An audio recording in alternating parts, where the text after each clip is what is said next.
Woo! What is up, everybody? How's it going tonight, man? Welcome to the DA's office. Yo, I don't know about you guys, man, but that little intro, it always just gets me charged up and ready to hang out and ready to talk it up and just ready to do what we do here on these YouTube streets. Everybody hit that like button. We got 45 folks in the chat right now, and we need to get the likes up. So hit the like button if you have not already done so. And shout out to everybody. Welcome to the DA's office. My name is Derek Anderson, the DA, and we're going to hang out tonight. We're going to talk about the shit we like to talk about. We're going to have a good time, hopefully. Hope you guys enjoyed your Happy New Year. Happy New Year to everybody. If I didn't wish you that before, let me see. I think I did. I haven't done a stream since New Year's, right? I did one on New Year's Eve, and then I think I did like right before New Year's, and then that was it. Okay, I haven't done a stream since then. Yeah, that nightcap that I did, the last stream was the one on New Year's Eve. Okay, I did anime nights that same night. I was busy that day.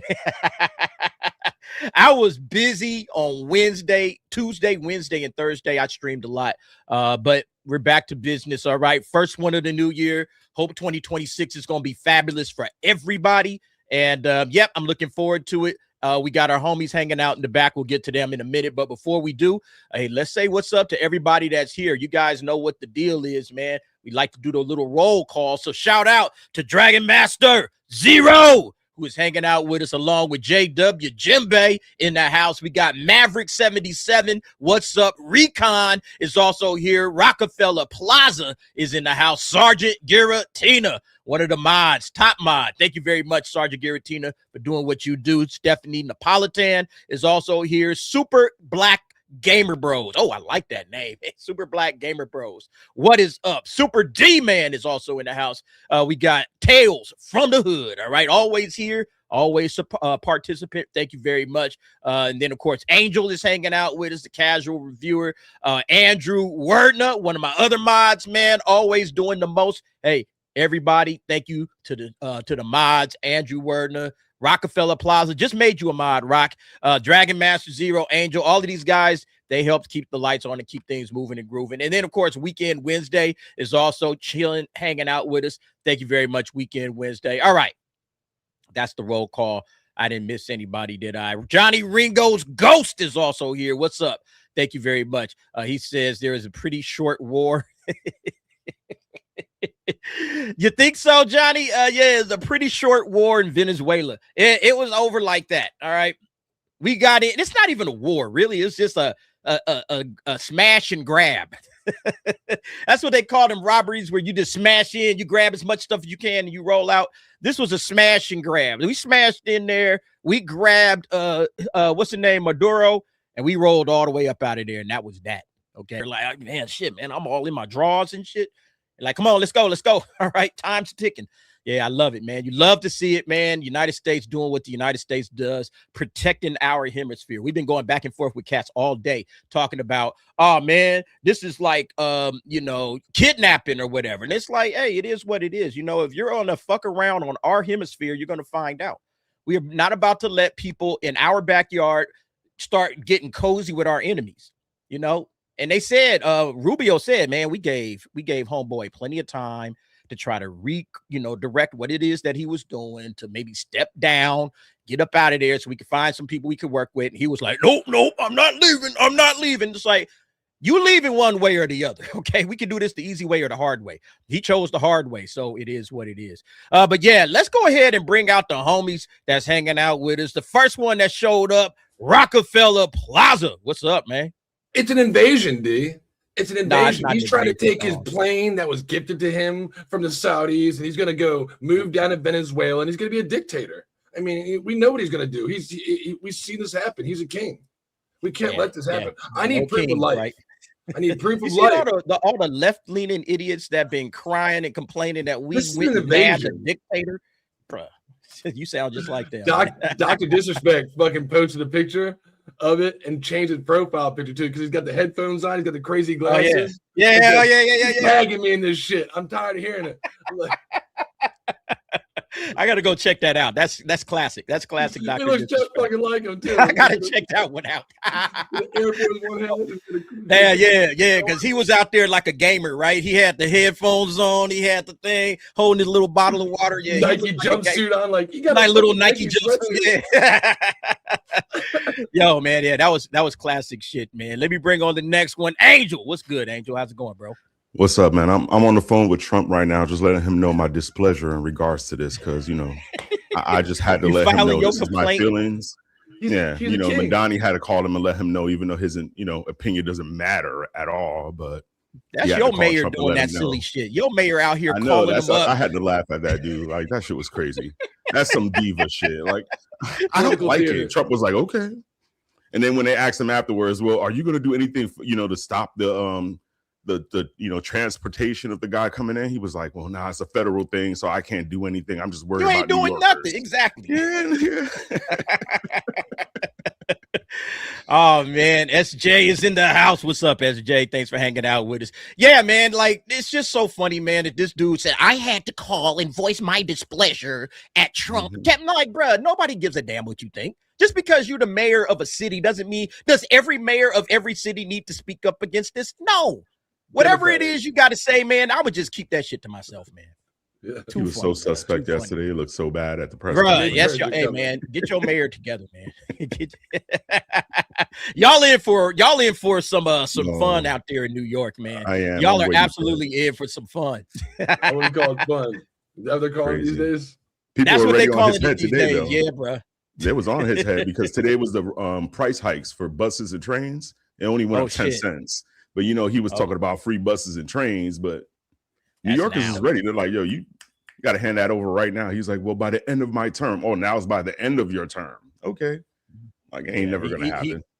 Yeah, he about to get hit hard, man. Yeah. Hey, hail to Steph from My Nerdy Home. Steph is raiding us. Everybody, welcome to Raiders that's coming through. Shout out to the Raiders. Appreciate that. Shout out to Steph from My Nerdy Home. Hail to My Nerdy Home. Guys, over there, get over there and sub up. I know a lot of us are already subbed up, but you know what? We need as many people. Yeah, we need as many people kicking our shit around as possible because YouTube likes playing fast and loose with the memberships and everything. So we always need to get subscribers up, get the views up. Everybody help everybody, man. All right, each one straight. Look, share. All right, that's all we ask. Share, even if you can't do anything. Share the video, watch the video, like the video, and you've done it all. Appreciate that. Thank you very much, Steph. Much love for that. Yes, smash that like button. Absolutely. Yes, indeed. Cyfax is hanging out in the back. I'm gonna wait until he comes through.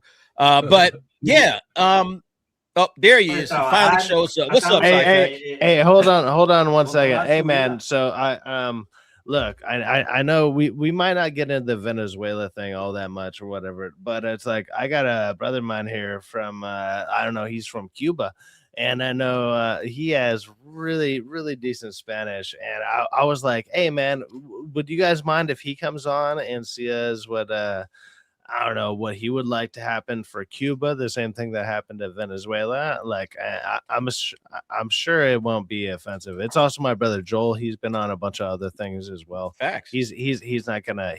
Hell yeah, man! Bring him on. Let's hear from him. Just a second. Yeah. We'll give him the floor. What's up, bro? What up, Joe? Okay. What's up, guys? How you doing? Good, man. Hey, welcome to the DA's office, bro.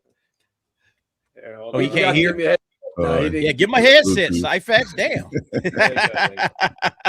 What's up, fellas? How you doing? Hey, what's good, man? What's good? So, hey, what's going on, man? What you got? What you got to talk to us about?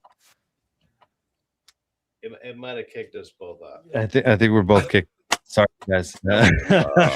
Shit, man. Here we go. Come on. Am I way too close to the speaker here? Like, is it way too loud? Good. You sound great. No, we can hear you.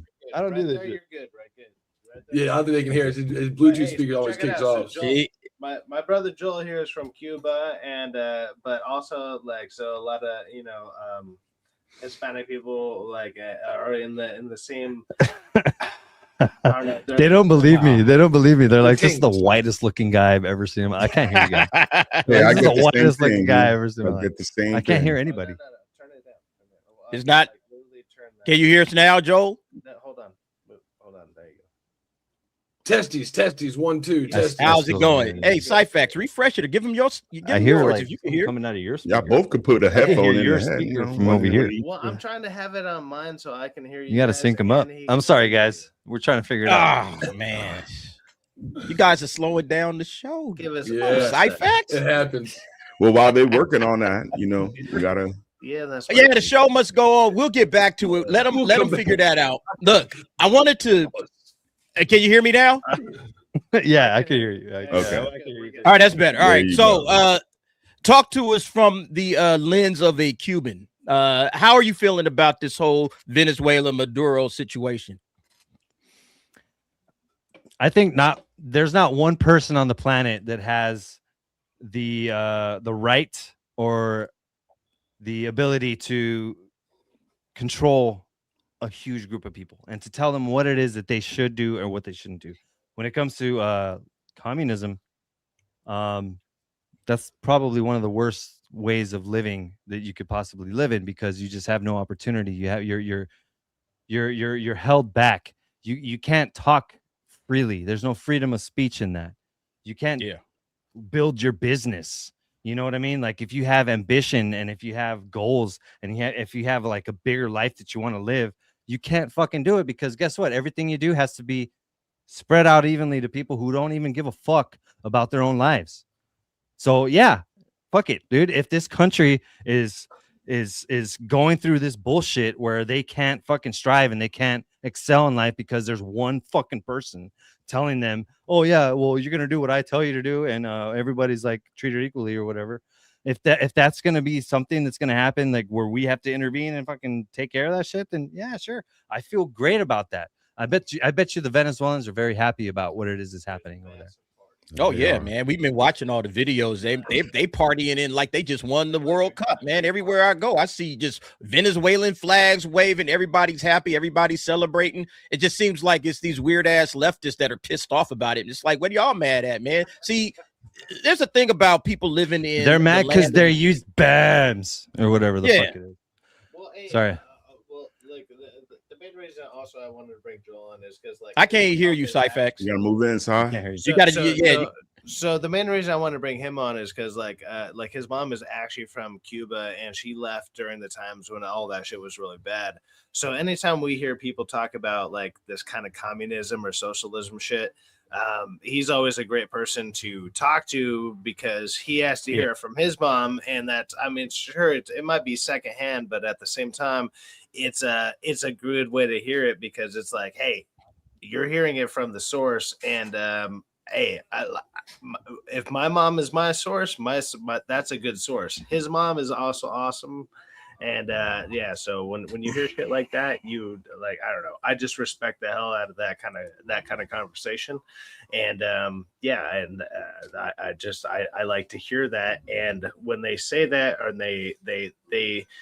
they talk in the way that probably more likely, I would say, I don't want to say Republicans talk, but it's like more likely they're talking about the way how badly the things are run in their countries, and Republicans just happen to be the ones doing the rhetoric right now. So it's like he happens to be the closest that I know that is connected to stuff like that. So that's why I wanted to bring. Hey man, thanks for coming through, man. Yeah, we generally don't do a lot of political shit, but like when things like this happen, it's huge, and you know we do have to do some commentary on it, pay a little bit of attention to it. I didn't know if you guys saw this particular AI is going to be like our saving grace. I guarantee it, man. Did you guys see this shit? If you didn't, watch it. You want to kick it? We'll switch. Come get me. I'm waiting. Well, how about that? Quicker than DoorDash. Oh shit. Oh man, I'm looking forward to seeing AI do more shit like that, man. That was absolutely that was perfect, man. That was perfect. But yeah, that's what it was. It was a whole lot of, hey, we need you to step down. We need somebody else in this country because we're not putting up with your bullshit. And he kept saying, nope, I'm not going to do it. So then they just came in there and got him. Said, all right, that's that. We're not going to sit around and play with these people, especially in our hemisphere. And yeah, I have a feeling that Cuba's going to be dealing with some shit next. Go ahead. Oh yeah, no, for sure. But I also think that, you know, there's rules that you got to follow. You know what I mean? Especially if there's certain agreements that are put into play with, you know, other all the world powers that be. They all sit down, they have a conversation, they say, okay, we have an agreement. Maybe we should talk about certain actions that we need to take before we take the actions. And I think that the actions that you know, our president just took disobeyed those rules. Do you think so? To a certain sense, yeah. I don't think that it was discussed. I don't think there was something that everybody agreed upon, and he kind of just like took action. Why he did that though? It doesn't matter. But it doesn't but matter in my why opinion, he did it or what. Okay. Yeah, I Go mean, ahead, the thing is, it's just a world thing. right. Like everybody's thinking it's a whole world situation. The world's supposed to be involved. This is something that the United States just went in regards to a criminal. It was a criminal that was in another country. They went and extradited him. He should have went to Congress. He should have asked for approval. He should have. But Trump's saying, if I would have asked for approval from Congress from the other 50%, they're probably going to leak out the information to the incoming party. And so it's like, Joel's right. You're supposed to be diplomatic by saying, this is what I want to do. Do I have permission? Give me what I need. But lately, we haven't been doing that. It's like, you know what? I'm not even going to ask the other side. You're supposed to come to an agreement. That's why we have two sides. I want left, you want right. We meet in the middle, not all right. That's called justice. Right. Yeah. So it's like he's absolutely 100% correct. Do you agree with it? It was right. Hey, we got somebody out there that shouldn't have been in power. And you know what? In history, this happens all the time when we turn a blind eye to bad people. Like, yeah, but that's when it comes to war, though. When it's about war, you have both parties involved. They took a criminal and not the president because he's actually not their president. That's what I'm saying. He's not the president. He's a criminal. Yeah. What was the one guy's name? I always forget his name. He had the crazy hair. What was his fucking name? But they drug him behind the damn truck and they were beating him. They had him in the back of a truck, dragging him for. I always forget his fucking name. And and we were sitting there watching it for it just happened like 5 years ago. We as Americans, guess what? We turned a blind eye. He was a bad fucking guy. Live, he was like, hell yeah, we're taking their oil because you know who else is taking their oil? China and Russia and everybody else who's associated with it. They're and you know, dude, if the same fucking thing happened in Cuba, unfortunately, I already know that the motherfucker that's over there right now, he has like a couple little hidden fucking WMDs right there. He's gonna fucking shoot like maybe 2 or 3 of them up. He ain't doing nothing. And you know they're gonna get shot off in the sky. Whatever, doesn't matter. But I could guarantee you 100% that the same amount of partying, the same amount of celebration, the same amount of awesomeness would happen in Cuba. Because he's already talking about that he's ready to fight the United States. The Cuban president over there was already talking mess. He was just like, "Yo, what the fuck is he gonna do? We'll sacrifice our blood for it, for Venezuela, for them to get Maduro back." Like he was on it already, dude. Hey, you know what, man? The military, they get treated in a way that's just like surpasses like divinity in that fucking that country, dude. Like if you're part of the military in Cuba, like you're getting fed grapes from the vine. You know what I mean? Like that's how it is. Like, but there's like a certain equality to everybody, right? The communism is everybody gets treated equally. But if you're in the military, like, no, you're protecting the dictator. You're making sure that everybody's in line and keeping everybody in check. So your lifestyle is a whole lot fucking different than the civilians. And imagine having to use the same coffee grounds for 2 weeks straight. Like you make an espresso, you know, you make your coffee and you use your fucking coffee grounds and like you make one serving or whatever, and then you dump it out and do the next one.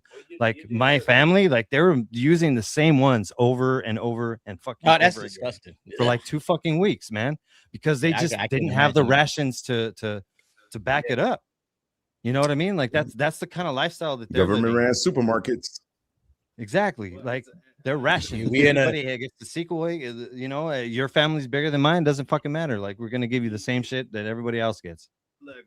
Even though you work harder and contribute more, and you're more a bigger part of the community, like it's insane. Well, yeah, sorry to hear that, man. Well, as much as we talk, I kind of realized, like, oh, dude, he hasn't heard about what happened in Venezuela, to where they literally started to raid the zoos to like steal the animals to eat the animals. Yeah. Because that's how broke everybody was. Yeah, they were eating the zoo animals. Yeah, they were eating the dogs. They were eating the zoo animals. Look eating the cat, eating the zoo animals. Look at that. He didn't know that. He didn't know that. That's no. There's no fucking way. It's 100%. They would never do such a thing. No, of course they wouldn't. Why? Of course not. Why would they do that? That's hey, look. False. That's fake news. They would never eat dogs and cats. That's what they had to do. Well, look, we're gonna get on with the show. Joe, thank you for coming through, brother, and giving us some insight. Much love to you. Hope everything works out well for you. You said your mom, she's still in Cuba, or she was no. She was. My mom and dad, they were both born in Cuba. They lived there for a big portion of their lives. They migrated out here, and I was given birth to in Vegas. Yeah. Oh, I had Send me some cigars. All right, for sure. I got you. Rockefeller, you're gonna have some cigars in whenever the fuck the thing that's gonna happen in Florida is gonna happen. Yeah. Nice. Looking forward to it. Get you some. Yeah. All right, guys. Thank you. Hey, thanks a lot, man. Thanks for coming through. All right, guys. We are on with the show. We got a lot to talk about, man. And a lot of the stuff that we're going to talk about is we're going to start off the show with a little bit of the standard fuckery that we do. I'm pretty sure, staying on this AI tip, I'm pretty sure you guys know all about the situation in Minnesota. Lots of nonsense going on over there.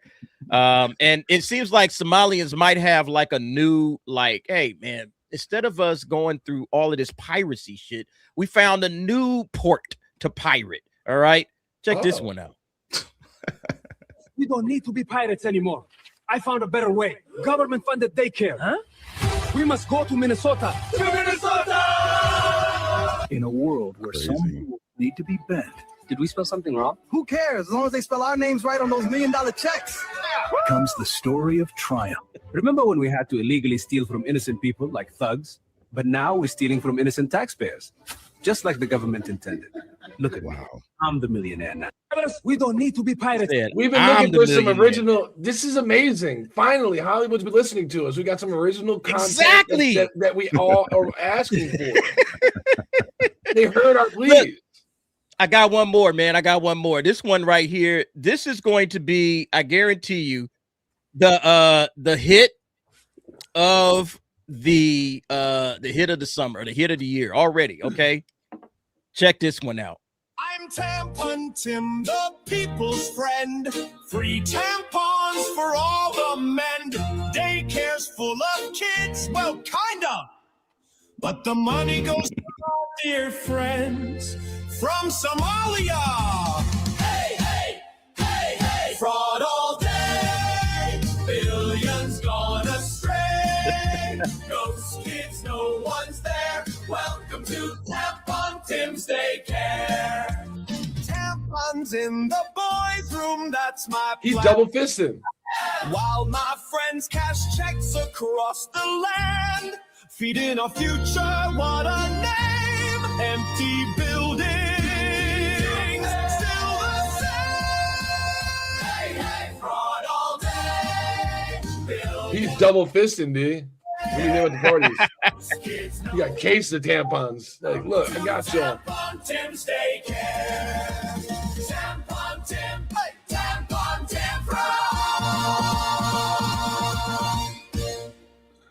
Look, if for just a measly, if Hollywood can't entertain $9 million $9 million a day of coffee, like you can supply this place. Go for it. If I was Tampon Tim, here's my thing on all of this AI shit. Let me just say this, and I'm gonna let y'all speak.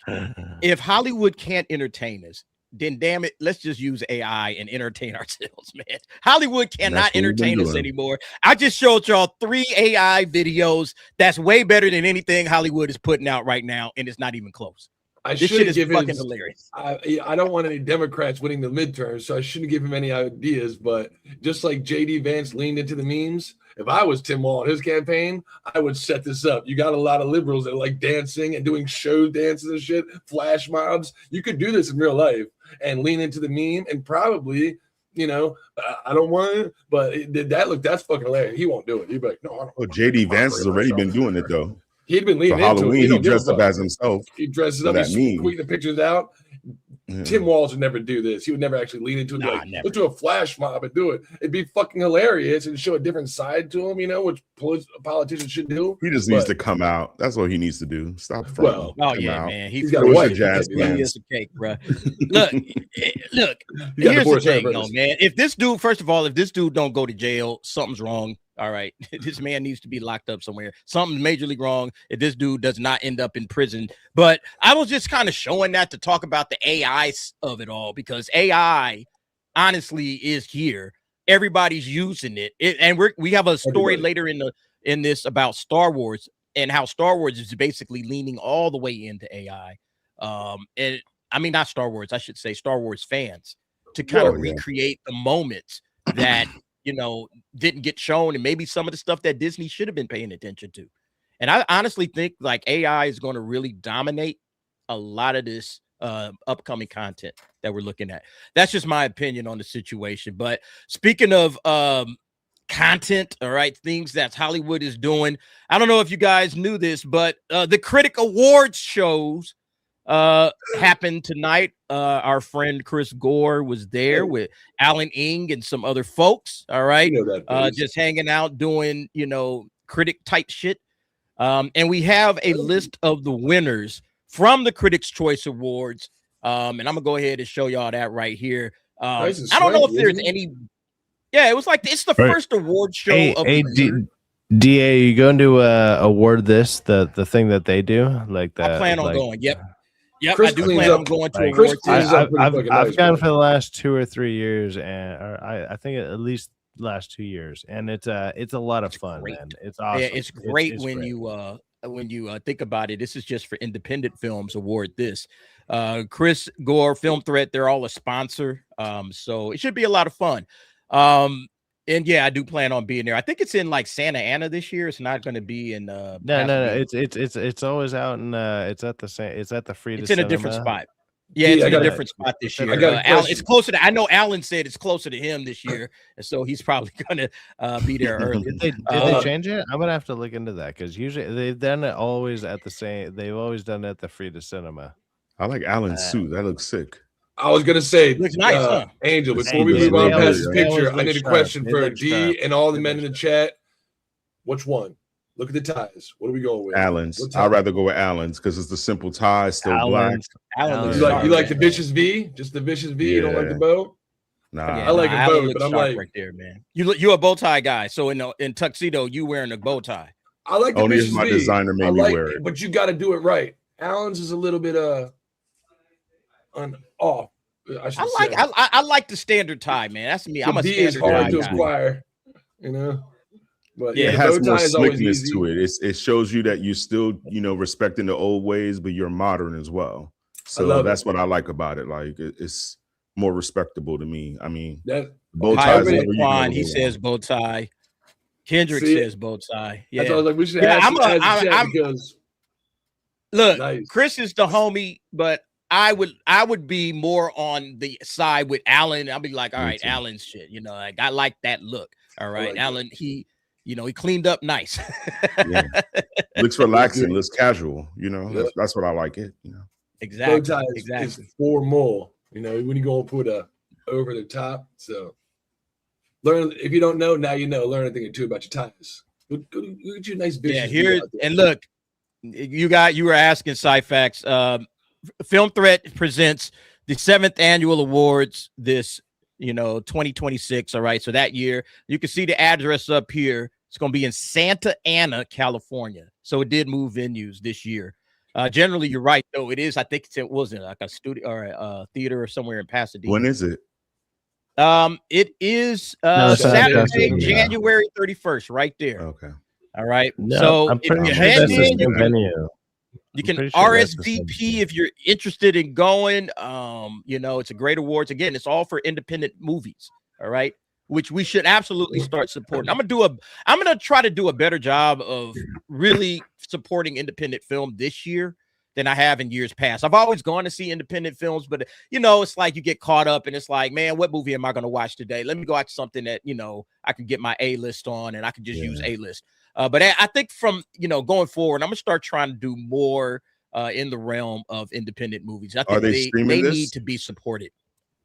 Want me to read it for you, D? You want me to read it? So we can I don't know if they do a stream or not. I'll have to find out from them. Well, I don't know if they're going to stream it live, but more than likely they'll record it and then have it up like the next. Yeah, it's their thing. So I would let them if they stream it, go to Film Thread. They'll probably have like something for the members, something along those lines. But yeah, I would definitely encourage everybody to support independent film.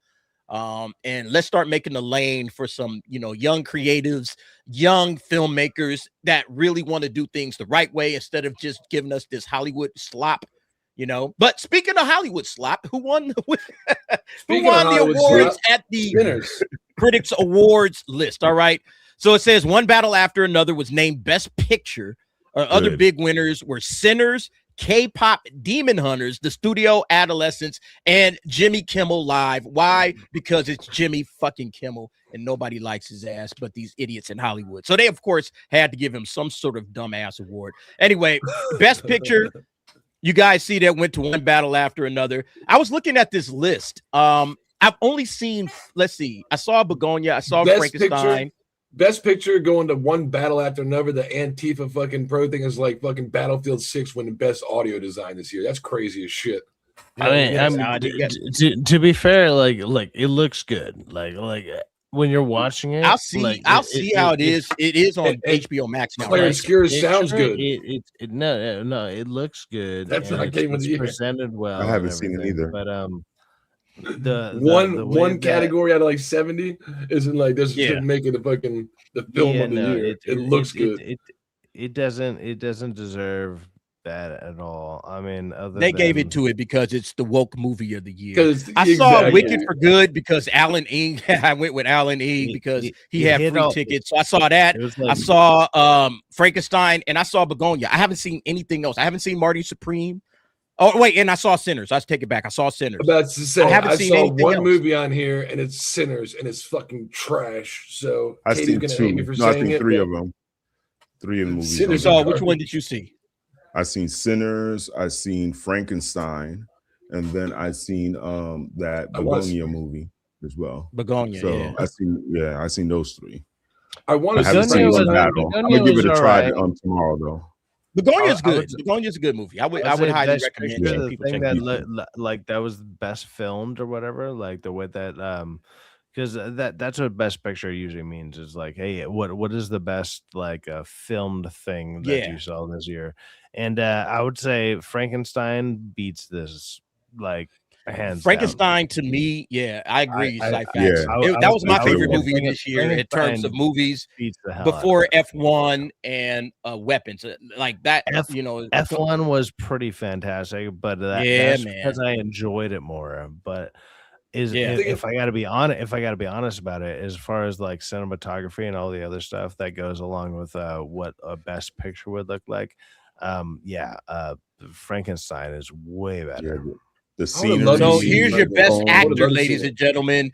We were talking about this the other day. Who are the top actors, in Hollywood these days? Where's the masculinity? Where's the masculine actors? There aren't any. Timothy Chalamet wins Best Actor. That's your boy. Everybody. Look, Rock just said, I'm out of here. I can't watch this. That's MGZ, dude. Come on. That's the next up and coming rapper, dude. I'm telling you. Look, look who he beats. Look who he beat. He beat Leonardo DiCaprio. He beat Joel Edgerton, Ethan Hawke, Michael B. Jordan, and I don't know who Wagner Moura is, but he beat him too. Timothy Chalamet is a good actor. I'm not going to say he's not. He is an absolutely excellent actor. I haven't seen Marty Supreme, so I guess I got to see Marty Supreme to see how well of a job he did. I heard people raving about it. But to me, I thought Michael B. Jordan playing 2 roles in Sinners and nailing both sides of that. I thought that was like excellent, man. I wouldn't say, but I haven't seen them all, so I can't. I didn't see One Battle After Another yet, and I didn't see Marty Supreme or Train Dreams. I'm glad that's on Netflix, so I could watch that. He played 2 roles, but the one where he was like, smoke, I'm trying to have sex with this old lady. That I wouldn't say nailing that role. I was like, God damn, it's cringe as shit. One of the brothers, I was like, so okay. overrated. But the one that was like, I need to have mama milk, whatever the fuck he was doing. I was like, this is so over the top acting. I was like, it's weird as shit. You know what I mean? That's why I'll tell you, Sinners is trash. If you do a rewatch of it and have Rock over there do a commentary, be like, this movie is fucking garbage. All right, let's move on to this. Does anybody know this woman's name? Does anybody know who this is before we roll it up? Anybody at all? Chat included. Timothy Walsh's daughter. That's Tim Walsh's daughter. That looks like the one chick on the TV that's like, it always reads off all the spam comments like bigger than a dump truck. I wouldn't let her Bootzilla knows. Bootzilla knows. It's Jessie Buckley. I had no idea who this chick was. And that's because I didn't watch Hamnet. So I don't know. All right. But that's your best actress, Hamnet. And you guys are saying it's good. I'll take your word for it. I haven't watched it. Other nominees were Rose Byrne, Chase Infinity, Renate Rinsby, Amanda Seyfried, and Emma Stone. I thought Emma Stone would, be, I thought she had a good performance. She had a really, really good performance in Begonia. So, yeah. But anyway, it was Jessie Buckley. All right. Best supporting actor. She'll be a guy to watch. All right. Somebody to watch in the future, in my opinion, Jacob Elordi. He is a really, really good actor. Okay. I think he should have played Brainiac. I think he should have got the Brainiac role. Oh, yeah? Yeah. I think so.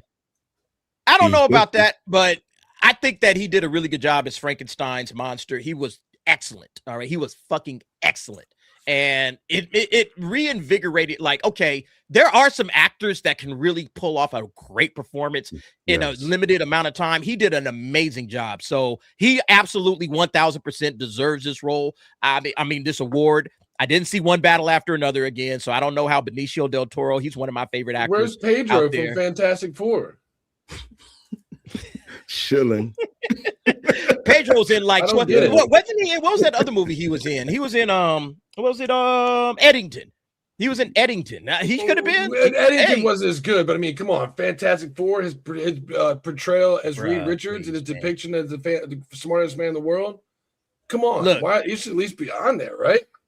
I like this one right here, Indiana Jake. Lordy could be Batman. He really could.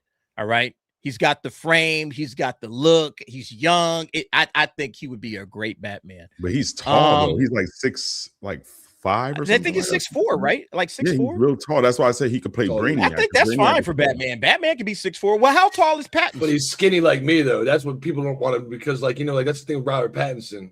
He's my height and he's tall, but that doesn't convey on screen when you're skinny. You're like, oh shit, he's 6'6". Yeah, that's tall. He's tall. So okay, really 6'6". I thought he was like 6'4". Like 6'6" is because that might be a little bit too big. You're stretched out. Jesus. Yeah, that's why I said big Brainiac. dude. Because Brainiac is tall. He has that. No, you're right. Brainiac is tall, but like I was telling you, Angel, put him in a bodysuit. It's really voice acting. It's got supporting actress is Amy Madigan. I think we all knew that this was coming. Amy Madigan was great in Weapons. She's got her own. Now she's going to get her own, I guess, prequel movie about her character, in the Weapons universe, so to speak. So, yeah, I think she's, she's deserving of this. Even go again. Ariana Grande, she was nominated. It's just too weird shit. There's too much weird shit goes on over there with Wicked for anybody in Wicked to win anything, But, you had that. Tiana Taylor, I've heard people raving about her performance. I got to watch One Battle After Another eventually because, and it's on HBO Max, so I'll be able to watch it for free. I just don't have the energy for it, man. Is the best supporting actress the chick that looks like Kathy Griffin from Weapons? Is that who we gave the best? Yeah. The grandmother, the old lady. Yeah. She deserved it. We need some better acting lessons, because I was like, that should be like, I don't know. Maybe I'm being too harsh. That's like drama 101, putting on a wig and just being and barely even trying, like stepping into the day one. So I'm like, maybe I didn't know they did an award like this. Best young actor actor or actress. It's like I don't know what the point of this award is. I guess just to kind of like hand something. It's just like almost a participation trophy. Like, yes, you're under the age, but everybody's an actor in a movie. You're either the best actor or the best supporting actor. I don't see the purpose of having best young actor. But Miles Caton, who was, I think, the young kid in Sinners, and he was good. I thought his performance was solid. But I mean, this just feels like a participation trophy. Yeah, he was great. No question at all. I agree. He was great. But so what? The guitar playing kid, the guitar player. I was like, yeah, that kid. He was good. You know, is it me or does it feel like they're really trying to force feed us Sinners as like it's the best picture they're trying to ever force for the awards whole on it? year? Yes. Like it just really feels that way. Like Sinners was. I've been trash. seeing a gang of Ryan Coogler interviews. I even seen Michael B. Jordan and Ryan Coogler on a Shields channel that I normally go to, like just to check them out. And they actually interviewed with this guy, and I was like, dude, this guy is majorly small. Like he's not that big. So they were just giving interviews to anybody recently, and they're just trying to get their names out there to promote themselves. Thank God for. And I'm not mad at it again for him. I would have got halfway through it. I think his performance is great. I mean, he did a good job, but like, come on, guys. It's like, what are we doing here? We just handing awards out. Feels like a participation trophy. Best director goes to Paul Thomas Anderson. We all kind of knew that was coming. All right, one battle after another. Antifa, dude. Over Guillermo. Over Guillermo del Toro. Over Josh Safdie, Chloe Zhao, Ryan Coogler. I thought that Ryan Coogler was going to get this one for sure, but nope. It goes to PTA. Paul Thomas Anderson. Normally a forecast for the Oscars, though. Yeah, this is definitely because think about it, man. The critics are in, a lot of times they're in alignment with the Academy. And so what you see happens here, chances are these guys got the edge for any awards that are coming down the line. There's also obviously the Golden Globes. So there's probably going to be some of these cats are going to win a Golden Globe as well. This definitely is a forecast. It's one of the biggest awards that's a forecast for the Oscars. So a lot of these guys are going to absolutely win some Oscars. Whatever, man. Good for them. Best original screenplay was Ryan Coogler's Sinners. So he won. So they handed him awards. And listen, I don't have a problem with Sinners. I just think it's overrated. I think too many people were trying to hype it up. I don't know about it being original. I don't feel it was original. It's just Dusk to Dawn, just with music. That's all it is. Like, how original is and that? Look, and from Dusk Till Dawn is whatchamacallit? Oh God, what's that John Carpenter movie? I'm drawing a blank. What's the John Carpenter movie? Somebody in the chat say it. The John Carpenter movie, Assault on Precinct 13. It's basically Assault on Precinct 13, but with vampires. That's basically what From Dusk Till Dawn is. All right. I love that. And Assault on Precinct 13 is fabulous. All right. Go watch that movie if you haven't seen it. But there's one for Ryan Coogler. We're not going to go through all of these. I'll just hit this one. Best adapted screenplay, Paul Thomas Anderson, One Battle After Another. Yep. Best cast and ensemble. I think that was Sinners, right? Yep. Sinners. Jesus. It's like, Sinners, they're handing them out all kind of participation trophies. Yeah, they're going to give movie's the good, but it's not. Yeah, like in Oscars, like this. Bro, as much shit as I give, I'm a Sinners hater, and one thing I can say about Sinners, as much as I give a shit, is it looks good. Ryan Coogler can film a fucking movie. Like, his shots aren't basic. They're not like, hey, Rockefeller's centered, squared, perfectly in the middle. He does fucking great distance shots, like when he's like approaching something like the train station when he's coming up and like going with it. He does some really good. He can put you there instead of just being like, I'm watching a square, you know what I mean? And so he does really good shots in that aspect. I give a lot of shit, but besides that, it looks good too, so. You know what? I saw this one and I thought this was interesting that Train Dreams gets best cinematography, but this is a Netflix movie that never hit theaters. Or if it did, it was for a very limited amount of time. So you would think great cinematography, you would want to see that in theaters on the big screen and everybody's going to be, oh my God, what a beautiful movie. And yeah, it's relegated to Netflix. So best cinematography, it's like, how can you really enjoy the cinematography, if you're throwing it, straight to, not straight to Netflix, but it's like, it's got like a 1 week run. And then everybody in chat saying, what would you pick out of that Train list, Dreams? Check it out. I thought, like I said, I thought Sinners was solid. Again, I've seen Sinners, I've seen Frankenstein. Oh, F1, I didn't even recognize I thought it. F1 was kind of better than bro. F1 because it made you feel like you were really in that seat like of that driver, sitting right there next to him. Yeah, F1, yeah. No, it definitely deserved its nomination for sure. So I didn't go see F1 in the theaters. I wanted to, but I didn't just because of the timing. But besides that, what I'm getting at is Apple, Netflix. This poor guy with 2 thumbs right here. I don't have these streaming services. I want to see Frankenstein this year, but we know what's about to happen with DC. We're not going to get these theatrical releases, or if we do, 2 weeks long, D. And it's like, well, Rockefeller's schedule ain't permitting 14 days only. Can we get it for like 28 days? Nah, straight to Netflix. Hey, Rock. You got to get your bread up, bro. I need to buy fucking Netflix, apparently, huh? I'm missing all this good fucking shit. Go to T-Mobile, man. That's fine with T-Mobile. But Rock don't watch nothing. I didn't see nothing in theaters. I don't have this stream. Like, bro. I'm like, I wanted to see F1. That was Fantastic Four. Frankenstein, what about? I don't want to be out here talking about piracy, bro. I know you know how to pirate some shit. Come on. Yeah, but it's just like the HD, the non-HD trailers we got for the Avengers leaks this past week. I don't want to see that shit. I want the fucking sound to be really show these guys how to get their shit for free all the fucking time, and they just don't. They just don't. I do it. I don't know what you're talking about, y'all. Look, production design, I'm gonna skip past that. Editing, nobody cares. Best costume, nobody cares. All right, hair and makeup, nobody cares. Visual effects, Avatar: Fire and Ash. I think every time an Avatar movie comes out, it probably is gonna win this award. It should win this award every single time for best visual effects, and the visual effects is why you go to Avatar. All right, so if it's not winning that. That's why you go. I mean, literally, that's why you go. Stunt design, Mission Impossible. I would agree with this one. Yes. All right. I love some good stunt work. Good stunt work is always appreciated. And they really did a good job in Mission Impossible. We knew this one's coming. All right. Best animated feature. I'm laughing that fucking Elio was even on the list. Like, that was trash. Bro, that was a terrible movie. You know what movie needed to be on this list? It just dropped on Netflix. It came out, but it just dropped on Netflix. It's an anime, 100 meters. If you haven't watched 100 meters, go watch 100 meters. Okay, you gave me something new to watch. I'm gonna check that. Fire! All right, great anime, man. It has a lot of heart and it's deep. Okay, it's super deep, but it's the type of movie that should win an award, and it's not even nominated, man. Which means the critics were sleeping.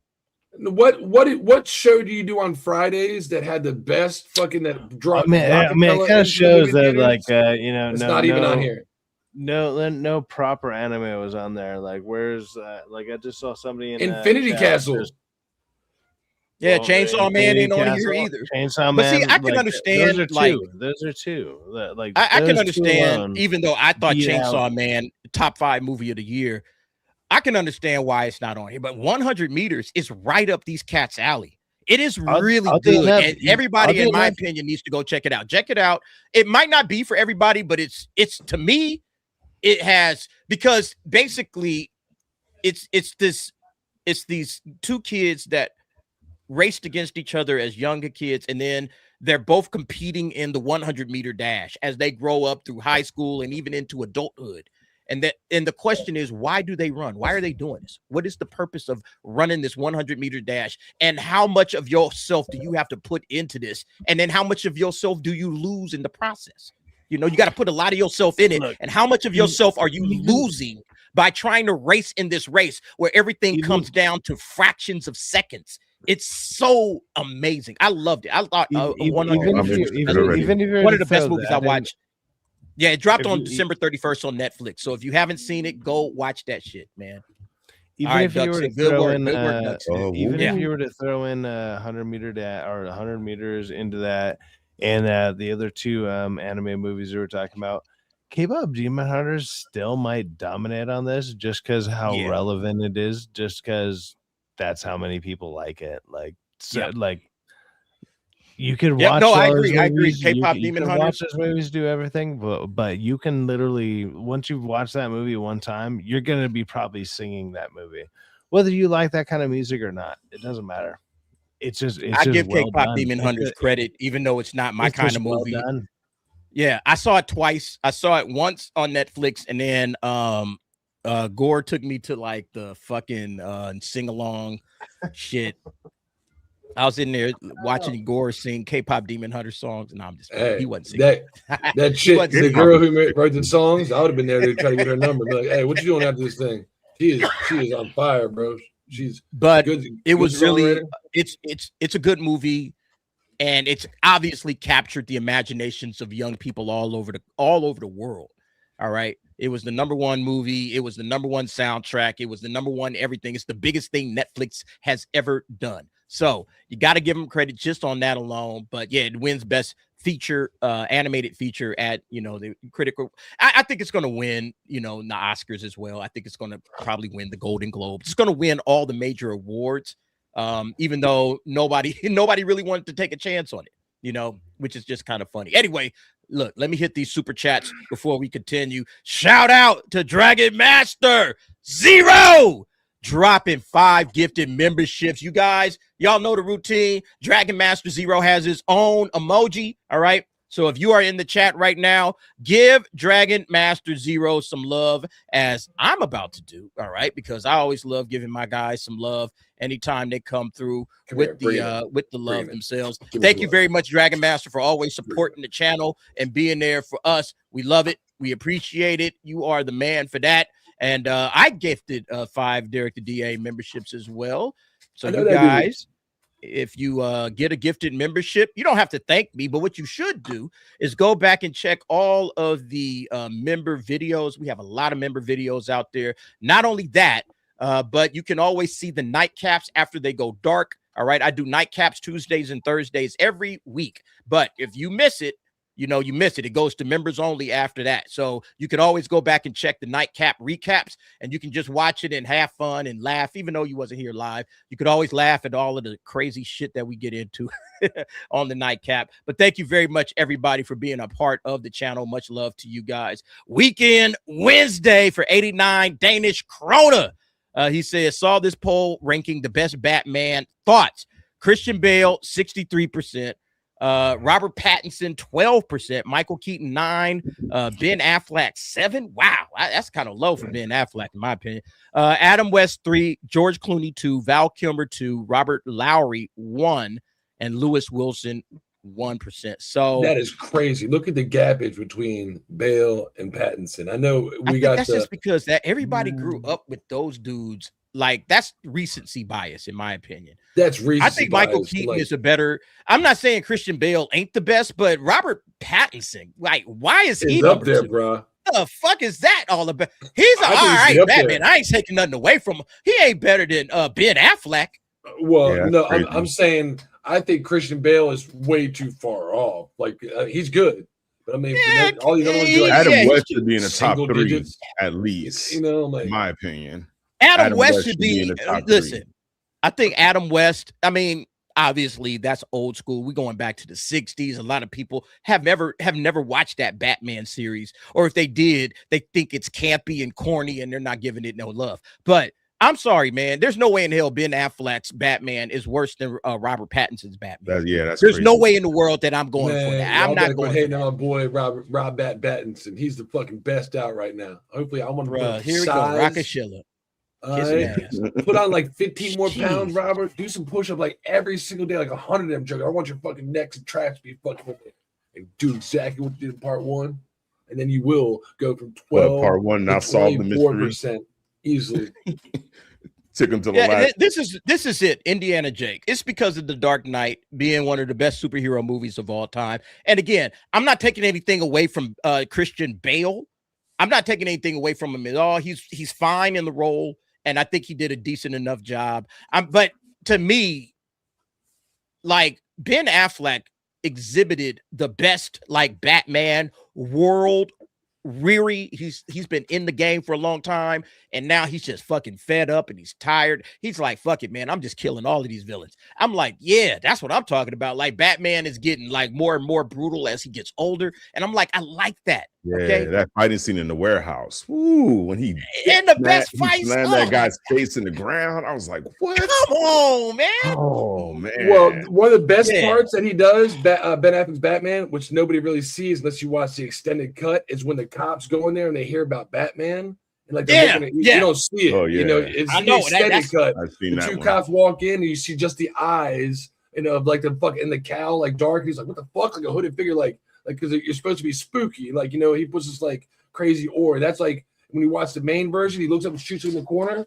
That's why he shoots in the corner, because he's already had a fear of this fucking shadowy figure with these white eyes. So that's Zack Snyder understanding the fucking characters, right? Unlike James Gunn's. And I think he was doing that when he was dating J-Lo. So, he was under a lot of stress. So, he had that motivation to be angry and frustrated.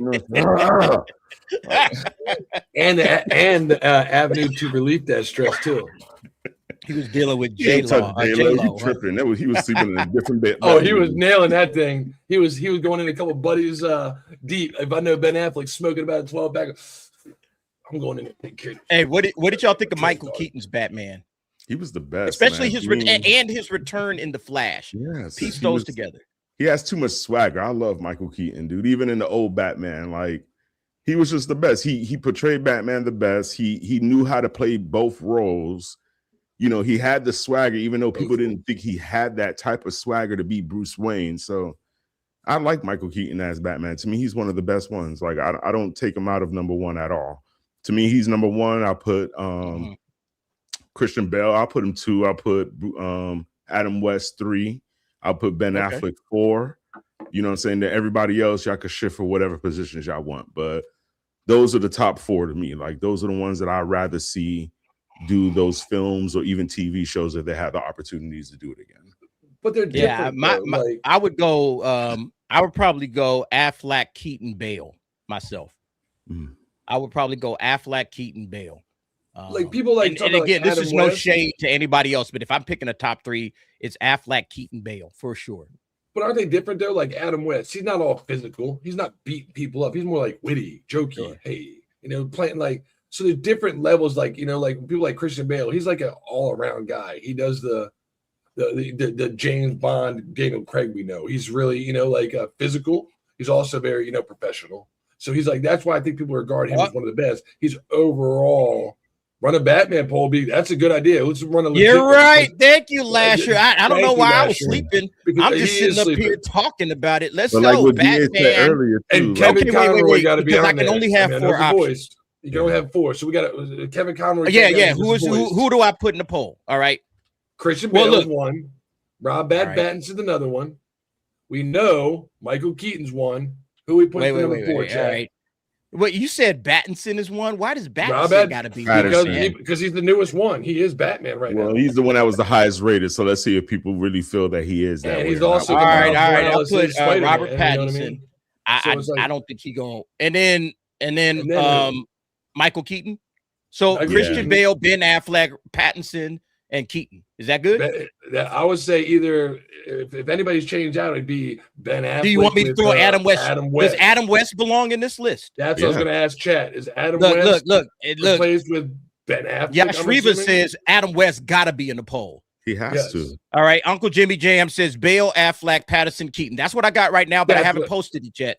Affleck, Keaton, Pattinson, Bale. Everybody's saying Affleck, Keaton, Pattinson, Bale. And those are our times. So when I know West is great. Adam West he's from a different time, and he's not physical in the movies like that we know. He's a Batman, I would say leave him legacy, just like Kevin Conroy. Okay.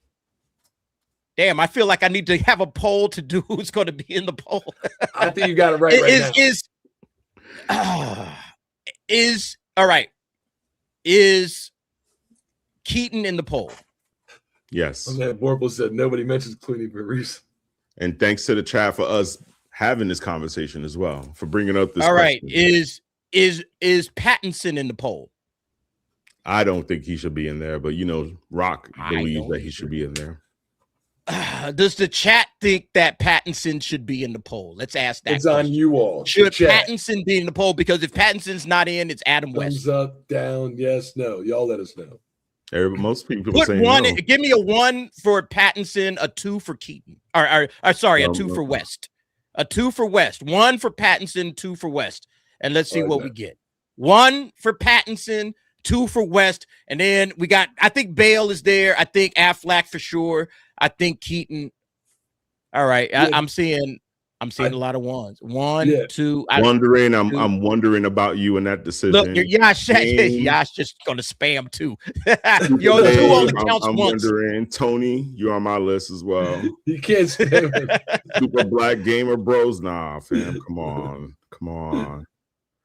Dad, I'm biased. I'm gonna be like, I want Rob Pattinson, dude. But I know when it comes to again, I'm a numbers guy, D. So he's only. I think more people are saying, more people are saying 1. I'm gonna go with Pattinson. So yeah, I like Adam West too.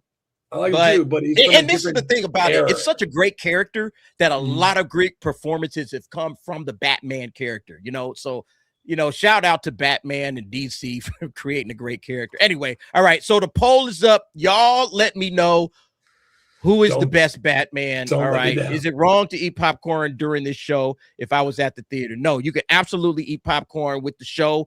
Please eat popcorn as you're watching us hang out and talking about superheroes and all of that wonderful shit. Thank you very much, Stacy Gardner, for being a part of the channel. We got to get back to the super chats. We got Bootzilla dropping 5 gifted memberships. Shout out, Bootzilla. Thank you very much, broski. Hey, everybody give Bootzilla some love. He got his own emoji in the chat. You guys know what time it is. All the big time supporters get love that way. And so thank you, Bootzilla, for always gifting memberships and being a part of the family. I'm looking forward to seeing you in some shit one day. Also, Bootzilla says, I know y'all love the nerdy shit, but y'all need to get out and see more movies and TV shows. Diversify your portfolios. That might be why y'all all single. Just kidding. All love. Man, Bootzilla, you don't know. Diversify your portfolios. And Angels had his girl on the stream, man. You can't tell us nothing, man.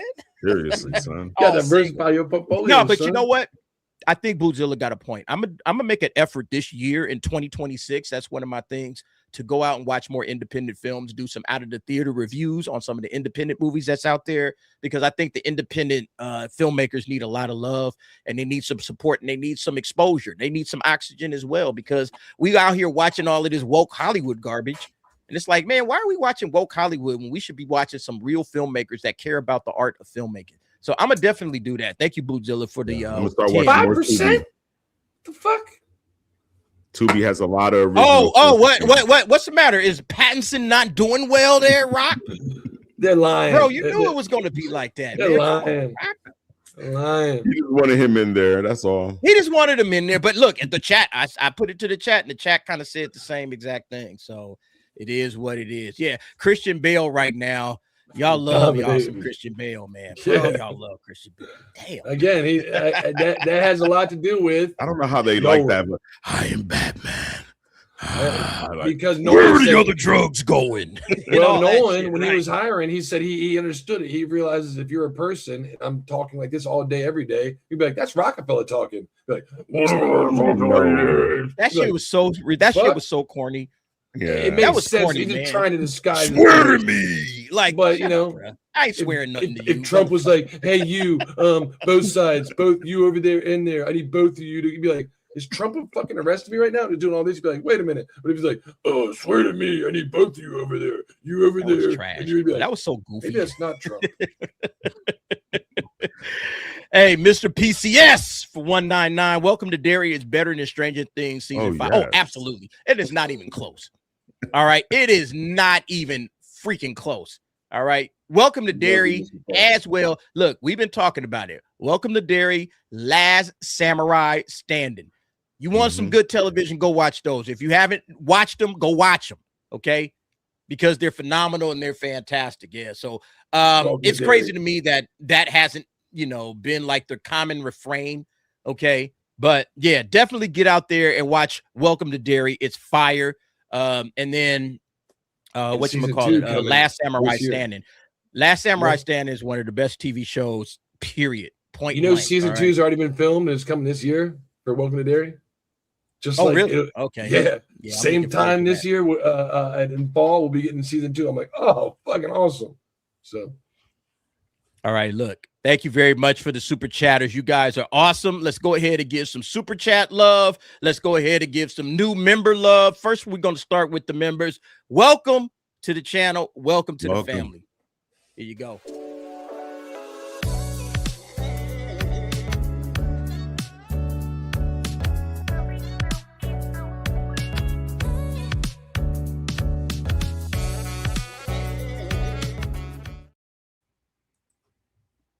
Thank you very much, Boot. Thank you very much, Dragon Master, for the gifted. And then thank you to all the super chatters. All right.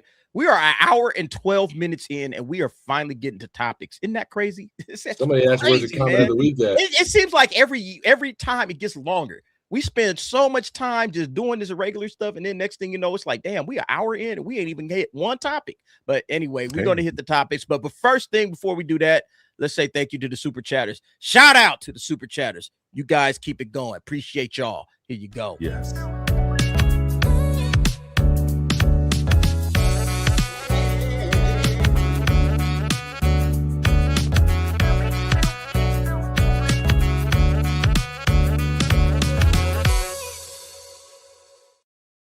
And you know what? Before we hit the topics, I forgot. I was supposed to bring this on, and let's bring on Uncle T as well. What up, T? How's it going, bro? What up, T?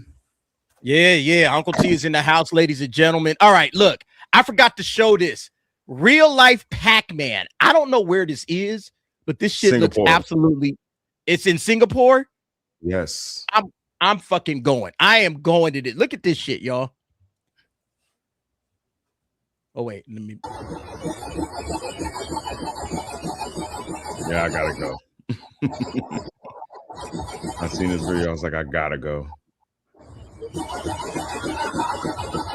I don't care what it costs per game, per round, whatever. I don't care. I gotta go. I don't care how much the flight costs. I don't care what I gotta go through to get there. What would really be the struggle is y'all getting me up out of there, because that's look at me. I would never go home. Bro, I would never go home. Why don't we have this in the States? Why we got to go to Singapore for this? Bro, I would be there every day. They don't want to insurance invest. Purposes. What is it? Epileptic seizure. My God, alert, that's how Nintendo World is in Orlando, though. Orlando, like Nintendo World, is almost just like that detailed. I'm telling you, dude. Like, is it really? Yes. When you get there, it's almost that detailed like that. Like, I'm going to look when we go to MegaCon. You get to play with the bricks and hit them, and you know. When we go to MegaCon, I'm doing that shit, man. When we go to MegaCon, I'm doing that. I'm doing Universal tour, like Angel said. They're shutting down Universal Studios from 5 to 12 midnight for after party for people at MegaCon. So we need to look into that. That's where I'm going to be at. I'm hitting the after parties, boy. Yo, hey, man, guys, hey, if you're out there in the chat, we all gonna be at MegaCon, so go get your tickets. It's gonna be fire. T, what you been up to, bro? You still crying about Sydney Sweeney being a beautiful woman? You still mad? You still mad, T? No, I don't need to be mad. What do I need to be mad about? She's the one who needs to be mad. I'm good. I'm good, man. I'm good. I heard a lot of pause-worthy stuff, man. I was in the back thinking, dang, man, there's a lot of pauses. I missed. We have to do, all right, wait, hold up. Let's get our pauses out of the way. Was it me? Pause.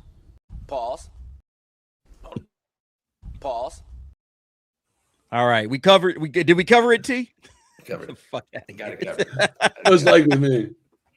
That's probably me too, man. Look, T lives in my head. I find myself doing videos, and then that's all of a pause. I live in your what? No, what I'm saying is every time. No, you know what I'm saying. I don't see, that's everything is a. I don't He know. does it in the video, know. so that's the thing. You catch him in the videos like pause. I'll be T was in the back. That's a pause. Everything's a fucking pause. That is Pause. I love my Padawans. Come on, man. Jesus, man. Oh, yeah, exactly. See, you pause it yourself. Well, all right. Look. Let's get to this, man. Thank you for hanging out with us, T. Comment of the week. This show takes place in the 1980s. There should be no modern agenda. Thank you very much to Ryan the Bomb 5398. Y'all should know what he's talking about. All right. What show takes place in the 80s that recently dropped and it's causing all kinds of controversy, is none other than Stranger Things season 5, the finale. Did everybody watch it? Rock didn't watch it because Rock is broke and he don't have Netflix. What about you, Angel? I have Netflix and I'm not interested in this show at all. It's just not interesting to me. I've never been interested in Stranger Things. It was just not appealing. So T, did you watch Stranger Things? Why would I watch somebody saying I like chili on my fucking hot dog? I don't want that. No, I'm not watching that crap. I'm not. I don't want a chili cheese dog. No, that is a mega pause. Hold on a second. No, Pause. no, thank you. You want a mud pie on your Jesus Christ, man. Thanks to the power of Twitter, I did get man. to see this final scene with the 11 fighting Vecna is ore farming to the max, bro. I was like, that's all she was doing. She was fucking ore farming out there. It's like, come on, man.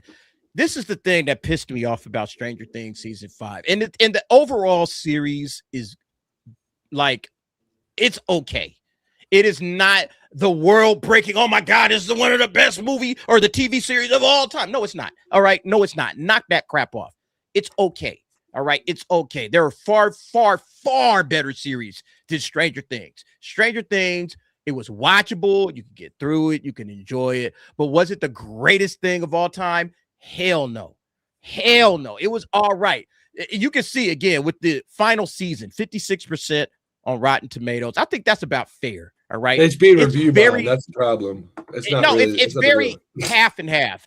Some of it's good. Some of it's pretty shit. All right. Yeah. Some of it's pretty shitty. That's pretty much what Stranger Things season 5 was. I thought season 1 was the best. Season 1 is excellent. All right. Season 1 is phenomenal. Season 4 is a shade under season 1. You ain't seen none of this shit, Rock. You can't talk. Season 4 is a shade under season 1. Season 3 is terrible. All right. But season 2 is a little bit better than that. Stranger Things season 5 is somewhere between season 2 and season 3.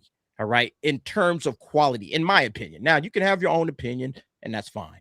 But I think Stranger Things season 5 was a giant disappointment. It was a big letdown. It was the worst way to end the series. I think a lot of the people that were, excited about this, they were giving it a little bit of an extra love. If you go back and watch this series, go back and watch season 5 in about 6 months, and you'll see like, yeah, this thing ain't really all it's cracked up to be. Recency bias usually lends into a lot of this shit. Get away from the hype and watch it just, in June. Go watch it in June and you'll see what I'm talking about. It's okay.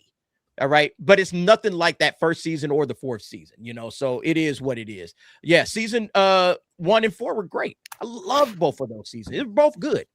But it feels like this. It felt like this to me. It was a series that had enough story for 3 seasons and they tried to stretch it to 5 and it didn't work. It just didn't work. So as the only person, I guess, on the panel that's even seen this fucking thing, I think this is a fair, accurate description of it. The Duffer Brothers, all right, the Duffer Brothers keep trying to explain it away. They're online right now explaining, oh, guys, see, this is what you need to understand about the ending. And it's like, see, when you got to do all of that work, that tells you everything you need to know. Yeah, I gotta explain they're going to be known more. They're going to be known more for a kid saying that he doesn't like titties. That is going to be he doesn't think Sydney Sweeney looks good. That they're going to be known more. That's the iconic moment I remember about this show is a kid saying, I don't like, and crying about it. You fucking puss ball, get out of here. Pause. He won't say Sid is mid though. He'd probably, oh, she's fabulous. T, what are you talking about? I would never say she's mid. I just don't. And look, I'm kidding, right? But I'm not kidding at the same time. It was an unnecessary that turned people off. That totally turned people off, man. Because that was unnecessary. It was feel forced, and just from what I saw, I haven't even seen season 5. I just felt like, why even do that, man? Why even do that to that kid? He's gonna be known when he walks in fucking Stater Brothers or the Albertsons. They're gonna say, I chicken titties.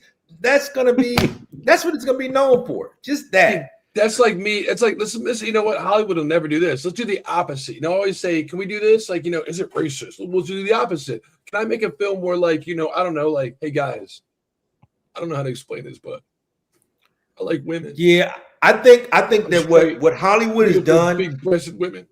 And I think don't know how to tell anybody that. It's like, I think what Hollywood has maneuvered to do, pardon me, is to they've taken criticism and attached being mean to criticism of something. And I think that they've gone way too far with that. So your opinion of something, if it doesn't align with what they align with, it's deemed as mean or hurtful. And it's not, it's just an opinion, right? We can still be friends and disagree. We don't have to agree on everything. And I think Hollywood's been able to maneuver things that way. And I think they have to explain their way out of stuff that is just, it's odd. And if it was done in a more natural setting and with more a natural occurrence, people would be forgiving of it. But I think when people have invested 4 to 5 seasons and thousands of dollars in Netflix and subscriptions, and they get that shit, they're disappointed. I'm not paying to be disappointed. I'm paying you for customer service, and I didn't get the kind of customer service I like. So that's what's wrong with Hollywood. Hollywood is not. They want all of the rewards, but none of the critique. It's bad. It's like going to a 5-star restaurant and saying, hey man, your food's actually shit. You know, I paid for some good food and I got shit food. They need to get realistic with that. And criticism of something makes you. Yeah, nobody wants that anymore. Agree. They don't want that at all. Another thing that people were kind of frustrated with, where the hell were the Demogorgons in the final battle? These motherfucking Demogorgons have been all over every year of Stranger Things. And then suddenly in the final battle, where they would have been very useful to the villains, to Vecna and the Mind Flayer, nowhere to be found. Nowhere to be found. And it's like, why ain't the Demogorgon? Like, this is dumb. This is stupid. Now, the Duffer Brothers have an explanation for that. Yeah, they're explaining dumb shit away. But at the end of the day, it's like, people expected to see the Demogorgons. You guys, Duffer Brothers, you might have overthought this too much. You should have put them in there. But to put the Demogorgons in there, you know, if y'all don't know, do y'all know who the Demogorgons even are? Nah, I don't know. The Duffy Brothers sound like they were on coke doing this last season. From what I noticed, it's from like the weirdos that were in the fucking season. Again, I did watch 2 episodes, and from like in season 1, like they had like the weird like the kids and that fucking like you know, the one white-haired guy was talking to him. Probably those kids, right? Yeah.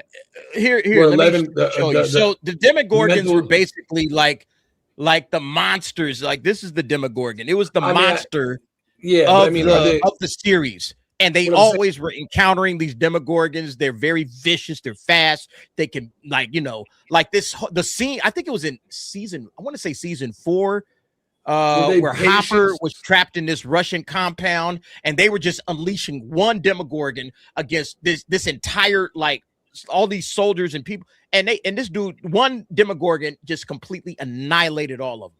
All right, he was fucking amazing. And nowhere to be found in the final episode. And it's like, y'all could have used some Demogorgons, Vecna.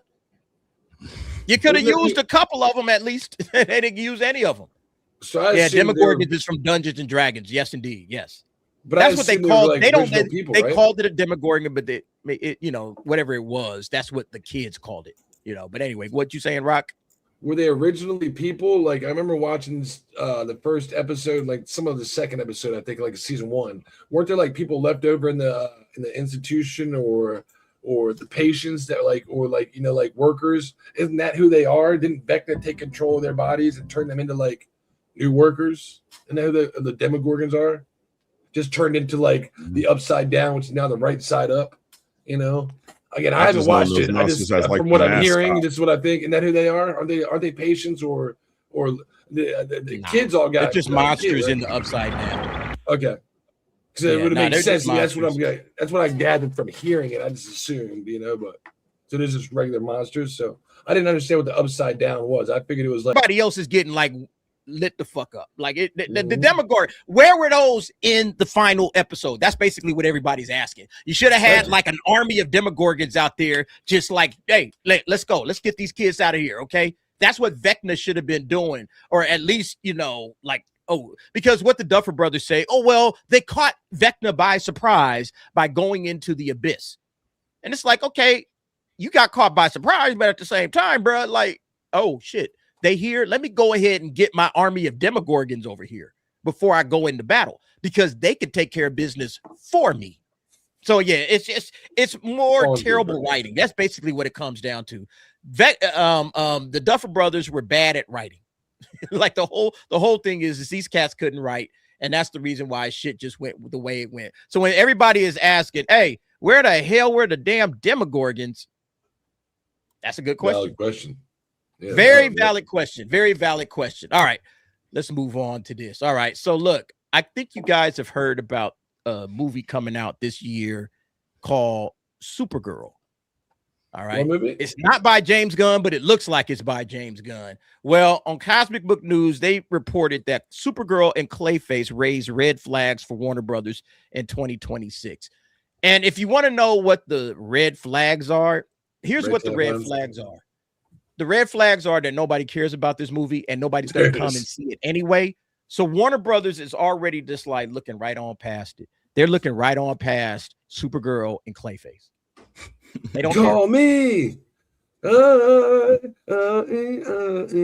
Blondie, because she's blonde. Yeah, Blondie. Yeah. You get it? You pardon me. You mean he's blonde? Will Poulter is gonna win Best Actor for this. I think they rolled the dice too hard. Why you look? Doesn't it look like Adam? What? Adam Warlock? There goes Adam Warlock right there. Close your eyes and tell me that doesn't look like Adam Warlock. There you go. Mm-hmm. Once you see she it, looks more like she looks more like Adam Warlock than Adam Warlock did. There you go, right there. Once you said that, yeah. All I see is Will Poulter now. Thanks, T. Yeah, nah, he's not wrong, man. It's not my choice. I know Millie Alcock is a good actress. It is not who I would have chosen. All right, I wouldn't have chosen Millie Alcock to be Supergirl. But here's the story, which I found interesting. All right, so hold on, let me zoom in on that. So Matt Baloney writes in Puck News, the 2026 success won't be measured by how either DC film performs at the box office. Warner Brothers' upcoming year will be defined not by whether Supergirl or Clayface do either 300 million or 500 million, but if Fennel Inarnaru Cruz, which is that Digger movie, Maggie Gyllenhaal, I think that's The Bride, or Denis Villeneuve, obviously with Dune and a franchise he made cool, can deliver something that breaks through, or hope Mike and Pam. Nobody's even looking at these DC movies for anything. They're like, whatever. If they make money, they make money. Great. That's extra. That's like a bonus for us. But if they don't, we don't expect it to make no money. We're not counting on it. And that's sad, man. The fact that you can't count on the DC universe, all right, and DC or Warner Brothers are just looking right on past it. Bruh, come on, man. Tell me James Gunn ain't flopping and failing right now. I know there's some gun gooners out there in the chat. Go ahead and tell me and convince me that James Gunn is getting the job done.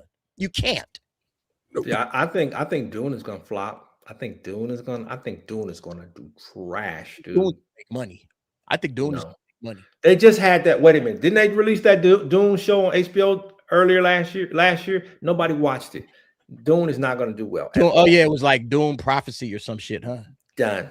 Nobody watched it. But look, the movie is done well in theaters, T. No, it's not going to do well, dude. T, but the movie is done well in theaters. Are you going to try to say that it hasn't? And it's coming out the same time as Doomsday. This movie is going to tank, dude. Nobody is going for that. Nobody's going to go watch that movie, dude. There's nothing macho about that. They trying to get a Barbenheimer going. No, you think that's gonna work? Have a shot, dude. It does not have a shot. Nobody's checking for that unmanly man in this manly role. Nobody's checking for it, dude. And I like Paul. Whatever. What's that kid? Timothy Chalamet. Dude. Did you see who won Best Actor at the Critic Choice Awards? Your boy. Who? Timothy Chalamet. He's a little boy. The Sure IT guy. Thanks, the IT guy. We should have won best young actor. Geek Squad just won it. Look at him. Wait. Stop hating on me. He is a good actor. Don't hate on Timothy Chalamet. So what? T is a He looks like the guy who's gonna give me my hamburger, dude. Hey, I want ketchup and mustard. Pause. What is he gonna do? He's the IT guy. Hey man, my email's not working. Y'all saying you know like nothing masculine about him? Look at him. You say like Robert Pattinson, little boy, man. This is the next Batman, the best actor. You'd be like, I don't want him as Timothy Helligay. Why y'all got to put him out there like that? Timothy. Shallow girl, man. Shallow woman. Jeez, man. He ain't no man. That's Little Timmy Tim. That's his rap name, Little Timmy Tim. Little Timmy Tim. I tell you what, from the hour of Dune I did watch, he's a good actor. Again, he's short, he's small. That shit doesn't matter on movies as long as you zoom in and it makes you look big. Put him in your pocket, man. He's like a pocket watch. Good at conveying like emotion and depth. He did a good job. Like the first hour, he's not. He looked like the cat that scans our phone at AMC. Yeah, the first hour of Dune, he did. The dude serving you popcorn, and dude taking your tickets. Somebody give him some steroids. Give him some creatine, something, man. Give him some whey protein. Paul, do something, dude. If we put 50 pounds this kid and he had shoulders and neck, he'd still be.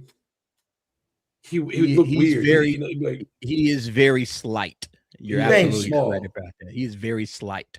But look at Leia. Leia says it too. Leia is a woman. Leia is saying the same thing. It's look. He's not masculine. No, T, we talked about it last week. We talked about the lack of masculine actors in Hollywood. There's no Arnold Schwarzenegger's walking through that door. There's no Sylvester Stallone's walking through that door. This is your actor, all right? Gen Z, this is your boy. This is your guy. We grew up, we had Arnold, we had Carl Weathers, all right? We had Sylvester Stallone, we had men. All right, y'all got Timothy Chalamet. Hey, it is what it is. Hey, all right? They're all the same. They're all clones of each other. Ender's Game. That kid grew up to be all skinny and looking like he's not masculine. Dude. What was that dude's name? Yeah, I don't. Yeah, you're right. Asa Butterfield or something. He didn't grow up to be masculine, dude, at all. A lot of these actors are not masculine at all. Will Poulter is not masculine. Yeah, Butterfield. Yeah, you're right. Will Poulter put some size on. He looked all right as fucking what's his name? Adam Warlock. You think about what you're saying there. Yeah, I know. I didn't say he put it on me. I said he put some size on. Put on some size. Nah, Brock, that's a pause, bro. If you put some size on me, that'd be different. No, but he did put some size on tickets here. Jesus. Wow. He's smashing. Oh wait, he's smashing Kylie Jenner. Okay. Yeah. Yeah, he was. I think they broke up. He was, but that don't make you a man because Kylie will smash anybody who's got cash. Let's be honest with that. He just wanted that fame from a Kardashian to get those fans. And if you want to smash Lasher, give some cash. We're not trying to hate on the little folk. Okay, we're not trying to hate on the small folk. Kings. Lasher saying, dude, I'm small is those 3 words should be it. That's your pause. That should never come out of your mouth. Pause. Like what? those are conversations held behind scenes. They're like, he looks good. Can he portray it? He's too tall. You're gonna get his neck above the fucking camera the whole time. Nix him. They'd be like, what about this guy? He's 4'3".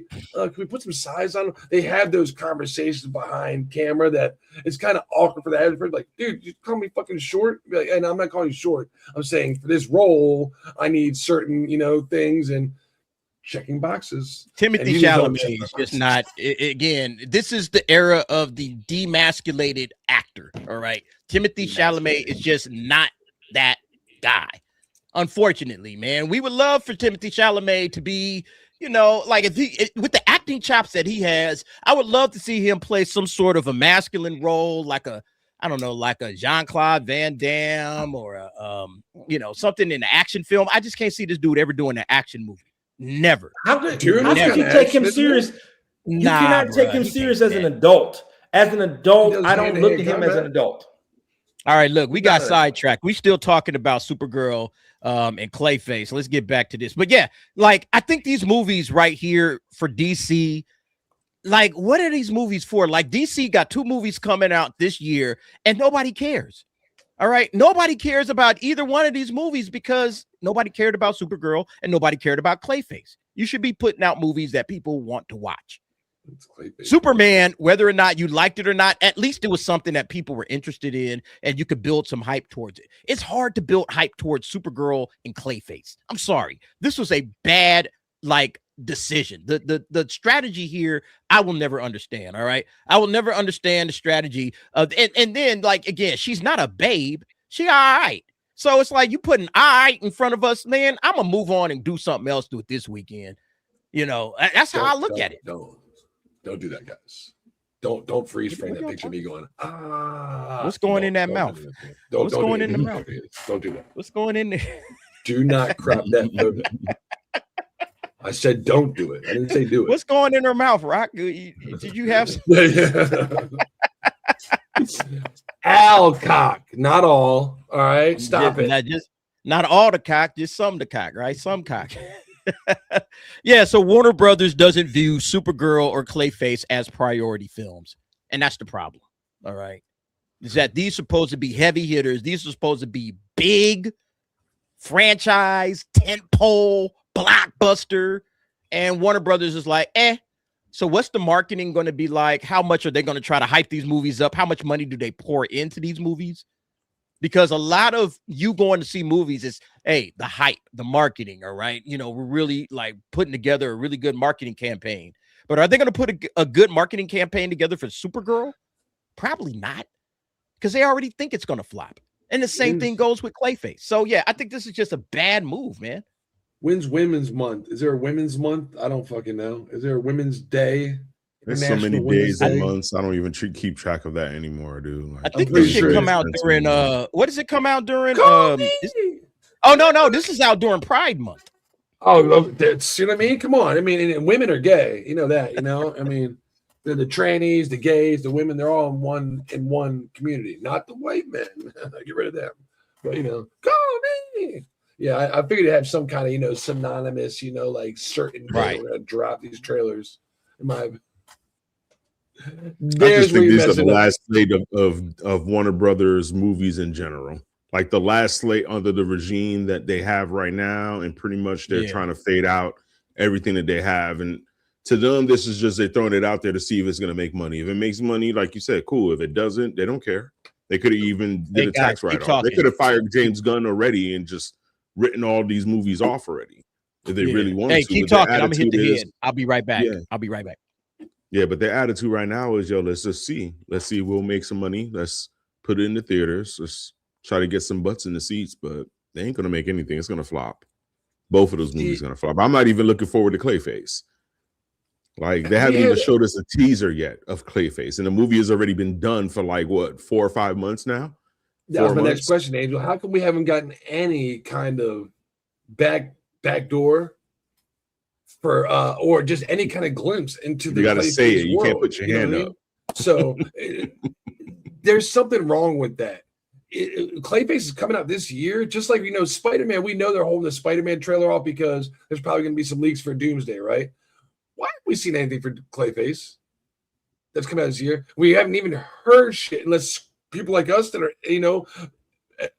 backdooring and we hear all that stuff. We barely see pictures, 1 or 2. It's like that either throws me, and we know James Gunn's only promoting his projects, so I wouldn't be surprised if Clayface ended up being a good project because James Gunn's hands are washed. It had nothing to fucking do with it.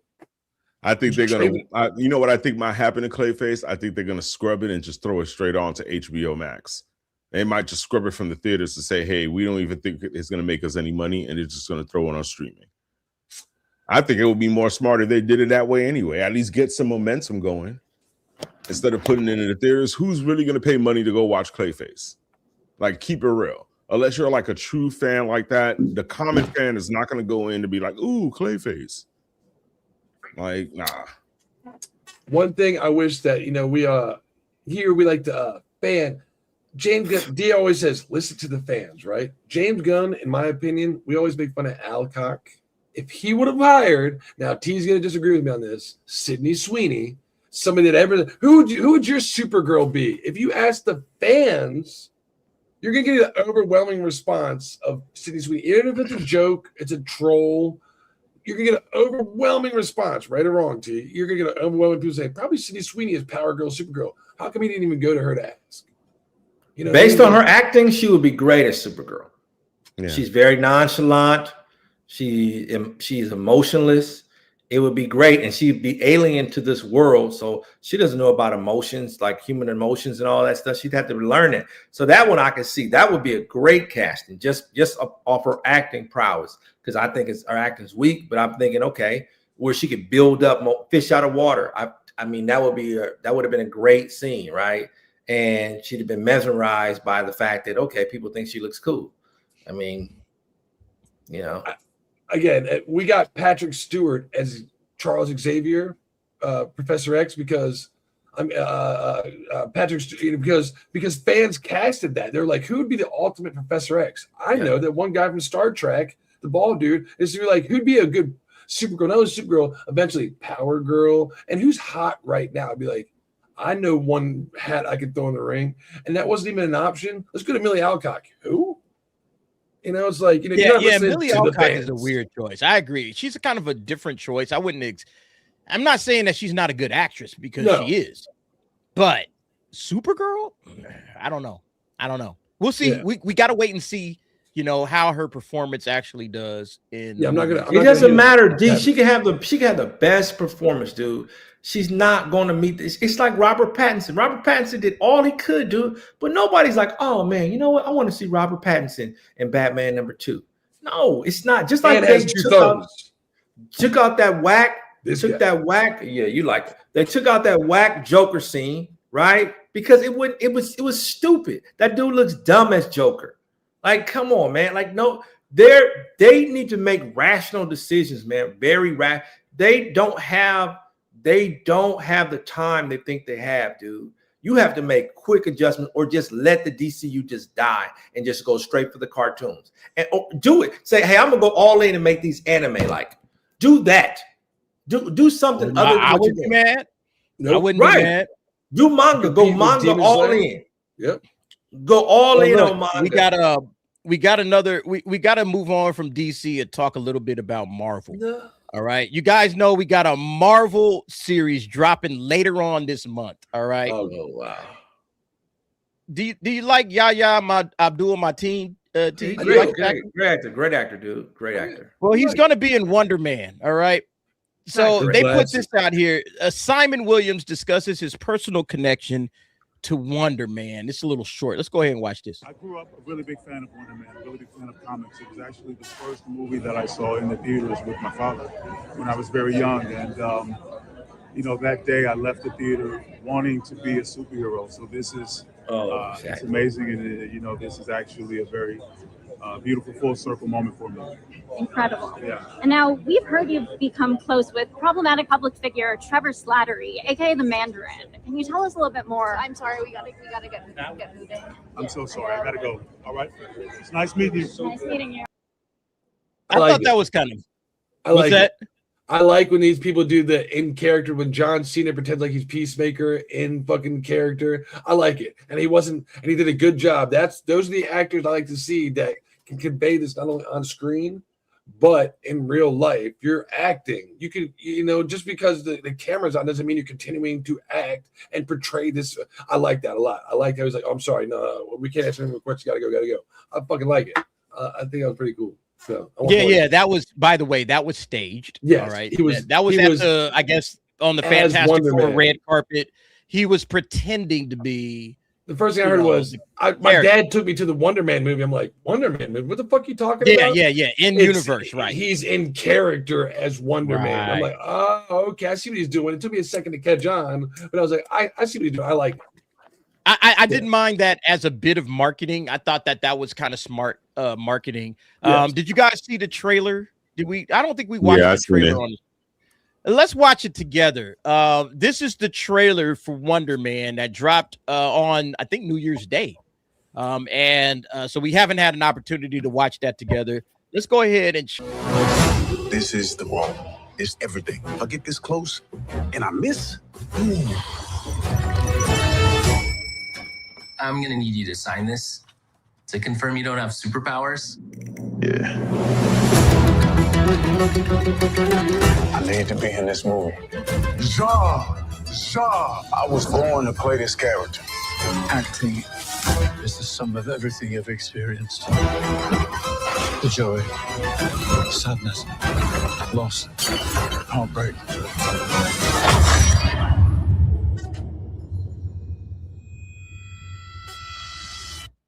The Department of Damage Control considers Simon Williams an extraordinary threat.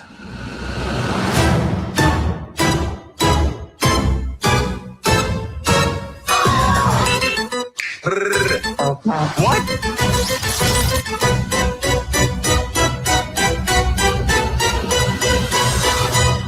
Are you gonna use super speed or what? I'm gonna use my car, Trevor. Does that mean you do or do not have super speed? Let's go!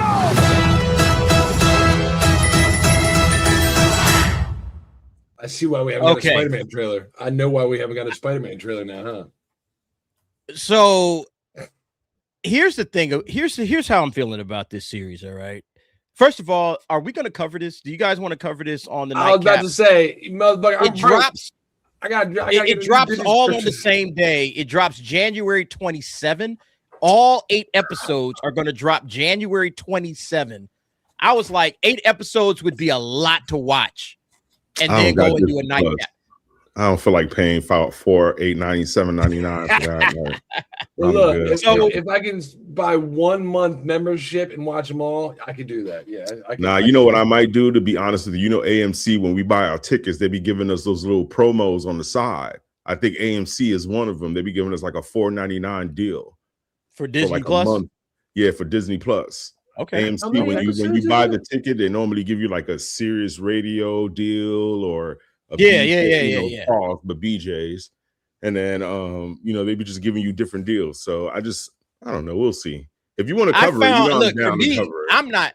I don't pay for Disney Plus because there's nothing on it. I found a plug. I used to have my old plug that would give me Disney Plus, but then he canceled it. It's like he canceled. I'm like, why are you canceling, bruh? And he's like, bruh, I don't watch it. And it's like, all right, man, because it went up, right? It went up to like 160 or some crazy shit like that. Jesus. So I found a new friend, who has Disney Plus. So I'll be hopefully borrowing, doing what I need to do. But I'm thinking we could do half the episodes on the Tuesday nightcap because it drops on the Tuesday, and then the second half on the Thursday nightcap. So we don't have to watch them all at once because it's 8 episodes. And I don't know how long these episodes are. They're probably going to be 35, 40 minutes. Fine. And so maybe we'll do half and half, do half on Tuesday, half on Thursday. So you guys, everybody watching right now, the nightcap will probably cover that. But we'll let you know as the time gets closer. But in terms of the idea, it's going to be very meta because it's about a superhero movie being made, and the company obviously that makes it is Marvel. So Marvel is going to be doing meta commentary on its own superhero movie making process, and you're going to get the behind the scenes to that. So that could be interesting, but for some reason, I just don't trust Marvel to be funny enough. I don't know. It's like they've failed, in my opinion, on comedy. Because WandaVision was supposedly a comedy. That didn't work for me. I didn't find it funny. The beginning was okay, but it finished really bad. Then you get to Agatha all along. Oh, but then you get to She-Hulk. She-Hulk was utter dog shit. And then you get to Agatha all along. And it seems like when they try to do this type of comedy, it just doesn't land. So I don't know. What do y'all think? I mean, to me, I already know that Marvel doesn't believe in this project just based off of the fact they're dropping all 8 episodes in one day.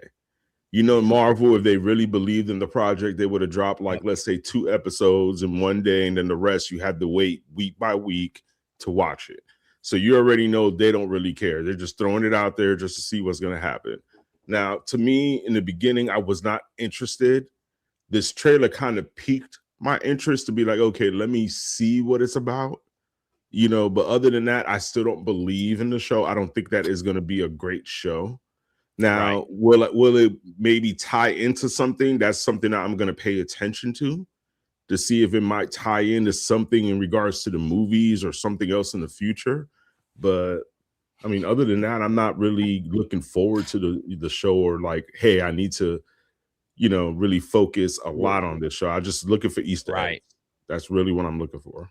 Okay. All right.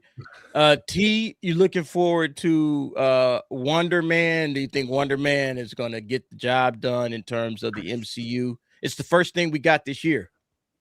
No, I don't think so. I agree with Angel. I think that if they're releasing it all at once, man, they don't believe in it, man. It's just, they pushed it back, man, and try to see what they could do and maybe probably, snip some things in it. But I don't think it's going to be anything. It's a shame too, man. I think when it always surprised me when Marvel has an opportunity to really step it up. Seems like they always take a step back, man. They don't really believe in the TV projects, and we've been experiencing that since WandaVision. They don't really believe in their television projects, man. They just, I don't know what it is, man. I wish Ike Perlmutter was still running things, man. At least he tried and gave a good effort. I mean, until we got the Defenders, but I mean, like it was good. I thought their TV projects were good. They were intriguing, where you wanted more. And I think we kind of started getting that period in shows when they went from 13 episodes down to 8 for budget cost. I think, like I said, man, we're paying all this money, man, and we're not even getting half. 8 episodes is barely half of a season 1. Like we're not getting very much, man. And I guess they're shortchanging us. They're shortchanging the fans, man. Right. They're not giving us a full season of television. They're giving us 8 episodes. The only caveat I can see to that is saying, well, I'm giving you 44 minutes, which is 22 minutes an episode. I'm giving you 2 episodes in one. But the plot, you're dragging out the plot. I might as well fast forward to the last 10 minutes of the show because that's the only thing that makes sense. Like the rest of it, you're doing a poor job of fucking storytelling. Look at what we experienced last year with Daredevil, man. That was a monster. That was Frankenstein's monster. It's just, I hate these Jimmy Rig shows, and it seems like Wonder Man is going to be a Jimmy Rig show. Unless you would have shown me Trevor Flattery being the actual Mandarin, like the Mandarin spirit took over his skin, and I'm going to wear rings now, and I'm back. What are you going to do, man? It's just going to be satire. It's going to be a stupid comedy. That's good. I like that. Yeah. No, I mean, that's a fair point, man. Like, I feel like Marvel really has let a lot of fans down, obviously with their later content, but even just with their television stuff, it's like, at least give us a full season of television that I can really sink my teeth into. I can't sink my teeth into stuff like She-Hulk. She-Hulk seems like it hates the fans. It hates the audience that it's supposed to be making this show for. Moon Knight seemed like it was all over the place. It didn't really have a coherent storyline. I really couldn't get into the characters there. Everything that Marvel is doing right now just seems to be falling on deaf ears, and nobody really cares anymore, And Wonder Man seems like it might be good because everything at the beginning of Marvel looks like it might be good.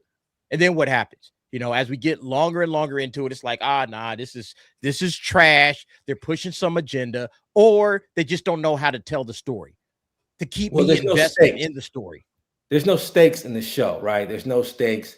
In Daredevil season 1, the Reborn, the only memorable moment I can think of in that is when he like literally tears somebody in half. That was just for shock and awe, right? But other than that, do you remember anything else about the season? No. The other character died very quickly. You got this weird character that's a vampire that's not a vampire, and you don't know why he did what he was doing. It was stupid. Like I think that they don't really have a plan outside of the comic books, man. They don't. They're just throwing anything up against the wall to see what it sticks, and it shows every time. It shows, dude. We had to dude, for anybody that says that Miss Marvel was a good show, you're crazy, dude. That is awful, dude. That is Teen Disney at its peak. Miss Marvel was bad. I don't know. I mean, I agree with Tia saying, but to me, in regards to like the 8 episode deal, I don't think that is a bad idea. I think if they treated it more like in an anime style, like arcs, where, like, let's say they do 8 episodes in the beginning of the year and then another 8 episodes towards the end of the year, where they keep the story continuing, going through, keep you open for something, looking forward. They just need better writing. They need better writers there, and they need somebody. But look at it. But there's no post in a lot of these shows. There's no like, hey, clean up CGI. There's none of that. So your budget is pretty. It's like a procedural. Most of the comic book movies that we want to see on the screen, we want procedurals. When we look at fucking Penguin, that's how you do a show. That's how you get the audience engaged and say, man, I can't wait to see that. Can you imagine if that was a 13 episode season, dude? Would you do like the 13th episode as the buildup? You'd get peak fan interest, dude. Like they're not Marvel doesn't take Disney doesn't take Marvel serious at all. It's just a property that's a cash cow. Tyrell says you need to stop self-hating, T. On what? He said 98% Rotten 98% Rotten Tomato score. I don't know what he's talking about. But apparently you are a self-hater and you need to stop self-hating, sir. I'm just letting you know what Tyrell said because I was pretty sure you didn't see that. Hey, Tyrell, I probably said something, man, that I misspoke or misunderstood, man, but I don't know what the talking about Miss Marvel's Rotten Tomato score. Look, I didn't hate it. But it just wasn't good, man. It wasn't seen good. every episode. It was trash. It's like Moon Knight. Moon Knight was trash. I saw episode half, and I was like, nope. It was not going any further. I watched it with my third grade nephew, and he fucking loved it.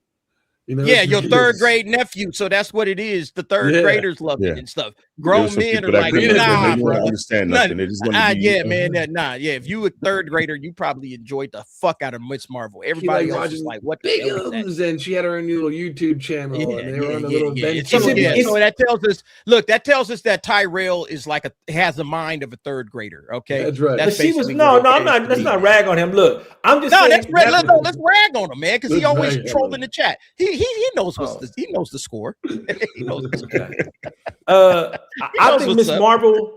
I think the problem with Miss Marvel was it wasn't mature. At no point was she trying to grow up. She just mommy.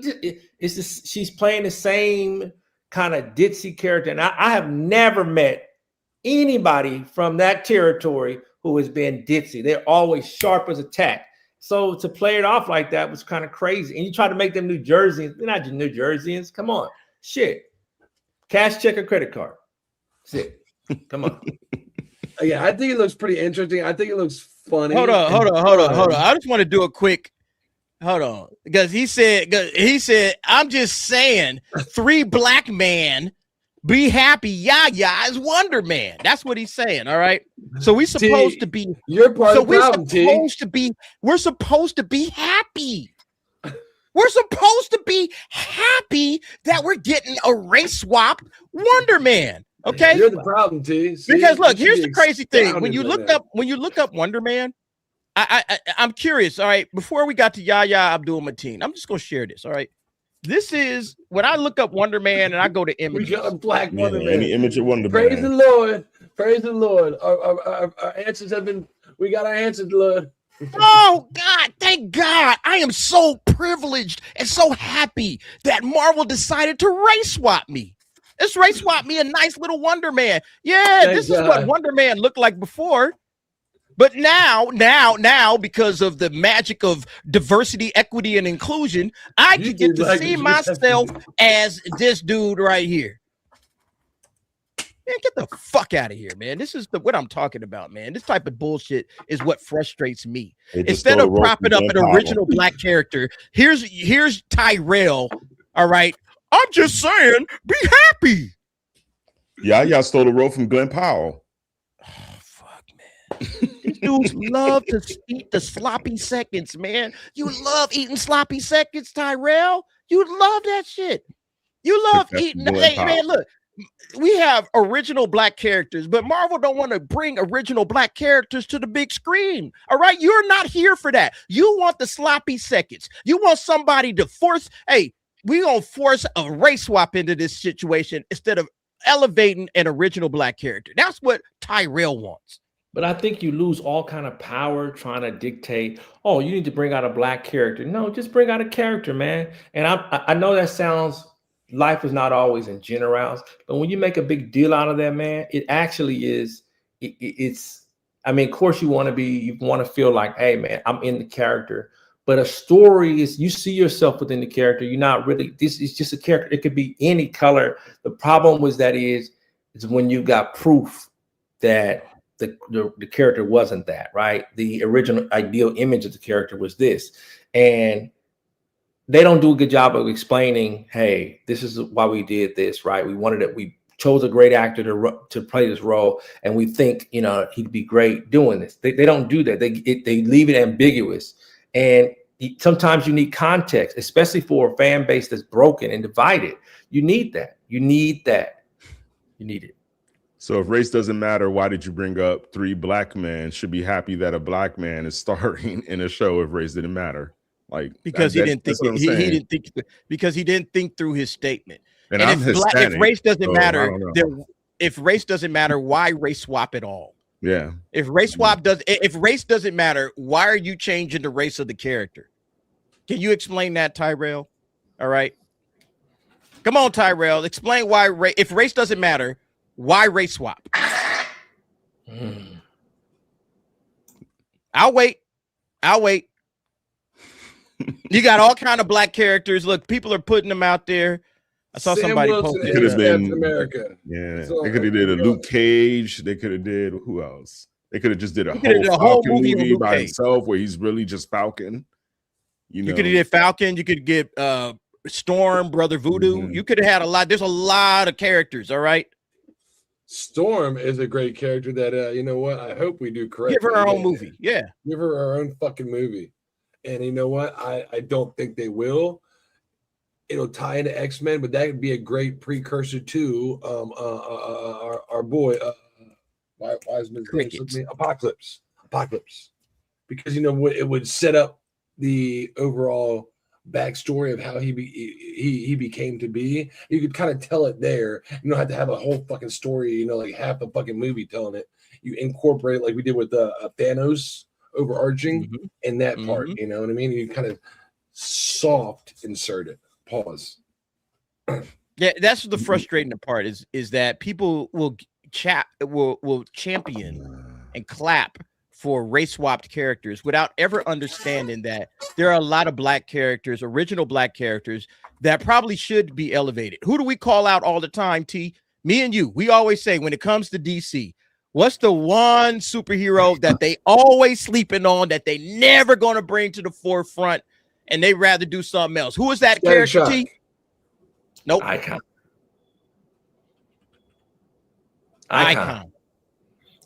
If I were DC, I would do the Dakotaverse. I would totally just say I'm gonna do the Dakotaverse. I would spend more time in Dakotaverse than anything.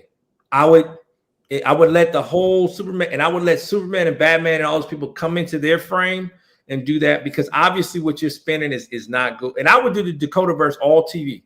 I would have it all on TV. Just here you go. Yep. It would be fire, man. Dude, it would Miles be absolute, is dope. But every time cinema. People try to push Miles Morales, all we get is pushback. And Miles, the dope kid, he ain't trying to take over the mantle of Spider-Man. I don't like Miles Morales. I don't. Also.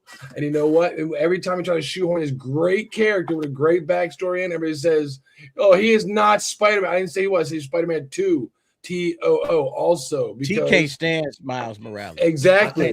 So you know what? It's like, he's a great fucking character, whether people want to admit it or not. People, you know what? And again, my younger generation, my third and fifth grade nephews gravitate towards him. So when we get more like that, because he wears Jordans, I don't know, man. Like, but us as old adults, you know, because we're not buying it. You know, I always say, T, why won't they adapt an Icon story? Why won't they bring? He's literally Black Superman. He is literally Black Superman. All right, damn near the same origin story. Why won't they do Icon, T? Because he's conservative. Because he's conservative. That's it. Because he's conservative. He's Clarence Thomas's favorite character. That's badass. Clarence Thomas, he loves it. Oh my God, he's the crowd. Love this man. And what's the name? What's the dude? God damn, I don't want to say Magruder. It's not Magruder. What's the name of the dude that created Icon T? Dwayne McDuffie. Thank you. McDuffie can't stand it, man. He's pissed. He cannot stand McDuffie's dead though. Well, no, he was, but that's what I'm saying. The point is that he was pissed at the fact that Clarence Thomas liked his character. He was mad at that. He couldn't stand it. And because he couldn't stand it, therefore, hey, you know what? We'll never bring this dude out as a major character in DC Comics, even though he should be essentially their Black Superman. Wasn't Michael B. Jordan going to do a movie about him? I thought Michael B. Jordan was going to do something. I could have swore he had some sort of a project going on that's supposed to be he was supposed to do Black he was supposed Superman. to do Calvin Ellis, right? Calvin Ellis, okay. Calvin Ellis, yeah. I thought it was this. Okay, my bad. Icon and Rocket, great characters. But they'll never do it. They'll just race swap Superman, and then they'll say, "See, it's fucking stupid, man." Don't you guys want Black Superman instead? Why would you say black? Why would you take Superman and preface it with black instead of just saying, "Don't you guys want Icon?" Yeah. Again, because Icon is a conservative. That's the whole problem. Icon is conservative. That's the reason why nobody wants to adapt him. This character and make him what I want him to be instead of the character what he is, and portray him for what he, can't have it. And they're not going to do. You know why they don't do Static Shock? Because if you do Static Shock, what you're going to say? He's a kid, right? He's a teen. It can promote a dangerous thing. Kids are dumb. Let me stick. You're talking about saying kids who eat fucking Tide Pods. Oh, let me just stick my finger in the socket hole here. Like that's what they don't want to promote that, man. I was joking on that one, but I mean, because he never really took off as a character, and you always get the 100 people be like, "Oh, come on!" Like I don't want to see Val-Zod. I don't want to see. Don't want to see Val-Zod. Don't want to see that. And when the comic book took off, that's like saying you want fucking we call him Mark Henry. What's the fucking the metal Superman? Steel? Nobody wants to see that. You know what I mean? It's like you're like, I'll watch it. Really? Show me in your fucking category of movies where you Jack was bomb as Steel. What are you talking about? You couldn't show me where you've watched that movie in the past 25 fucking years. You ain't never seen that. Yeah, exactly. You watched it once and you never watched it again. Exactly, man. I think that what else, fellas? I think that if we want to talk about DC and I think the issue that they're having is they don't have enough cartoons. It seems like the cartoons just died out. You need cartoons to promote your brand. Your comics aren't selling, so put the money into the comics. Put the money in the comics, and then make it more interactive, man. You need to do something to make things interactive, like promote the apps. Let the apps be your avenue to engagement and things. Like the cartoon world is silent right now. Silent. Their cartoons were big on HBO, but then they ended up taking it off HBO Max. That's the thing. Then they just threw it all on YouTube for free, where you could just watch a majority of them for free now on there. Like YouTube promotes it all the time on there that you can watch some DC movies in regards to like their older catalog, but they need some new stuff though. Yeah, their movies were off the hook. Like they're DC animated studios, but I think right now they shut them down for a time period due to the whole sell with Warner Brothers and everything else. So they kind of put a pause on their animated features. Wait a minute. What was that? I thought he was talking I don't know. Tyrell is doing what Tyrell does. He's in the chat trolling, and that's fine. Again, I don't mind Tyrell. I don't hate the trolls. I love the trolls. Troll on troll. All right. You guys have enough roles and have always have. Is he talking to white folks? I guess he is. Yeah, another reason there's enough roles for the white people. Man, but again, why not just give? Again, we have good superheroes. All right. Again, Icon is there. Introduce Icon to the world through DC Comics. Introduce him, make a movie about him, put him out there front and center. But because this would be hard, because you got to do a lot of heavy lifting, you got to do a lot of marketing. It's easier just to throw an S on a black man's chest and call him Superman, Black Superman, Calvin Ellis, or Val-Zod. It's easier to do that than to try to promote Icon. Icon would take money. It would take time. You got to do the story right. You got to introduce a character to a lot of people that have never heard of this character. But this is a really, really good character. But DC don't want to do that because DC is more interested in the bottom line. We got to make money. So it's easier just to call him Black Superman, Calvin Ellis, make him a Barack Obama clone, and there we go. And he'll be the president. It's stupid. It's stupid. It was stupid in the comics, and it's stupid in a movie, and it's stupid at any time. In an entertainment field day, it's called stealing my thunder. It's taking the front row roles. That way, I'm front stage. You're looking at me. I got attention right now, and that's what they're doing. Hey, how can I steal somebody's thunder? Wait, hold up, Rock. Yes, you are a troll because black people saying black people can be in white roles. What are you talking about? Do you hear yourself talking, bro? And white people can be in black roles. Do you hear yourself talking? Black people can be in white roles. How come you just can't make roles for black people and make them black?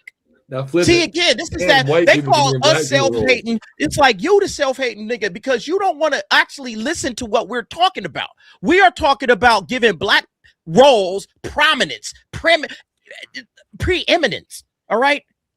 Have black roles sitting at the top of the heap. Why you got to go and steal white characters and swap them into black roles? What sense does that make? If I got hired on Blade tomorrow, this is one of these dudes that like Black Snape and all of this bullshit. It's like, no, Black Snape is not a good idea. Black people can be in white roles. How about black people be in black roles? What's wrong with that? Tomorrow we get a new hire. Advocates for that stuff though. They like going into that field and taking something from the white characters and flipping it and acting like, you know what, we took something from the white man. It's ours, so it's ours. Like it doesn't work that way. You know what I mean? It'll never work that way. And if that's the case, why aren't you seeing the most biggest black actors out there really pushing for these characters to constantly be out there? Like Michael B. Jordan was the only one really like, yeah, let me make a black superhero film. You know what I'm saying? Other than that, Will Smith probably tried with his character, but nobody else ain't advocating for it in Hollywood like that. Like, we need more black superheroes. We need them. Like, nah, like they're going to flip something white. You know what I'm saying?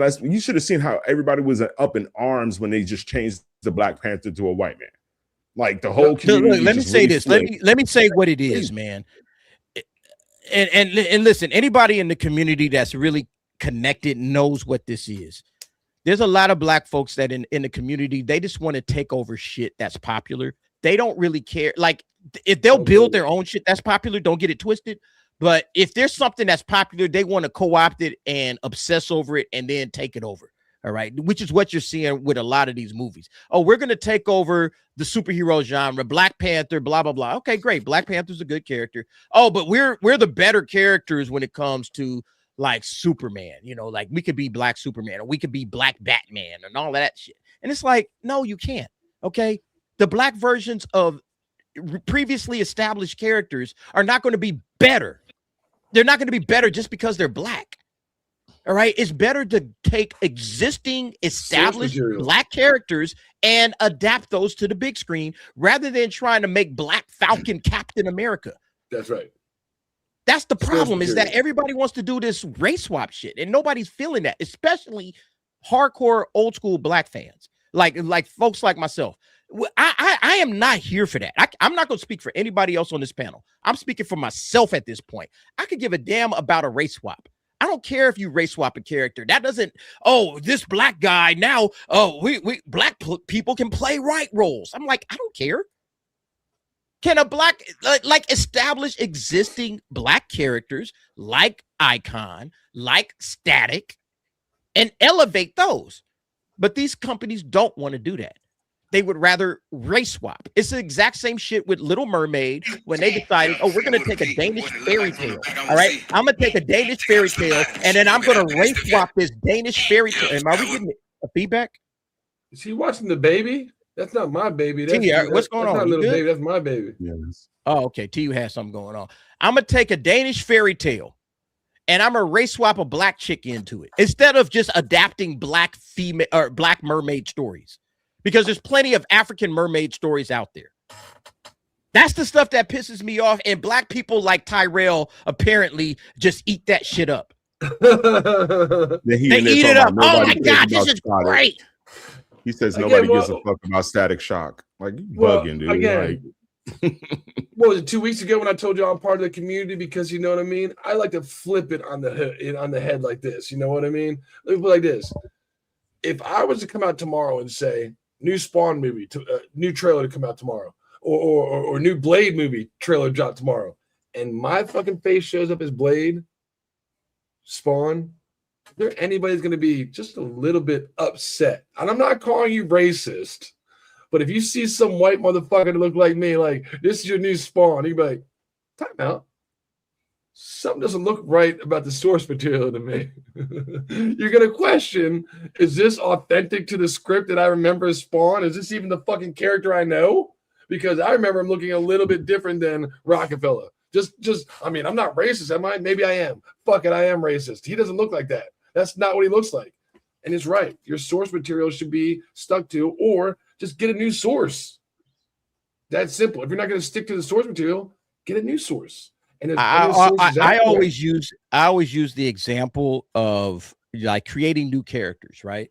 And I talk about this when it comes to Agent Coulson. Now, Agent Coulson never existed in Marvel Comics before. It wasn't an established Marvel character. That character was created for Iron Man in 2008. Brand new character, created whole cloth out of nothing, out of thin fucking air. Okay. And guess what? They put time into the character. The actor put time into the character. They paid attention to the character. Next thing you know, Agent Coulson has his own TV series. So to say that you can't create a character for, we really want to work with, what was the name of the dude? Giancarlo Esposito. Now he's already got a role in Marvel now, but before they were saying that he could be Professor X. And it's like, okay, if you really want to work with Giancarlo Esposito, create a character for him. Brand new character, never created before, instead of race swapping him, because they were talking about race swapping him as Professor X, which would have been dumb as fuck. But you can create new characters for your cinematic universe. Look at what they did with Agent Coulson. Agent Coulson was a brand new character created out of absolutely nothing. And look what he ended up becoming, getting his own TV series, Agents of S.H.I.E.L.D. And he actually got to participate in the creation of that character. They brought him in every single year. Hey, I forget what's the name of the dude. Clark Gregg. Hey, Clark, come on in to the writer's room. We're about to get ready for the next season of Agents of S.H.I.E.L.D. What do you think this character would be doing at this particular time? And Clark Gregg got to actually deliver, hey, this is what I think the character is, blah, blah, blah, blah, blah. Now, again, they could do it for a white character. No problem. That's a white dude. They did it for a white character. But you're telling me that you can't do the exact same thing, create a brand new character if you really want to work with somebody as a black character, as an original black character. You're telling me you can't do that when they did it for Clark Gregg and they did it for Agent Coulson. That's the stuff that really infuriates me, because what it basically is telling me is that you are telling black people to just accept the sloppy seconds of another character. Here you go, Anthony Mackie. You're just Captain America now, even though nobody's ever accepted Sam Wilson as Captain America. But that's what we're going to do because we want to give you a bone. We want to throw a bone to Anthony Mackie and disregard the character of Falcon. Disregard Falcon. Who cares about Falcon? That's utter garbage. But this is what DEI and Hollywood want to do with these days and ages. And I'm sick and tired of it. And I'm going to call it out every time I see it. So there's no reason to race swap. If you don't have to do it for Agent Coulson and you don't have to do it for any of these, you can just create new characters. Then create a new character for these other guys that you really want to work with so damn bad. Yeah. Let's go with the biggest race swap in MCU and see what it's actually, and the longest too, to see what it's done for the character. My example is going to be Nick Fury. What was Nick Fury in the comic books before he was portrayed? Get that mentality of who Nick Fury is and what he is. Now, I want you to visualize Nick Fury being swapped in the MCU form. And now what do you think of Nick Fury as? You can be like, wait a minute, I don't want to be portrayed like that. I'd rather be portrayed as the first version, regardless of what fucking color they were, right or wrong. Right. Because if not, you can be dating some fucking alien that's, most likely the same gender as you, that looks fucking disgusting. It's like, what the fuck? And you know what I'm talking about. Do you want the comic book version or do you want the Disney Plus version? And when they start doing this, you're going to get, do you want this version of Nick Fury or do you want, I married my what was it? Fucking the weird fucking thing that you found out in Secret Invasion. He was making like to a green dude alien that portrays as a chick in a human. That was so embarrassing, man. That was so embarrassing for Marvel to be doing that shit. That was trash, man. It fucking made me want to puke. I was like, oh my God, really? Is this fucking Nick Fury? Like, what did they do to him? And then like, and then at the end where, oh, it wasn't me. It was you. I saw you. And look, I've always said this too, man. Like for me, like people question me sometimes. I make a video, like I did a video on Black Snape recently, and I talked about race swaps. And people say, oh, I guess I bet you were happy about the race swap for Nick Fury. And I was like, no, the fuck I wasn't. No, we weren't. I never liked race swaps. I am 100% against race swaps in all forms. This is where they're going to go. This is the end of your race swap. Bro, I took heat on the race swap for fucking Perry White. Okay. Perry White was race swapped in Man of Steel for with Lawrence Fishburne. And he was race swapped again with this new Superman, Wendell Pierce. And I've called it out both times, and I get heat for it. I got heat for it then. And Perry White, you would say, oh man, all right, Perry White is okay to race swap. No, he's not. No, he's not. No, he's not. Again, they don't want to do right by black characters and black actors. They want to hand you their sloppy seconds. And there's people like Tyrell, eat it up, hook, line, and sinker. Yes, thank you. Yes, more black representation. And it's like, no, that's not representation because you're not representing a real black character. They just handed you a sloppy second. It's like his name's White though. I'm like, that's how dumb we've gotten. Like, why do you think his last name's White? It's not like somebody calling me like, Shorty because I'm tall. They call me Stretch because I'm fucking tall. You know what I mean? It's like that's why his last name is that. It's like hello. But again, when it goes down to get down, the longest one we known, they try to like first race swap, then cuckold. Then make them accepting and understanding. You start making these demasculated men. So the first, when you see race swaps, you're like, I'm on board with this. The second thing's going to be is look at Sam Wilson before he became Captain America. He was a fucking he was able to he was a not like a psychiatrist, but he was in like what am I trying to think? PTSD coordinator. So he talked to people at a counselor. I'm sorry, not coordinator. After so he talked to people. He had a legit awesome fucking backstory. And then it's like, you know what? No, forget all that. And Riley. Look what Tyrell is saying right here. It needs to be done more and prove it's successful. But see, how you going to prove it's successful if you never do it? And if you just keep handing Anthony, like they should have made that Falcon, Captain America, Brave New World. That should have been Falcon, Brave New World. And they should have just let's build up the character of Falcon. That's what they should have done. All right. That's what they should have done instead of race swapping them. Hey, or that's not even a race swap. That's just a tokenization. We're just going to make Falcon Captain America. It's like, no, try it out. Let's see if people will rock with a Falcon movie. Yeah. All right. Let's just give them a Falcon movie and let's see what happens. It would have probably done just as well, if not better, than that Falcon or that Captain America Brave New World bullshit.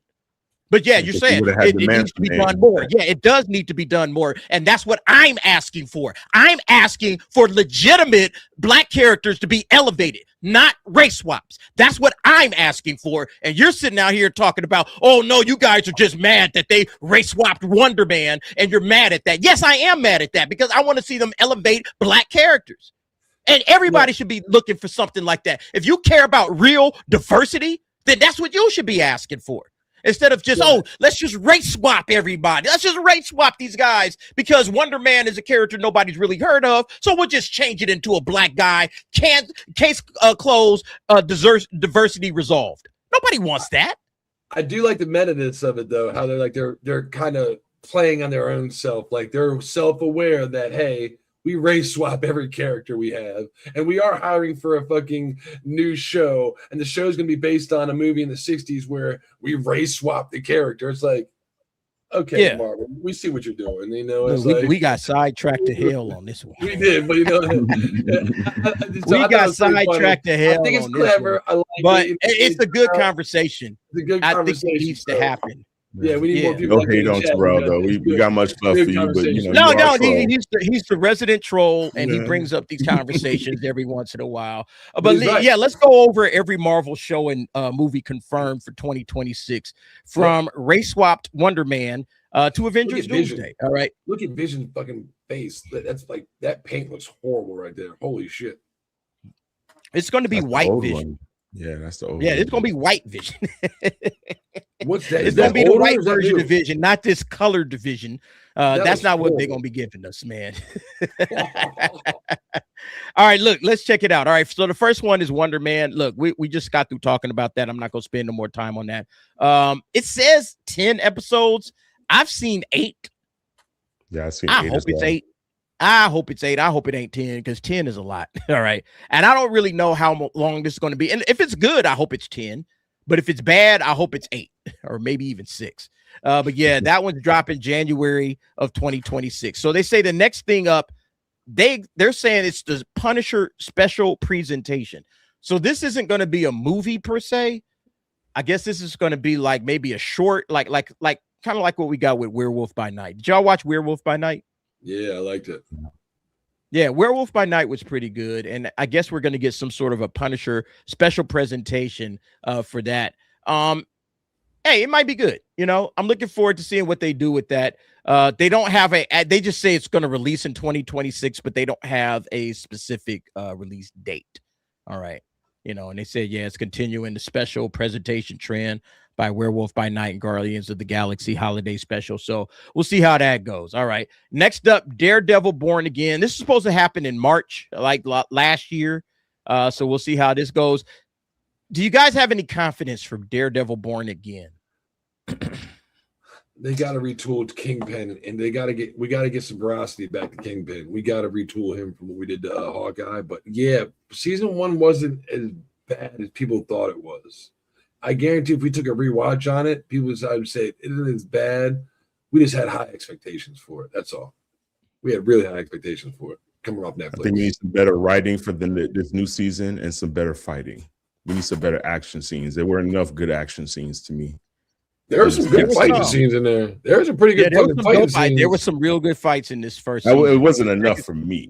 That's what I'm saying. Like, in my personal opinion, I want to see more. So it will get me more interested and excited in the show, especially when you're saying this is more street grime type crime thing. So I want to see him interacting a little bit more in regards to fighting. Like, I just want to see that.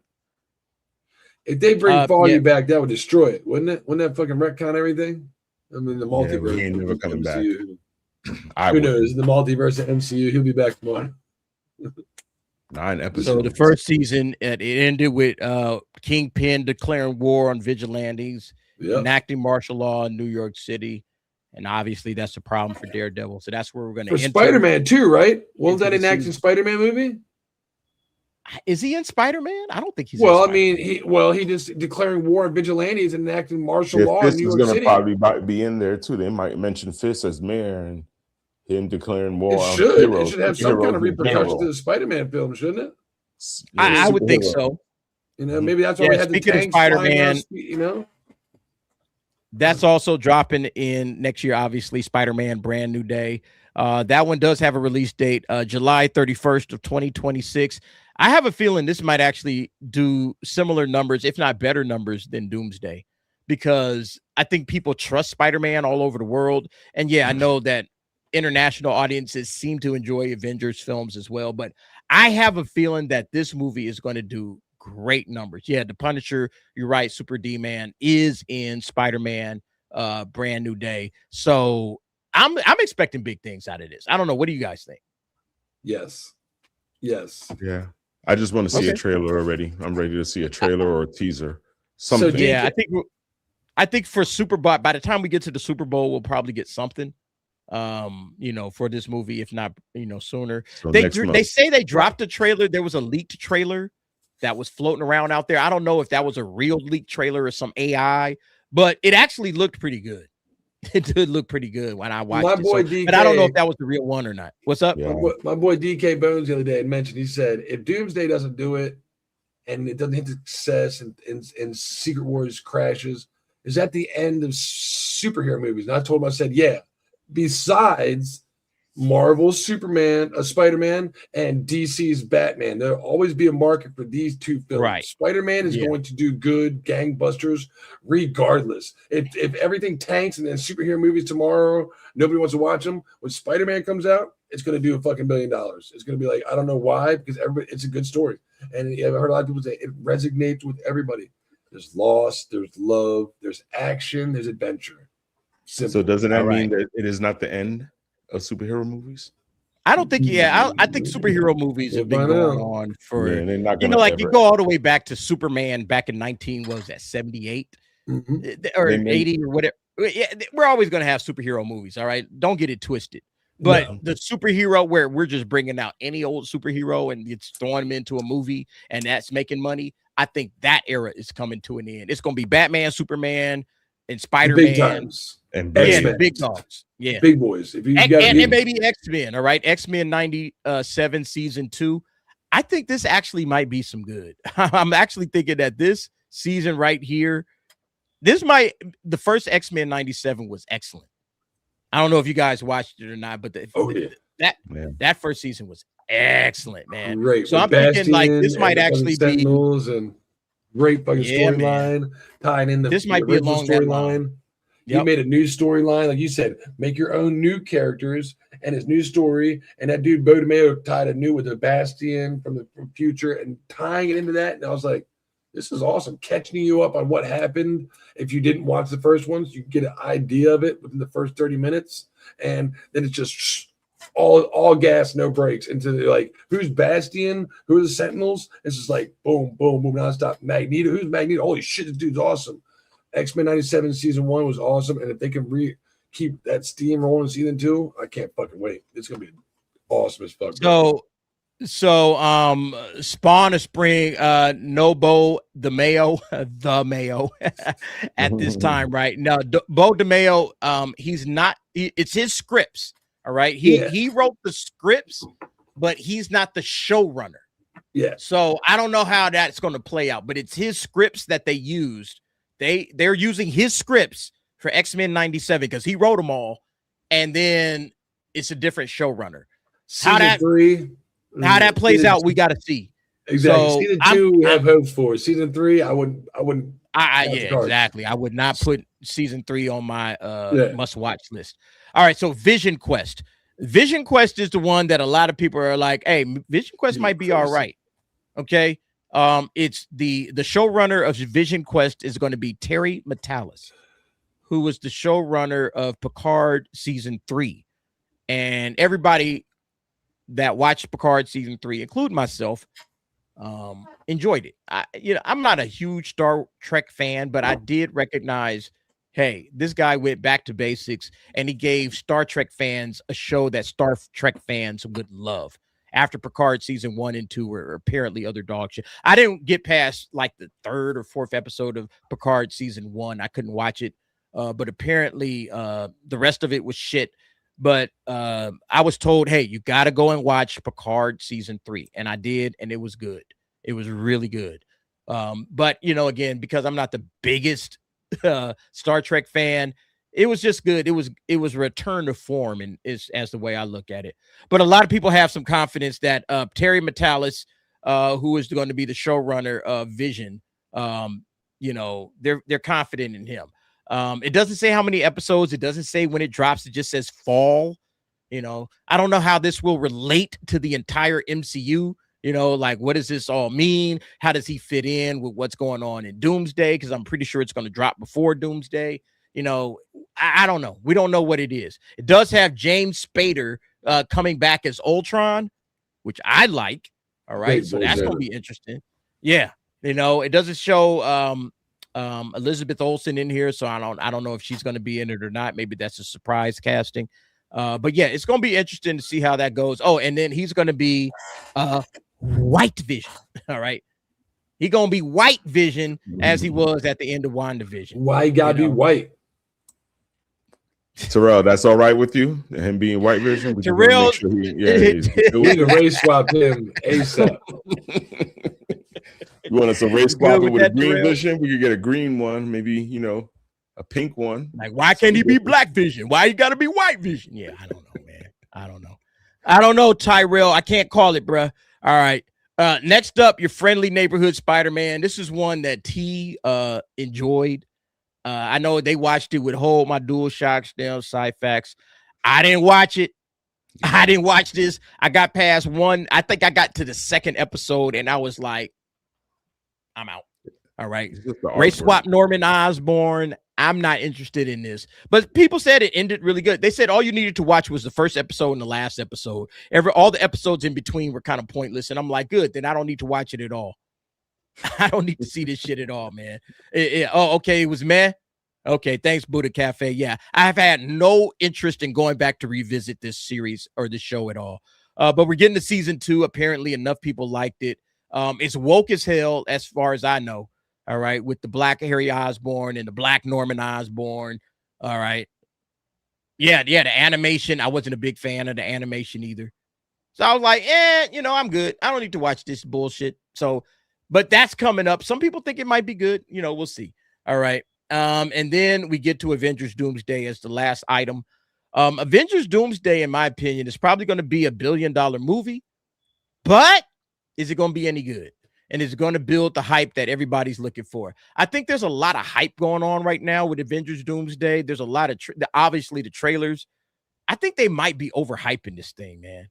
I don't know how you feel about it, Angel. Rock just dipped out for a second. I think the media is overhyping it. I don't hear the streets or anybody really in my circle like, I'm waiting for Avengers Doomsday. Like, outside of us talking about it, I don't know anybody else really speaking about this movie. So, I mean, like I said, I think the way that they're really going to have to hype it, you're going to have to really come out with a sick Doom trailer. You have to. Like, the trailer has to show us some stuff that, I mean, you might spoil maybe one fight scene. That I will give them that. Spoil one fight scene, and that's that. But we need to see a really good Doom trailer. We need to make sure that the publicity for this is not overreaching anybody. Like right now with this, you have to go watch Avatar type thing is stupid. They could have really did like a commercial trailer, just drop it on a playoff game right now. Now you got the playoffs cracking for the Super Bowl. They could have dropped one trailer each week for those playoffs in the NFL. You know what I'm saying? Just to have the eyes on something. So there's a lot of things that they just need to change around with the promotion because you have a whole year still. You still have a whole year before this movie drops. So what else is going to happen? And we know you're about to spend over $200 million in promotion for this movie. So we know that the budget is going to be astronomical. So, yeah. I saw a meme on Twitter, D, is like, you see that Captain America trailer? You see that Thor trailer? You see that Cyclops X-Men trailer? Hey, yo, what the fuck? So it only gonna take 1 second. It only gonna take 1 second, bro, for people to be like, yo, man, this shit looks fucking fire, flame. You know what I mean? It's only gonna take that one little hit, which they haven't showed yet. And we can all agree we were talking about it this week. And remember we were talking about it? These don't look like these trailers are unedited scenes that when Thor's talking for way too long up into the sky, please, Father, this is getting uncomfortable. That shit's going to be either cutted, edited, nixed, not even going to be part of the fucking movie. You know what I mean? It's like they're still trying to make a movie. They don't even know what the fuck it is. You can see they're going to try to cut a little bit of that where Captain America rolling on the bike. You'll never see that Triumph fucking marketing paid. It's like, get rid of that shit. None of that's going to be in the film. So to me, it's like when we see the real stuff's going to be in the film, the X-Men fighting the Sentinels come to the base, you'd be like, whoa, was the CGI they've been working on for like 3 years now? You'd be like, that looks fucking badass. That's what I'm wondering is how will they handle the X-Men? Bruh, they can make it amazing. They can make it incredible, or they can make it trash. I'm hoping that the X-Men is done right, man. I was checking out Neurotic, and he kind of verified something I already stated, that what we seen with the X-Men, I think, because Neurotic was saying that in the beginning of the film, one world is already going to get wiped out. They're going to get wiped out real fast. Is it going to be the X-Men? It's going to be the X-Men. That's why I think that they're going to show, you know, Cyclops doing what he's doing around the Sentinels. I think it's just the end is but they're going to still pull out some people, but that world is going to be the first world that's going to just go real fast. Outro. They're going to be out of there. Fuck. Yeah.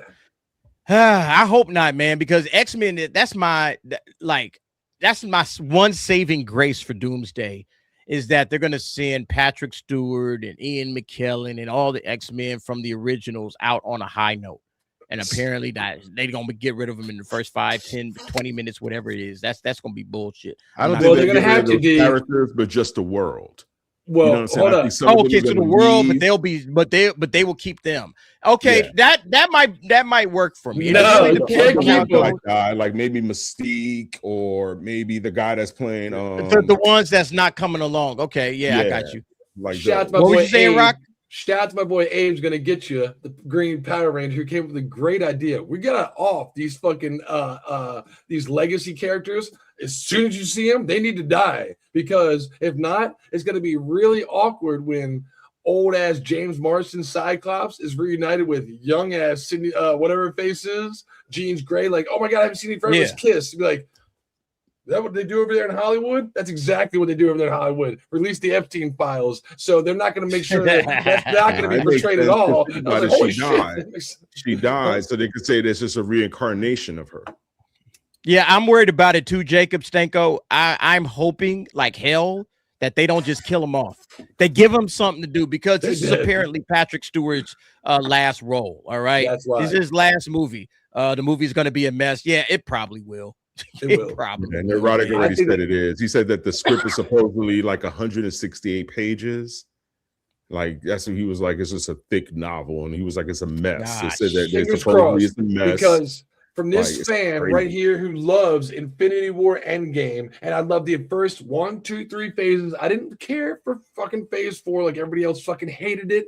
I didn't care for it. I didn't want it. It went in the wrong direction. All I care is if this is the death or end of superheroes or MCU, that we get one last hurrah, that we all go here and we're like, it was good. It wasn't great, but it was good. You know what I mean? It's like, if we could just get this one last 2026 and possibly 2027, I'll be fine with it. I know there's nothing going to be coming down the pipeline. Pause. Well, check this out. There's rumors right now that there could be more trailers on the way. Avengers Doomsday, could as many as 6 teaser trailers now be on the way? I heard that too. I think this is the thing that I think is the problem, is that they're overhyping the movie, and they need to slow down on the marketing. I'm not saying that, you know, don't do any marketing at all, but it's like when you start gassing us up too much, you're setting everybody up for a fall. I want a real trailer, not a teaser. Just enough marketing. Don't try to gas us up and make us think that this movie is going to be better than Infinity War or Endgame because you didn't properly build to this. So now we just got to hit you up with about 15,000 trailers just to get you guys hyped. Stop it. Okay. I think the 4 trailer idea was a good idea. I honestly do. It's a good idea just to kind of have a month-long marketing campaign. Let that go for a month. And then after that, all right, good. We did our 4 weeks. We're done. And then you'll see a Super Bowl trailer, and then we'll work on a summer trailer. But to try to do everything all at once, trying to get everybody pumped up for this now, it just feels like they're running out of like ideas. Like, man, they got to throw the Hail Mary, fam. They really do, bro. They have to. They got to go all out. Right now, this is like a Puffy production. You know what Puffy used to go out there and just hype up his parties? This is basically what it is. Like, it is, man. Yeah, it is. And we got to pump this thing up like this is going to be the end all be all. It's like, bro, slow down, man. This ain't going to be a white party, Puffy. I'm just saying, man. Like, supposed to have Spider-Man in it, though. I heard it's supposed to be Toby's Spider-Man, though. That's what I'm hearing. That's supposed to be Toby, and he's supposed to be teaming up with Wolverine. Because of the well, yeah, because of the symbiote, right? Yeah, yeah. But so, they're saying supposedly that Toby, when at the end of the Spider-Man movie, that supposedly he never got to go back home. That supposedly that he's going to end up somewhere where Wolverine and Deadpool is supposed to be at, and from that point, his world is going to get destroyed as well. And that from that point, so the Tobey Maguire world gets destroyed. They're saying that's my favorite Spider, and that's my favorite Spider-Man world, man. So but they're I saying don't that he's want going to be the one that's going to be in the what is that one? He's the one after Spider-Man Doomsday? in Secret War. Yeah, Secret War. because he's the one with the symbiote. Yeah, like he's the one with the symbiote. We haven't seen that elsewhere. So that would be disappointing, man. I think they're hyping this movie up way too much. I think they need to slow down on the marketing. If they don't have a good idea, it is what it is. Let the movie just speak for itself, man. You know what I'm saying? They Let the movie can't. speak for itself. They got to give us member berries.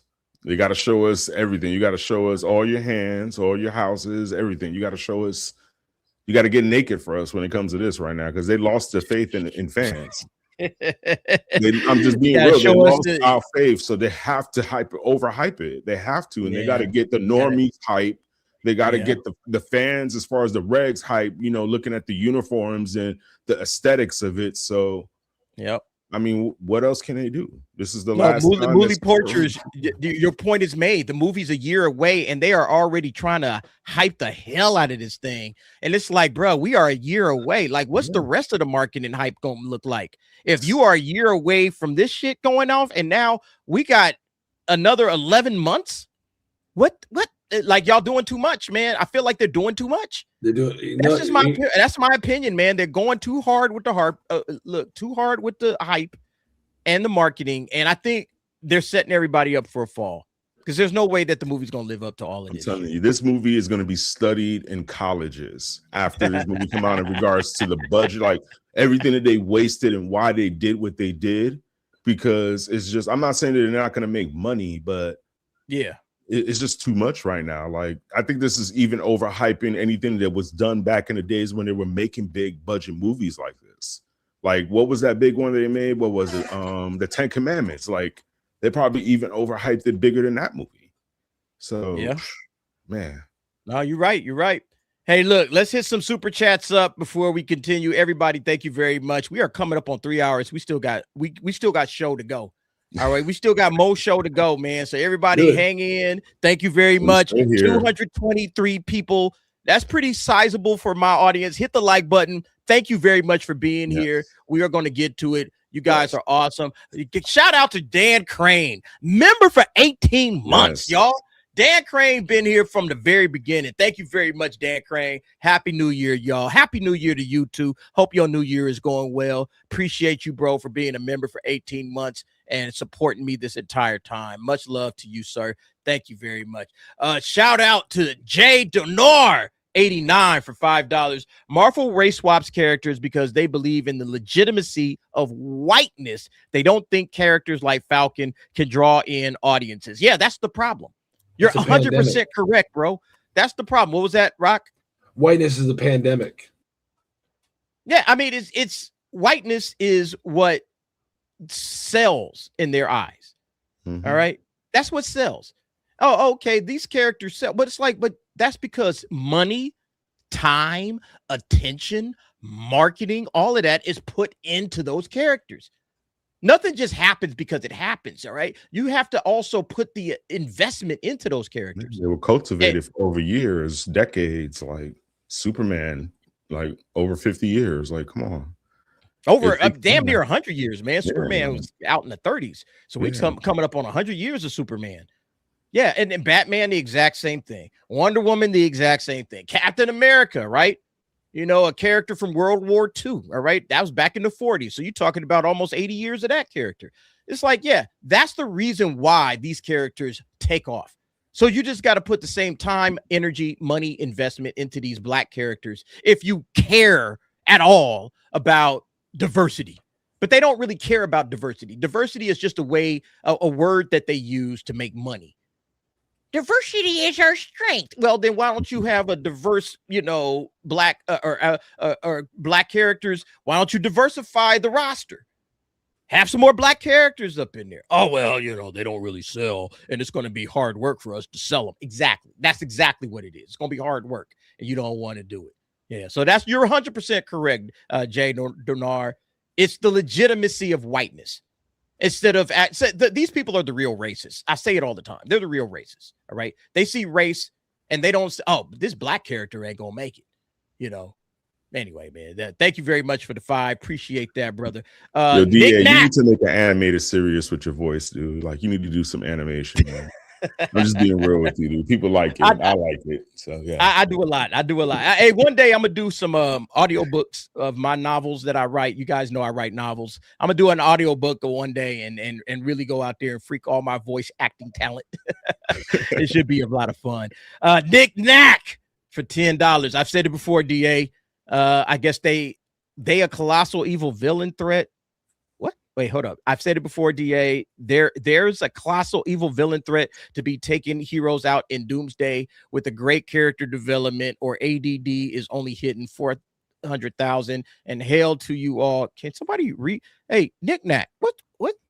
Am I reading? I said this before, DA. Let me do the ADD type shit. All right, yeah. Let our ADD champ jump in here. That would be Rockefeller Plaza. Go ahead. I said it before, DA. There's a colossal evil villain threat to be taking out heroes in Doomsday with a great character development, or ADD is only hitting 400,000. What's ADD? Avengers Doomsday is only hitting 400,000. And hail to you all. That's the ADD that I was missing. Million. I was missing that kernel of knowledge, and only somebody like Rockefeller Plaza can understand what the hell an ADD person is thinking. Shout out to Nick Knack. See, Nick Knack, we got you covered, baby. We got you covered. We got it all covered, man. If you ADD, we got ADD readers right here on the panel that can take care of business. Thank you. Put it in Spanish. I'll try to translate it for DA. We all international here, yo. We got Japan down there. We got ADD up there. We got it all. Word them up. Yep. Yeah. So yeah, I think Avengers Doomsday is going to hit a billy. All right. I think it's going to hit a billy. I don't think that's like controversial. All right. I do think it's going to hit $1 billion at the box office. The question is how much is it going to cost to make the movie? Is it going to cost them like $500 million just on the budget alone because of all the big names they have, and then another $250 million to market the thing? They're already starting in on the market. It's going to be more than two. I think the advertising budget is going to be at least close to $400 to $500 mil. I think so, because they're going to be doing this all year. That's what I'm saying. They have to. They're going to go big, dude. They're going to be they're going to probably do something on an Empire State Building. They're going to do something in Singapore. They're going to be doing everything that they can to get people to come in. That's crazy to me, man. Like, how much can you spend? That's because right now you're saying 200 mil is just starting, like, let's say a month or two before the movie is about to drop. They starting a year. You know what I'm saying? Like, come on, man. Like, if we look at previous marketing from this year, Angel, they'll probably go to Venezuela before they go to New York's Times Square to do some fucking billboards. I'm just saying they're gonna go all over, because I remember them doing stuff like in Singapore, doing stuff in like different countries as well. Like, they're really gonna try to promote this movie, and I'm telling you, they're gonna be close to like 300 to 400 mil promoting this movie. That's crazy, man. Hey, look, I'm going to end the poll right now. I think it's been rolling long enough, over an hour. 4% is insane. So the poll right now is going to end. Best Batman, Christian Bale. Number 2, Michael Keaton. Number 3, Ben Affleck. And then the last one is Pattinson at 4%. Okay. Y'all told me to put top 4%. Garbage. That's a crazy. I think if Adam West was in there, he would have got better than 4%. Yeah, I'm just saying. He probably would have. That's a crazy take than race swapping. Robert Pattinson coming in 4th place with only 4%. Pattinson's like, honestly, bro, Pattinson is not. It's crazy. I don't even remember him having a fighting scene in that movie. Like, I don't even remember that. They opened it up with him. Remember they opened it up with him beating up them little thugs? I'm not saying it happened, but I don't remember it. Like, that's how much of a Batman he was to me, that he didn't have anything that just stood out like, wow, he beat that guy's ass. Like, you're right. Yeah, it's kind of just like it's there because Batman has to have a fighting scene, but other than that, it's just like, all right, whatever. Yeah, it's just he's just not a memorable Batman. I know people love him. I know Rock loves him, but he's just not memorable, man. He's all right. He's Rock strives to get that body physique so he could be out there doing the Batman stuff himself. That's what I make up every morning. Got Rock. And I put my hair in, and I'm like, and I put on Nirvana, and I'm like, and I'm riding in my car at night. I'm like, man, The streets don't know I'm riding, but I am. Yeah. Yo, Nick Knack, thank you for the 10, my brother. Much love to you. We finally figured it out. You got the ADD like Rock, so we was able to work through that. Jay Denar for 5. They're gonna fuck this Doomsday films up. Why? Because Kevin Feige has not learned his goddamn lesson. I think they're gonna woke the fuck out of this film. Well, they already are focusing on Yelena. All right, and I've said this. Yelena is going to be a key figure, 100% in Doomsday. This crying, whining white chick. She is going to be a key figure in this thing. How'd that work And out just on that alone, and I don't. don't care if you like Florence Pugh. I like Florence Pugh. I think Florence Pugh is a great actress. However, look, even comicbookmovie.com throws her up in this thing. Like, oh yeah, man, it's all about her. She is going to be the pivotal character in all of this. She's going to be the pivotal character in all of this. Best believe that. Her role in this movie is going to be monumental. And so, yeah, are they going to woke it up, or is it going to be all about wokeness? Probably, because that's what Marvel does now. Might as well make fucking Timu Lee the second in command, and then it's Timu Lee, and then we'll be fucking. You mean Simu Liu or Timu? Yeah, I think she's gonna die. Same thing. I think she's gonna die in Doomsday. What are you doing? No chance. No chance. They got Thunderbolts. If you look at IMDb, I don't even see her doing a sequel for that. They don't even have that on her IMDb. Like, they only have her for Doomsday, and that's that. They don't even show any other future Marvel projects after that for her. So I think she might end up dying in that film. Good. I'll stand and I'll cheer. I think that's probably why she has such a big role or something, that she's going to be, maybe she's going to be the person to save Reeves Richards' kid or something. I don't know, the babysitter. Look, I would be happy that if Yelena fucked off, I would be more than happy to see that. I just don't think it's going to happen. Right? I'm gonna fucking videotape the shit out of that in theater audience review. Like, we did it. We got rid of that bitch. Shout out to Nick Knack. He got 5 on it. Here's my idea. Have Omega Red lead the Sentinel Squad and totally decimate them to where they try to find a way to fight back before getting to Doom. Okay. I don't want to brush over Omega Red like that. I know what you're saying. Like, just have like a quick, like have him like do overlook and be like, going. I don't want to brush over him. I want him to be an actual level threat to where we can get to an X-Men universe. I mean, it's cool, but like, I think what you're trying to say is like kind of like the Hulk Wolverine, where like Deadpool goes to the universe, like, oh shit, a quick little thing like that. I don't want to be brushed over. He's a fleshed out villain that we could have a pretty good story with Omega Red. He's supposed to be in the new X-Men 97 cartoon. I think he's had a role in there as well. So I've heard bringing him back. Good. I don't think they're going to put him in Doomsday.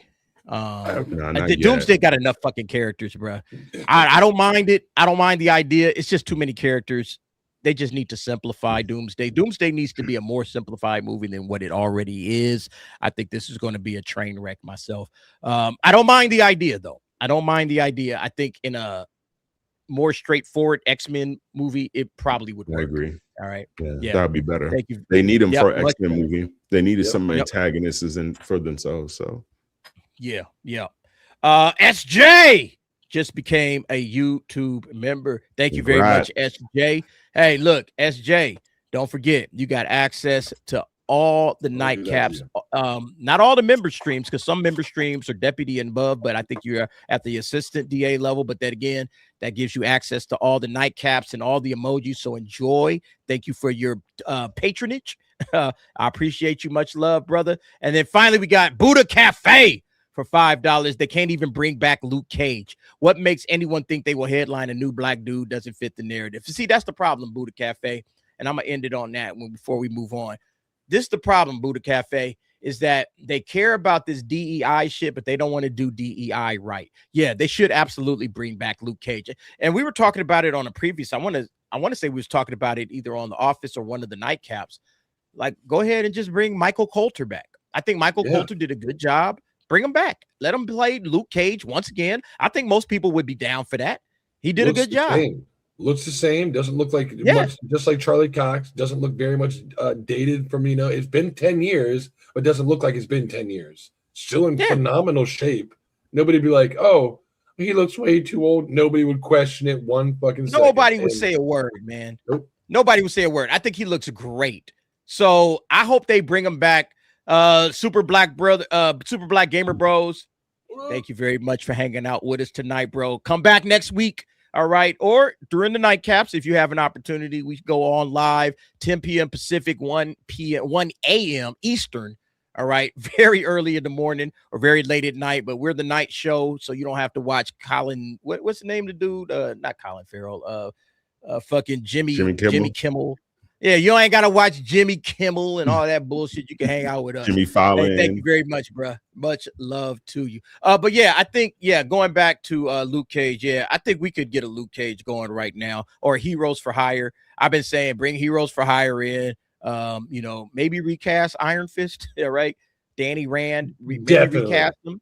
Yeah, and then just go in a different direction. And I would be happy with that. And I think a lot of Marvel fans would be as well.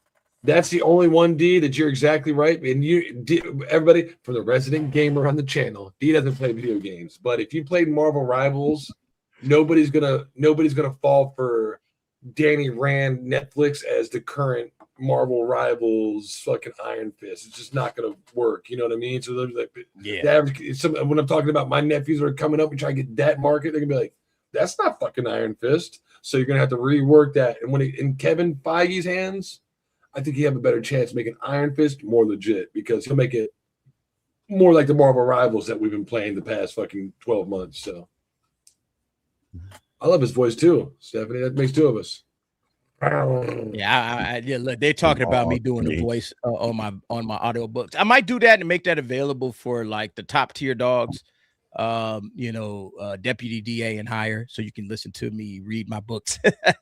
That would be cool. But everybody, look, thank you. Shout out to everybody that just dropped super chats. You guys are awesome. Much love to you. Y'all keep the lights on, man.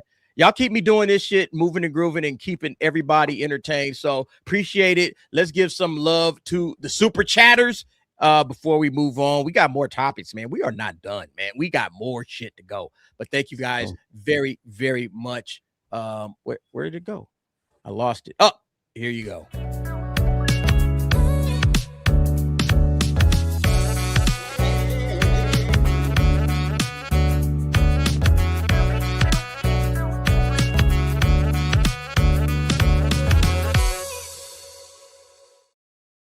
Hey, are y'all interested in the Fantastic Four 2? Apparently, they've already greenlit it. Marvel Studios is moving forward with the Fantastic Four 2, and we know who they want to direct it. And y'all should probably already know who it is. It's the same guy that directed the last one, which is Matt Shackman. Let me zoom in on this. So this comes to us from My Time to Shine. Hello. According to My Time to Shine, hello, despite not being a huge box office hit, Marvel is still planning a Fantastic Four 2 post-Secret Wars and wants Matt Shackman back to direct. They believe the team's role in the Avengers films will draw more people to see this sequel. I just brought this up to ask one question. Are you interested in the Fantastic Four sequel? Because I'm not. Nope. I am not interested in that shit. And yeah, okay. Thought so. Pedro Pascal, worst Mr. Fantastic I could possibly think of. Not interested in seeing him at all. And then after Secret Wars, you got to figure this guy is probably going to be pushing 60 by then. All right. By the time we get around to Secret Wars is coming out, 27? And then you're going to probably have to set some shit up like that. He's already in his 50s. You're talking about this bro pushing mid 50s, early 60s. It's like, man, I'm not trying to see this dude keep playing Mr. Fantastic. Reboot. At this point, reboot. And I think everybody should just say, hey, flush it all down the toilet. Get rid of everybody that's here, reboot everything. You can start it with the X-Men and focus on X-Men films. But I don't think Fantastic Four got any action on the other side of Secret Wars. Angel, what do you think? I think the cast was just utterly boring. I just don't find the cast appealing to be the Fantastic Four in any way to me. So I just don't see them in that way. The movie was trash. Even if and then Marvel's already spoiling what's going to happen to them in Secret Wars, that they're going to have a real big role in it. So we already know that it's going to be somewhat trash or whatever they're going to do. Nah, I'm not interested in this at all. And you could already tell by just your streaming numbers. Why are you even going to waste your time to do this? Nobody was interested once it came out on streaming, when they had the opportunity just to sit there at any time and watch it. So what is the point of this? Like, I think they already like you said, they greenlit it. They don't have no other choice. The studio wants to try and push it to see, but I think once they see that nobody cares after Secret Wars, I think they're going to, can it. Yeah, no, I mean, you make a very good point there when it comes to Fantastic Four streaming numbers. It massively flopped on Disney Plus, as bad as the Marvel. So when it finally dropped on Disney Plus, nobody was checking for it, man. Nobody cared. So why would you go back to, hey, let's make another one? It's like not too many people saw it in theaters. And then on the other side of Secret Wars, you're saying, oh, well, their idea behind this is they say that, yeah, after Secret Wars is up, they think that this is going to, like, the two Avengers movies, Doomsday and Secret Wars, is really going to build up the Fantastic Four to make them interesting. All right. That's what they're saying. I think that's a fool's errand. I don't think there's any chance. Nobody cares about Pedro Pascal in this role. Nobody wants to see this dude. Go ahead, Rod. Well, what's the story? First off, I want to see Mr. Fantastic, not necessarily Pedro Pascal. Hopefully, in Avengers Infinity. But Pedro Pascal is it? Wait. You don't want to see Mr. Fantastic, but that's what Pedro Pascal is. In the Fantastic Four movie, we didn't see Mr. Fantastic. We saw some dude grab a bar and pull himself up. And I was like, okay, I see what you're saying. I want to see him fucking fighting, dodging fucking left and right, fucking kicking fucking 30 meters fucking forward. I want him to actually fight. When he goes to get shot, and fucking open up a big circle in his body, dodging bullets nonstop, like, looking around corners, like it's crazy. I want to be theatrically over the top, OP as fuck. You know what I mean? I want to see that. But so when we get that and Doomsday, I keep saying Endgame, Doomsday and Secret Wars, where's the story going to go? We've gotten a lot of Fantastic Four stories, right? And once we get all that, it's like, now they're in this new universe. What would be it would probably most likely here's a different question. Story, the child story, right? So who would your villain be? Exactly. That's what I'm getting at. So now it's going to be, are we going to bring Galactus and Silver Surfer back? We already got Galactus. We'd have to either rehash the same one for part 2. Look, they're back. Or we're going to make the kid you can't use Doom. We can't use Doom. Because I'm assuming he'll be dispatched in Secret Wars. So unless he's not dispatched, it kind of pigeonholes him, right? And it makes it like a there's other stories. I don't know. Yeah. Unless like Doom is still alive and that's could be a continuation of the Secret Wars story, which is a possibility. If that's the case, he's still alive, then people want to see it because it'll continue it on and we'll have an arc with them through there. Yes. If he dies off and there is no Doom, we don't want to see another villain. And if you're gonna be like, we're gonna bring back Galactus. Yeah. This is how look, this is how you know that Tyrell is a troll.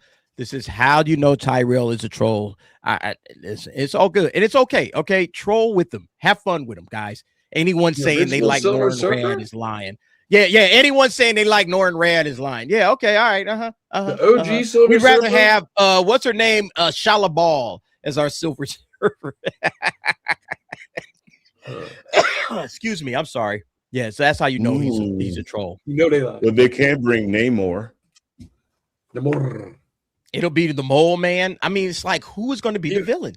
But again, bring the Mole Man. He was in fucking part 1. Remember that's my point. He was in part 1. He isn't a villain. He's a fucking joke. He's a joke. He's fucking Sue Storm's butt buddy, literally. He doesn't like Reed because he had sex with Sue. That's what the Mole Man is. Psycho Man? So it's like, we can't make him. Galactus is a good threat, but are you going to bring him back? You're going to watch part 1. It's gonna be like I feel like Psycho Man would be Fantastic Four. I feel like. Go ahead. They don't have memorable villains though. That's the problem with the Fantastic Four. They don't have anybody outside of Doom that you could think of that's a memorable villain or their Moriarty in a sense that's a competitive villain for them. That's the only person they could think of. So it's only going to be Doom, and we're not going to see Robert Downey Jr. playing it forever. Would you survive? Would you say Doom should survive Secret Wars? Well, you think RDJ is going to play? I don't think RDJ is going to keep playing his character. Yeah. How much would that cost? D $100 million for fucking Fantastic? That's why they need to do a hard reset and just reboot everything and just start over. What's that? You said Namor? I'm saying he might survive though. He may, but they may just bring in another actor. They may say that he's, died in some way or reincarnated due to the magic or something. I don't know. Yeah. They could always flip it. Marvel could always do something. But something with they can't just get rid of him like that. Like he's a major villain. So they're gonna bring him back eventually. But not after this movie though. It don't make any sense. You know me, I'll watch it. You know me, I'll probably watch it twice in the theater. Rock watch anything. All right, look, real quick. Let me. Oh wait, hold up. We got one more super chat just came in here, and then we're gonna go. I look. I told you guys. Angel's gonna become my guy in the room or guy in the chair. Yeah. But before he does that, I'm still doing my own work, man. All right, I'm still typing in my own stuff, just like flying by the seat of my pants, man. That's what I do, man. Thank you very much. One more quick super chat. MMA Crease King Jr. says, what if RDJ Dr. Doom is a Doom bot? That would be interesting. That would be interesting. I left the king out of MMA Crease King. Well, they think that's what's going to be. Because remember how I said you got to have cannon fodder to beat up? So he's going to use Sentinels. He's going to use magic to control Sentinels. He'll use like Ultron, Iron Man bots and Rehash to fight against the fucking Avengers. And he's going to use like runes like they did in WandaVision. So he'll put runes up in the sky instead of having to like cast, like I'm going to have to cast a spell on Angel, then cast a spell on you, cast a spell on MMA Crease. Fuck that. Ruin the whole fucking area, and anybody in a 50-meter radius is going to be under my spell. Be like, wait a minute, what? Now everybody's controlled by Doom because that's the level of magic he's able to, conjure. And it's like, okay, it makes it very easy, not hard to understand. Hey, MMA, are you going to be at MegaCon? Hey man, we all making plans, bro. Hope you there, bro. Like, would love to meet you. Bro. I met him before at Anime Matsuri, but come hang with us, bro, if you're there. Thank you very much. Thank you for the super chat. To everybody that super chatted, you guys are dope. Let me give you a gifted or like a quick little super chat. He said he's gonna be there.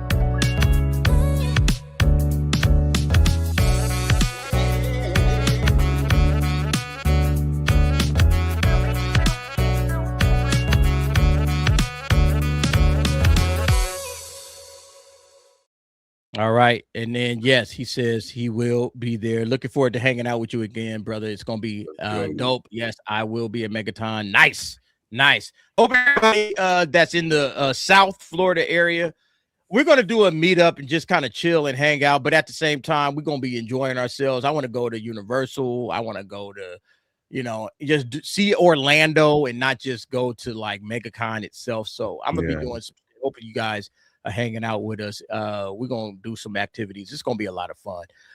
Okay, so this is the Marvel 2026 slate. We kind of just went over everything. I think there's some possibilities here. I think again, Vision Quest might be actually good. Punisher, depending on how Punisher shakes out, might be good. X-Men 97 with those scripts, I expect goodness. Spider-Man Brand New Day, I think that those four projects might actually be all right. Everything else, Daredevil, Wonder Man, Spider-Man, and Friendly Neighborhood Spider-Man, and Doomsday, I got giant question marks about. All right. I got giant question marks about those. But I don't know how you guys feel when you look at this overall slate. Is it going to be better than 2025? Kind of be hard not to be with Ironheart was on 2025. I mean, it's going to be a W if you're going to have more than two shows that's going to be better than 2025, because 2025 didn't really even have one show that was good. So at least with this slate, I'm really looking forward to like about four of these projects. 5 with a possibility in regards to Daredevil, but I'm really looking forward to Spider-Man, X-Men, Doomsday, Punisher. Yep. Yeah, I think it's gonna be better. I think it's gonna be better than 2025 for sure. You know, hopefully, you know, we get some goodness out of Marvel this year. Last year, we did the slate, and I'll have the stamps up ready for next year. I got to reorder everything. I just want to have everything in order because right here, you can see things are kind of out of order. I know that Vision Quest is supposed to come later in the fall. All right. Daredevil, I think it's where it's at. I know these two are the last two of the year. I think these two are the first two. These two are the last two. It's really Weirdest Punisher and Vision, but we'll reorder this. And then, you know, we'll do our stamps, flop, epic fail, trash, you know, all of that shit. We'll do that once again for 2026. Okay, yeah. Park hopping with Kata and the Geeks and Gamer guys. Yeah. It's going to be all the way live out there at MegaCon. And hopefully a lot of folks can come and chill with us and hang with us. I know Hold My DualShock is supposed to be going out there as well. So it's going to be a fun experience for everybody that's going. And I'm looking forward to hanging out and meeting a lot of y'all. All right. Let's move on. That is not the last Spider-Verse movie. Somebody in the chat's asking. That's the second season of Spider-Man, the animated, friendly animated. Yeah, it's not Spider-Verse. Yeah, right. It's not Spider-Verse. It's just a Spider-Man movie, I guess. Yeah. All right. Look, I want to talk about this situation. Star Wars. Everything coming to Star Wars in 2026. Now, T is back.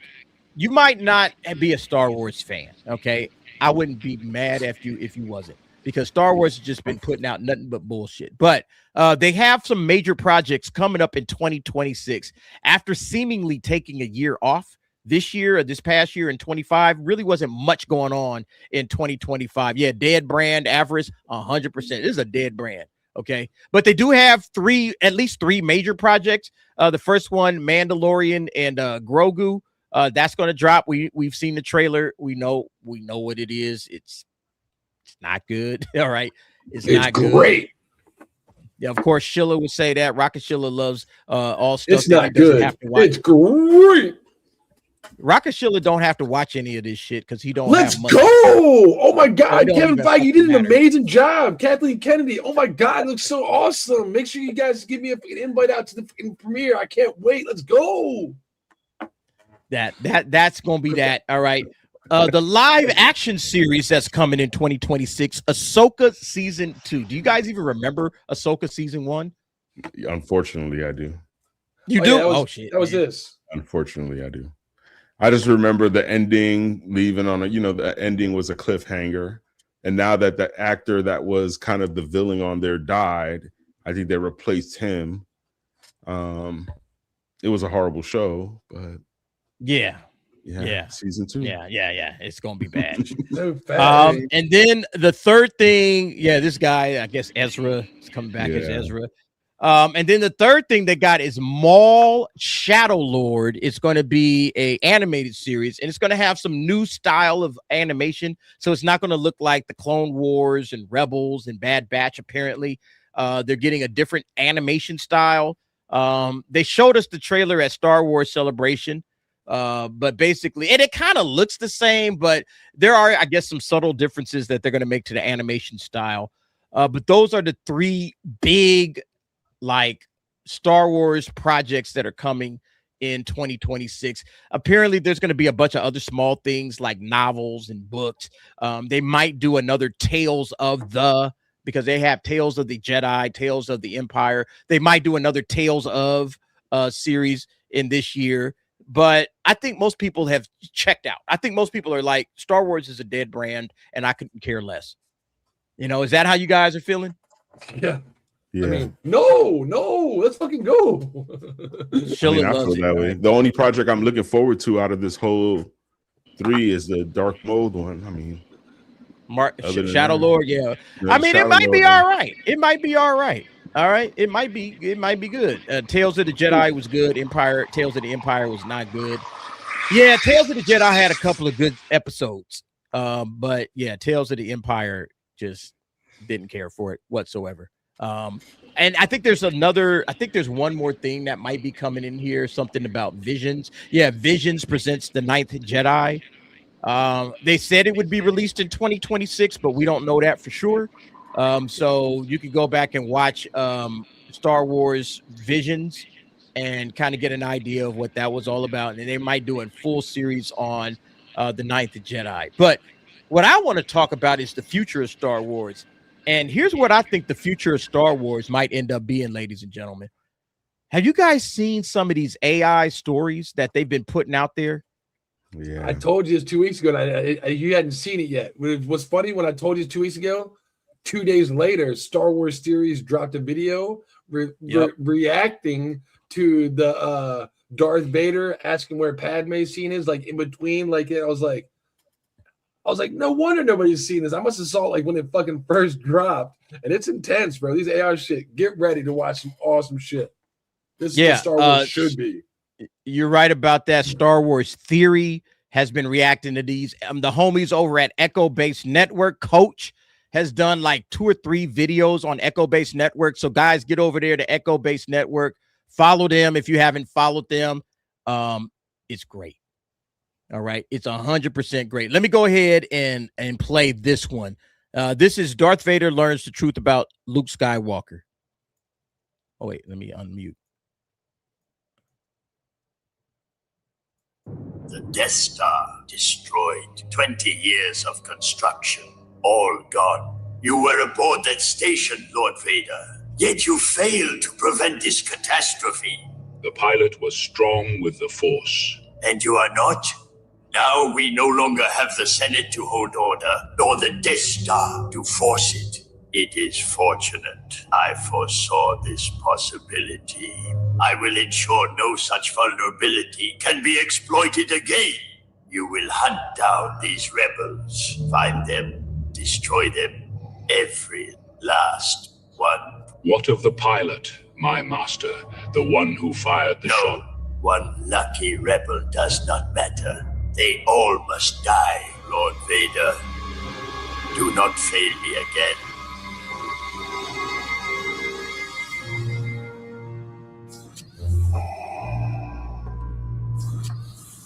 Lord Vader.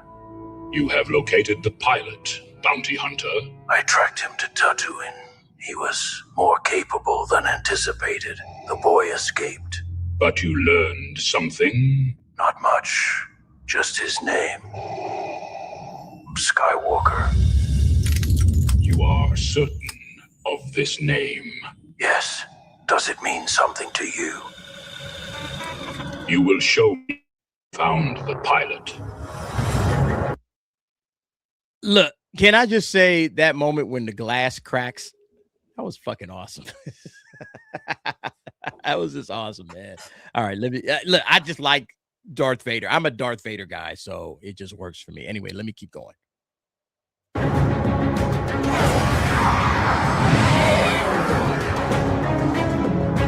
There. I tracked the boy to that hut, middle of nowhere. Wait here.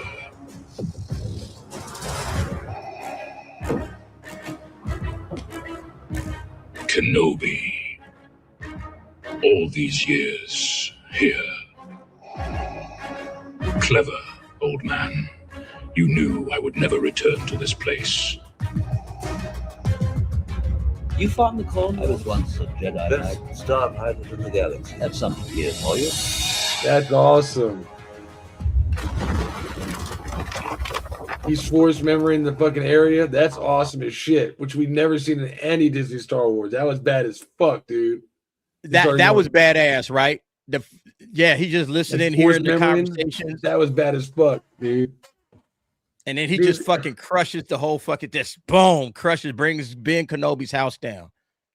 It's like, bruh, this shit is fire. The level of creativity are people that actually understand it, that give a shit, and it's very simple. Like, what would be next? What did we miss from the end of part? Like it should be right next, like 2 minutes later. There's another one about the Kyber crystals. I'm not going to show it, but there's another good one about the Kyber crystal, how Luke gets his Kyber crystal in between episode 5 and 6. And that one's really good. All right. Again, Luke was amazing in that shit. The first one I saw is when he was like going through the tank. He was going through. He was getting like It was after he got pulled off Mustafar, and before he gets put his armor on, and they're showing him the process is going through it. They're hooking him up. He's like, "Do you want pain medicine?" He's like, "Oh!" And he's trying to yell, and they put him in. He goes, "No, I will not take it." It's like it's fucking awesome. It's like whoa, like and watch this. And I saw it probably 2 days before Theory did. Great, simple. It's what we the fans were like, that is fucking badass. It's all we've been asking for. But Disney can't figure this out. But fans, actual fans, understand the characters. They understand these moments, and they understand what they mean to the audience and the people. And that's why fans are able to deliver something that's actually good. I'm not saying this is like world-breaking great, but it's 20 times better than anything you've seen with Disney Star Wars. All right? 2 minutes. Best believe that. Anyway, drawn in way more than 20 minutes. We have another stop.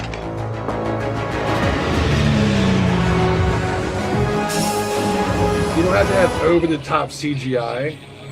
That's not what. Yeah, like that CGI looks. That's pretty bad. But that's not what sells it. It's not what puts me in the environment. The way people act, like you were normally hanging out with. If they're acting weird, they're a little sus, right? Well, when their acting is off, something's a little sus. This seems right. You know what I mean? It's what we wanted. Yep. More of it.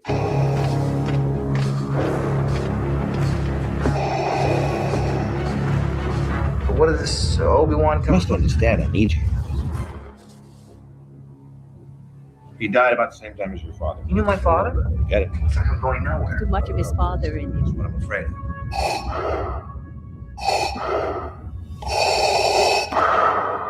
It couldn't be. The Force is strong with this one. Something wonderful has happened. Danny, I'm pregnant. That's wonderful. Now I understand. Obi-Wan, you hid him here. The boy, Skywalker, my son.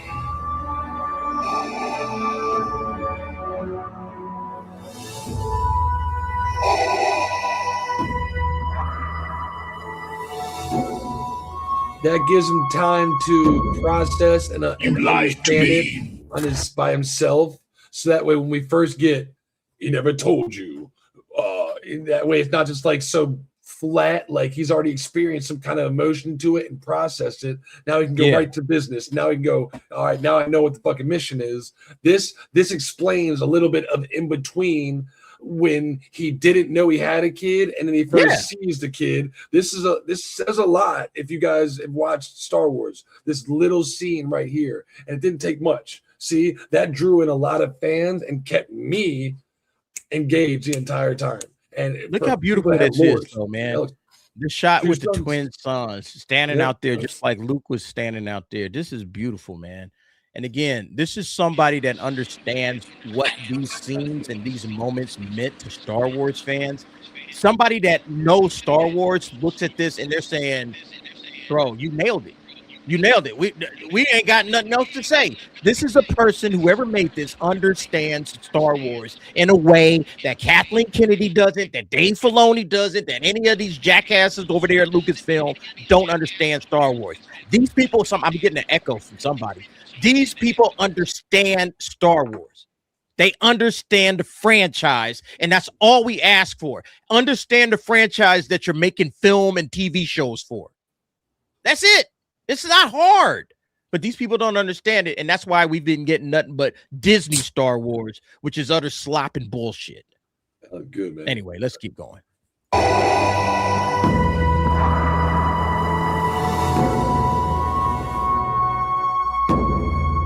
You lied to me. Where is Padme? Is she safe? It seems in your anger, you killed her. That's impossible. She was alive. I felt it. Lord Vader, I sense a disturbance, a great anger in you. Yes, I am angry, Master. You would not have me otherwise. There is something else, something you are not telling me. Have you something to say, Lord Vader? It's the rebels.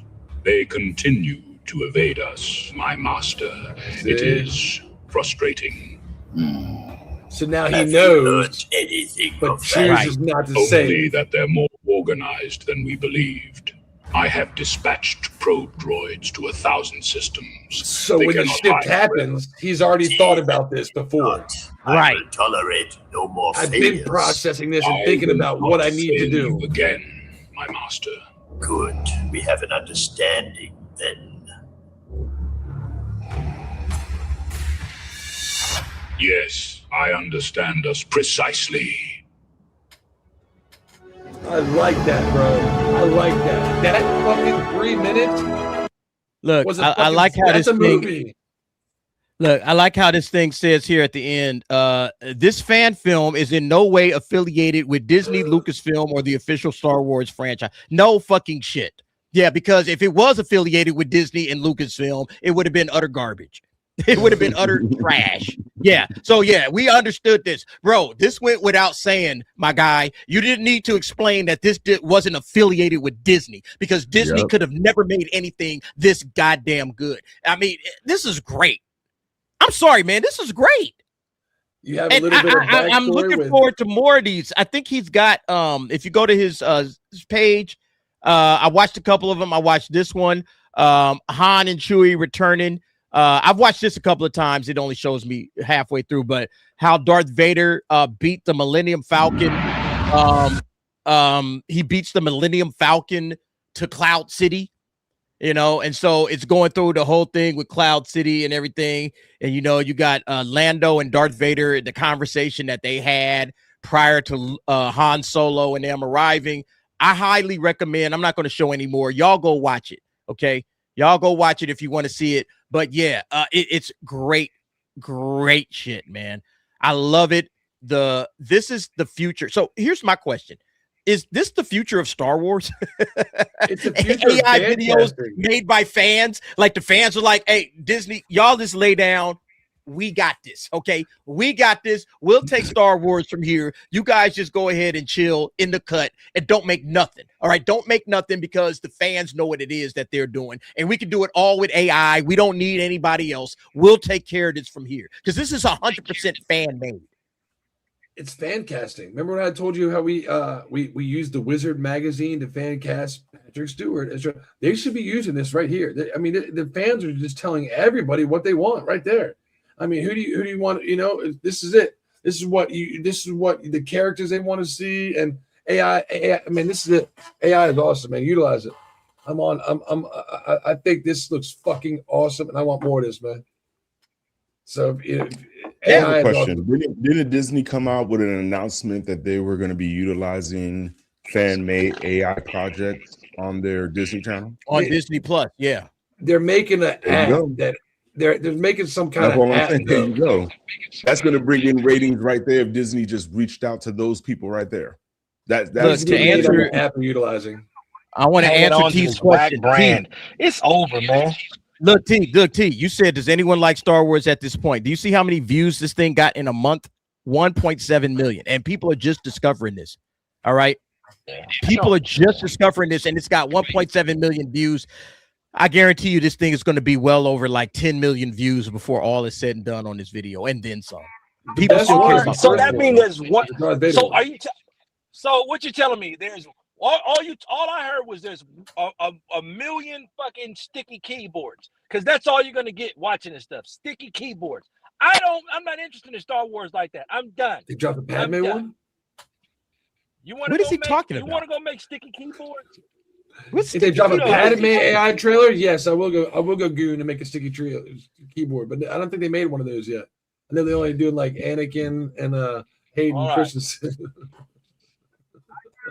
I'm just saying, like, the future of Star Wars might end up being these AI videos, like, which would be crazy to me, man. Like, AI is now the new like home for Star Wars, you know, where fans are making their own like Star Wars videos, you know, discussing, you know, like this is whatchamacallit, again, that Vader reaches Cloud City video first. This might end up becoming like what Star Wars is. Star Wars is made for the fans, by the fans, and everybody is just watching this instead of watching Disney Star Wars, because nobody gives a damn about Disney Star Wars. This would be crazy to me. I just think these videos, I'm not saying they're like excellent, oh my God, amazing, greatest thing ever, but it just reminds you that there is still good storytelling for Star Wars. People still like the franchise. There are still people that want to see Star Wars stories told well, and you just need people that know what the fuck they're doing. And Disney doesn't have that, and that's the reason why they've been churning out slop. They got agendas. So what about this show? Where's the gay pride flag in this? Is this guy transgender? Is this guy questioning his sexuality? There's no agendas in this, D. So, I mean, this is great and all, but where's my agenda? You know, that's why Disney's not doing this right here when we want. Where's the agendas at? Come on, guys. I mean, we need more diversity in this shit. Let's be honest. No, we don't. Actually, we just need this. The characters that we love, and there's plenty of diversity. I see women, I see different colors, but don't you want more of that? Think about what you're saying.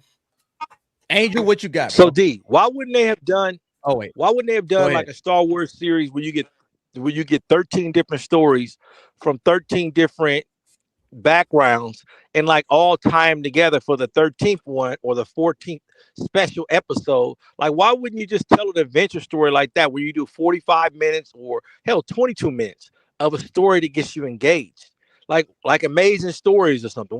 Why wouldn't you have done something like Outer Limits or something? Star Wars isn't a franchise like that. It's not a franchise like that, man. Nobody want to see like you know, like I hear what you're saying. It's like have different vantage points. That's what they're doing with Visions. Like the anime Visions, they're doing that. And, you know, they got different people telling different stories. Some of them work, some of them are trash. But Star Wars to me is a continuous story about the fight for good versus evil, you know, and that's the story that needs to be told and told well, you know. And you got Jedi, you got Sith. Empire. That's the crux of Star Wars. Disney doesn't understand that, and they don't understand why fans like the franchise other than just whip out a lightsaber and everybody's going to be happy. Go ahead. He brought him to Mar-a-Lago for dinner. What? I didn't think they did that. Look at this. Just look at this tyrannical dictator. Star Wars is already racked. They've already proven, hey, if the Jedi win, they don't know what to do. They have no plan. At least when you got when you got the Republic, they got a plan. They got rules and order. The Jedi don't have nothing. It's free for all. Hey, you guys are they were in a worse condition in episode 7 than they were in episode 1. That's the point, T. That's the shit. That shit was trash. That's the point. You just said it. They don't know what the Jedi are doing because the fucking Lucasfilm don't know what it's doing. So episodes 7, 8, and 9 are garbage. And that's not at all how most fans saw this situation unfolding. And that's the reason why nobody cares about Disney Star Wars. Disney, you got to understand, there's a difference between Star Wars and Disney Star Wars. It's a big difference, bro. Most fans do not like Disney Star Wars. That's the stuff in the Disney era, ever since they purchased it in 2012. But prior to 2012, people loved Star Wars. Star Wars was in a much better place when it wasn't owned by Disney. We like Andor. Andor is the good Star Wars. And Andor is an exception. And Rogue One. Rogue One and Andor are the exceptions. Angel, what you got to say, bro, before we move on? I mean, to me, this kind of gives me hope in regards to Star Wars is always going to be able to live on regardless of what Hollywood is doing to it. So you still have fans out there that understand the story, that understand where to take it, how to create it. I mean, we could still be able to have a cult following underground regarding what could be going on with Star Wars the right way, the way that we want to see it.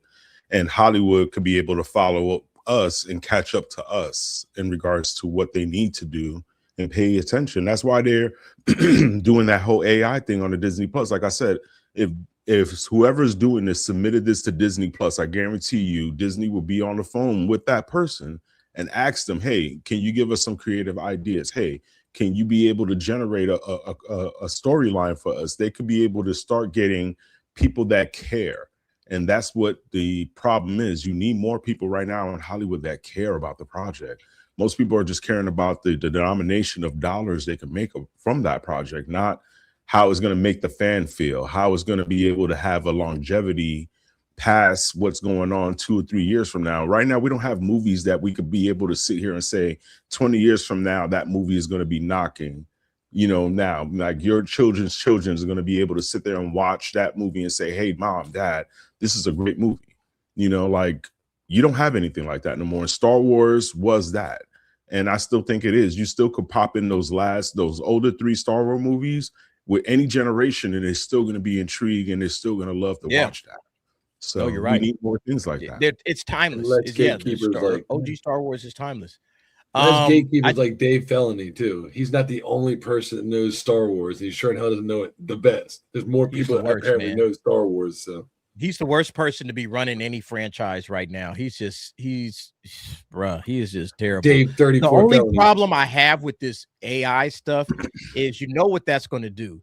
That's going to give all the Oshamirs and all the Raylos full license to go ham and make their own Raylo Oshamir like fan fiction, and they're going to put it all in AI. So look, the Acolyte season 2, it's on its way. Somebody over there at that Acolyte Save the Acolyte campaign group, somebody is going to put that shit out, and it's going to be if they can do this, somebody over there will do that. All right, best believe that. That's the only downside to all of this. If they can make it watchable and better than what Disney did, why not? You know what I'm saying? Like, man, I don't want to see there's possibilities out there. I hear what you said. Yeah, maybe it might be good. Maybe they could actually make it good, but it'll just be shipping, because, you know, that's all they care about. They care about the shipping.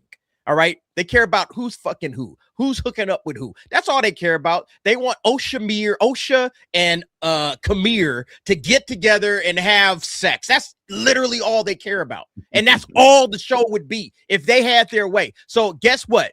Acolyte season 2 is happening. The hunt for Ben Solo, that's probably happening. All of this garbage that Lucasfilm dumped into the fire is happening. All right, because of AI. So yeah, AI, it gives, but it also takes. That's just how I see it. Anyway, look, we got to get ready for that shit, man.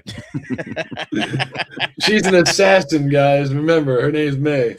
That's how I look. They can do it. No one will watch. Oh, I got it. Yeah, nobody gonna watch it, but they'll. But yeah, that shit gonna be circulating all over all online. All right, all online. Be careful. You might get Rick rolled into watching some of that shit. Raylos will be the OF edition. Yeah, facts.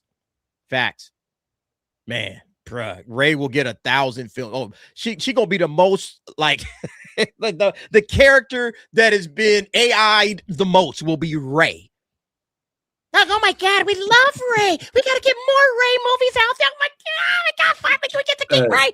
They're gonna do Ray up. They're gonna spam Ray movies. And her and Kylo Ren and all of their, oh God, I can already see. Hopefully I can avoid that shit. That bikini, she was looking pretty good this summer. That's for sure. She was looking pretty good in that bikini shot this summer. Maybe we do need more Ray back. You know what I'm saying? Anyway, all right, let's keep going, man. So I don't know if you guys saw this one right here. I didn't really talk about this. I might actually do a video on this a little bit later. This is regarding Harry Potter. Warwick Davis, all right, who played in the first 2 movies, he played Professor Flitwick and Griphook. He says Harry Potter's, I guess, reboot series is very faithful to the books, more depth and detail. And I fell out laughing when I saw this shit, because I was like, bruh, did you forget about Black Snape? It's like, wait a minute, man. How is it more detail, very faithful? Is Black Snape suddenly faithful to the books? What are we talking about here? All right. Yeah, I understand that they're going into more detail and more depth with some of the storytelling. But once you cast a black man to play Severus Snape, you've already lost me. So everything that this dude is talking about right here, I just find it hilarious as hell. This is just a quick one. I just wanted to bring it up because I thought, and I might do a full video on this just to laugh at it, because there's no way in hell that this is a faithful series if you got a black Snape. If you got a black man playing Severus Snape, you've already destroyed the series, in my opinion. Nobody's watching it. Everybody, everywhere you go, everybody's like, I'm not watching this. All the Harry Potter heads, all the big fans, I'm not watching this. And I don't blame him. He stole his wand. It wasn't chosen. His wand was stolen. The wand chooses the wizard. Like, not in this case. One. Like, I chose the wand out of that girl's back pocket. Give me that That's what I motherfucker. did. Oh, shit. Shit, Snape's coming. Hide your wands, y'all. Snape's coming. Oh is my this God, person man. in the new show, or is it somebody from the past movies that's talking? No, he's in the new one. So he was Flitwick. So he was Professor Flitwick in the first movie, in the original run, and he's playing Flitwick again. Somewhere in here it says that. Oh yeah, when you're a small role like that and you're just getting a check, you're gonna say whatever they tell you to say. Yeah, yeah. Hey, He reprised his role. I thought he'd be too old to play this role. They're not going to say that and be like, oh, whoa, come on, man. You know, they're not going to, why don't you virtue signal that, Hollywood? I thought he'd be too old to play this role. He was played it 25 years ago. Like, asshole. You know, yeah, they're not going to say that shit, are they? Yeah. Of course. Yeah, he's reprising his role as Flitwick. He was also Grip Hook, the Goblin at Gringotts. Yeah, good. But really good, that part. Grip Hook is going to be played by somebody else, but he's going to be Flitwick, which is the teacher. This scene right here, the picture, I love that scene where he's telling him about, like he's talking to Harry. He's like, "You're strange, aren't you?" He's telling him about the fucking the Horcrux. He's asking him how to open it. The Horcruxes, yeah. It's like, this was in Deathly Hallows Part 2. Really I think this. I think this this TV series is definitely going to have more faithful storytelling, but they got the cast of Snape all the way wrong, and I think this thing is going to be I don't think anybody's watching it. Dude, the people were already not watching it because of J.K. Rowling. People were already doing that. Oh, I'm not going to watch it because of J.K. Rowling. I can't stand that transphobic bitch. Like people were saying all of that shit. So those people ain't going to watch it. But then like actual Potterheads, like, thank you very much, Avarice Carmageddon. Potterheads are just rereading their books for the 1,000th time. Yep. Hey, yep. Look, I got mine right here. The best way to be satisfied, right? Why watch something? I'm not a book guy, right? Dictating. I'm not a book guy. I'm a comic book. I like fucking games. I like fucking movies. These movies are the perfect. When I watch these movies, I'm like, for not knowing. I've read this thing so much. The cover is getting ripped apart. This is my favorite one. Goblet of Fire is my favorite Harry Potter book of all time. It's thick as hell. I think when they finally do this one in a season, it's gonna have to be at least like 13 episodes. But yeah, this is my favorite book right here. I've read it probably like 10 times. All right. I got the audio book. I got it all, man. I do not need this series. If you did the series right, I would watch it. I would cover it. I would talk about it. We would do live streams. I would create its own special live stream because I love Harry Potter. I love the series. Outside of this, you doing Black Snape? Oh, fuck this. I ain't watching it. I ain't watching it at all. The new audiobooks are fire. I haven't heard them yet, Reed Hopper. I've heard nothing but great things. I still got the old. Yeah, I still got the old school audiobooks with the Jim Dale. I got the old Jim Dale audiobooks. I listen to them almost every week, if not every week. Sometimes I just throw one on just to listen to it while I'm falling asleep. Real talk. You gotta play the game. You gotta play the game, DA. Hogwarts Legacy. Yes, you will love. I got it. Yeah, I streamed it at one point in time. I was trying, then, like I told you, I was trying to stream the games. I can't figure it out. But once Hogwarts Legacy 2 drops, I will be streaming that. Once it finally drops. The game is fun too. If you like Quidditch, I've never played the Quidditch games. Yeah, it's fun. I like playing it. I'm not even a big fan of Harry Potter like that. I like it, but the Quidditch game was interesting as hell to play, and I would suggest you get that one as well. Look, Tony. He says you could do an entire movie show about the Marauders alone. I've been saying this forever. I've been talking about the Marauders since I can remember. All right. Let me show y'all this. Y'all ain't seen this video yet. I did a video about it. All right. Way back in the day. I was talking about saying, hey, you know what would be cool if Harry Potter. Let me see. Is it on here? Do I still have it? Yep, sure do. Look, check this out.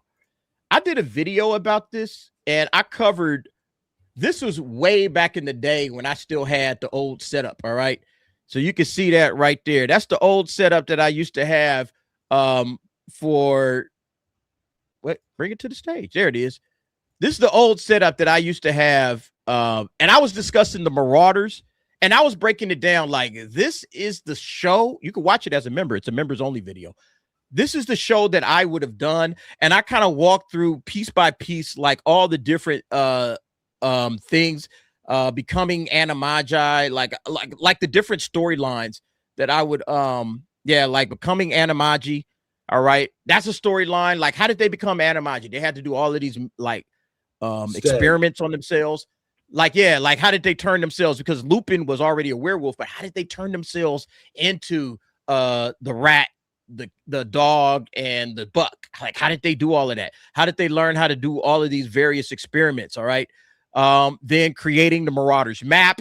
All right. You can show so much in this series. You know, how did they create the Marauders map? What kind of experiments did they have to do? You know, and then just kind of walk us through every step of creating the map. Right. I did that. Let me see. What was the next thing I talked about? The adventures at the Shrieking Shack. So how many different like random adventures did they have? You know, all kinds of stuff that they were doing, going out there and you know, terrorizing, you know, Hogsmeade and, you know, whatever, you know, like, and then this one right here to me was interesting.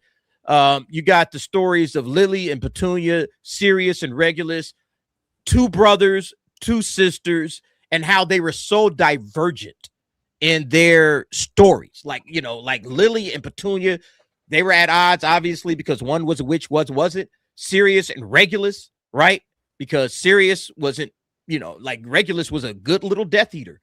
And everything that transpired between those characters, what's that story? What does that look like? They could have dove headfirst into all of this stuff when it came to the Marauders, right? And, you know, I go on and talk about like this video. Go watch it, man. I kind of give a lot more detail in it. It's like a 20-minute video, but I gave a lot of details into this stuff. You know, obviously you would do like the rise of Voldemort, like how Voldemort rose to power. So there are so many stories that you could dive into with the Marauders during that particular era. And they should have done that. And guess what? After they did this, guess what they would have been able to do? You got your young Marauders. You got your young Peter. You got your young James. Or well, you got a young James, but he dies. You got Sirius and you got Remus Lupin. And then by the time they get to the regular main series, you already got the actors. You already got the actors. You've already cast them. They've already been playing themselves as younger adults. I would probably cast some young adults to play them, but, you know, maybe, you know, cast them in their 15 to 18 time frame because they go forward into their 20s. There's so much that you could do with this franchise, man. And they're not doing it because, hey, let's just remake the old shit because of Fantastic Beasts fell apart. It's just stupid, man.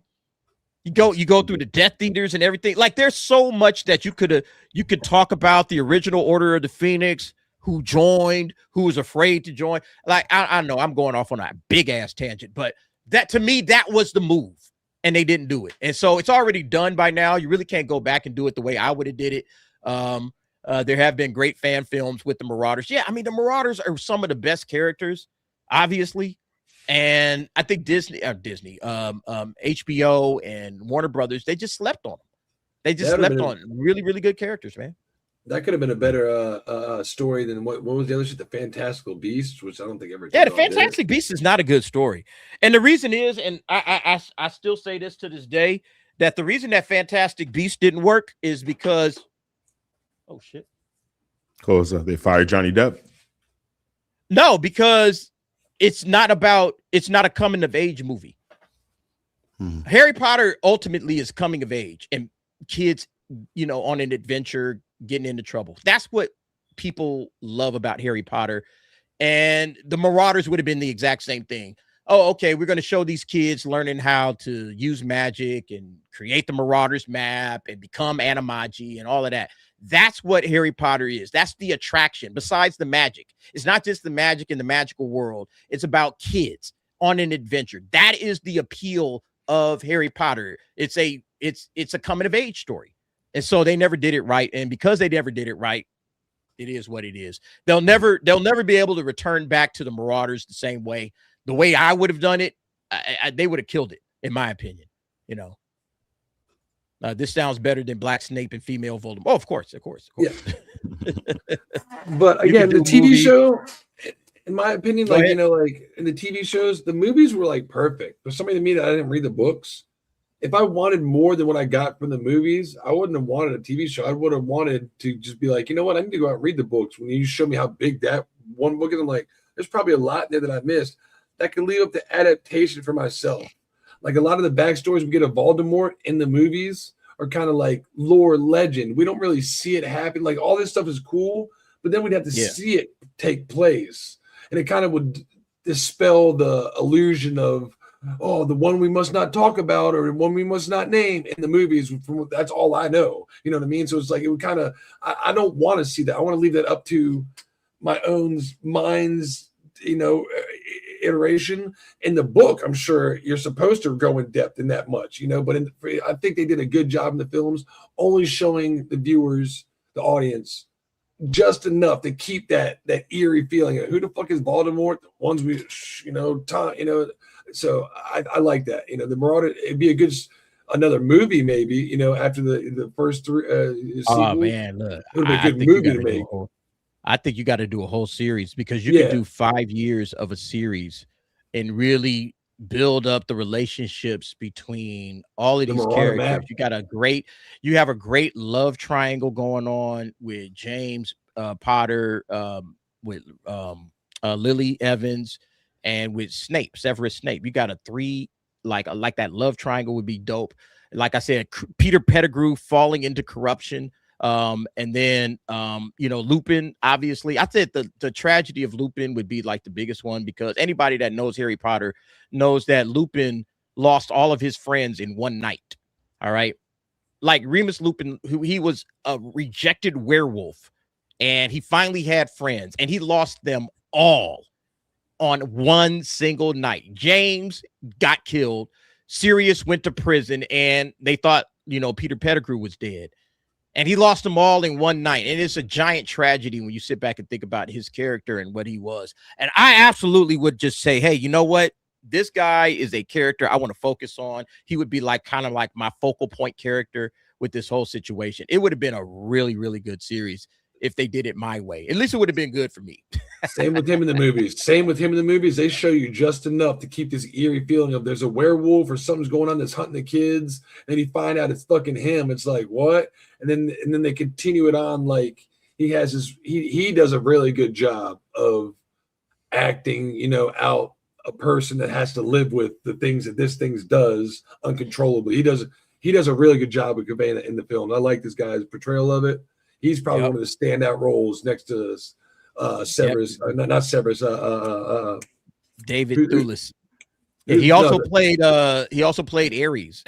Oh, yeah, I remember he played Ares too. He stood up to me in Ares. I thought he did all right as Ares, you know, but there's some over the top in there. But this he did really good. And Prisoner of Azkaban is one of the best movies. I agree 100%. It's my favorite Harry Potter movie for sure. What's the Prisoner of Azkaban's name? Not Severus Snape. What's his name? Remus Lupin? No, the actual fucking Prisoner of Azkaban. What's his name? That's Sirius Black. Sirius Black. Sirius Black. I keep thinking of Severus Snape. Sirius Black. That was Gary Oldman. He did a good job playing that. The only problem is that all of those guys are too old now. Yeah. All right.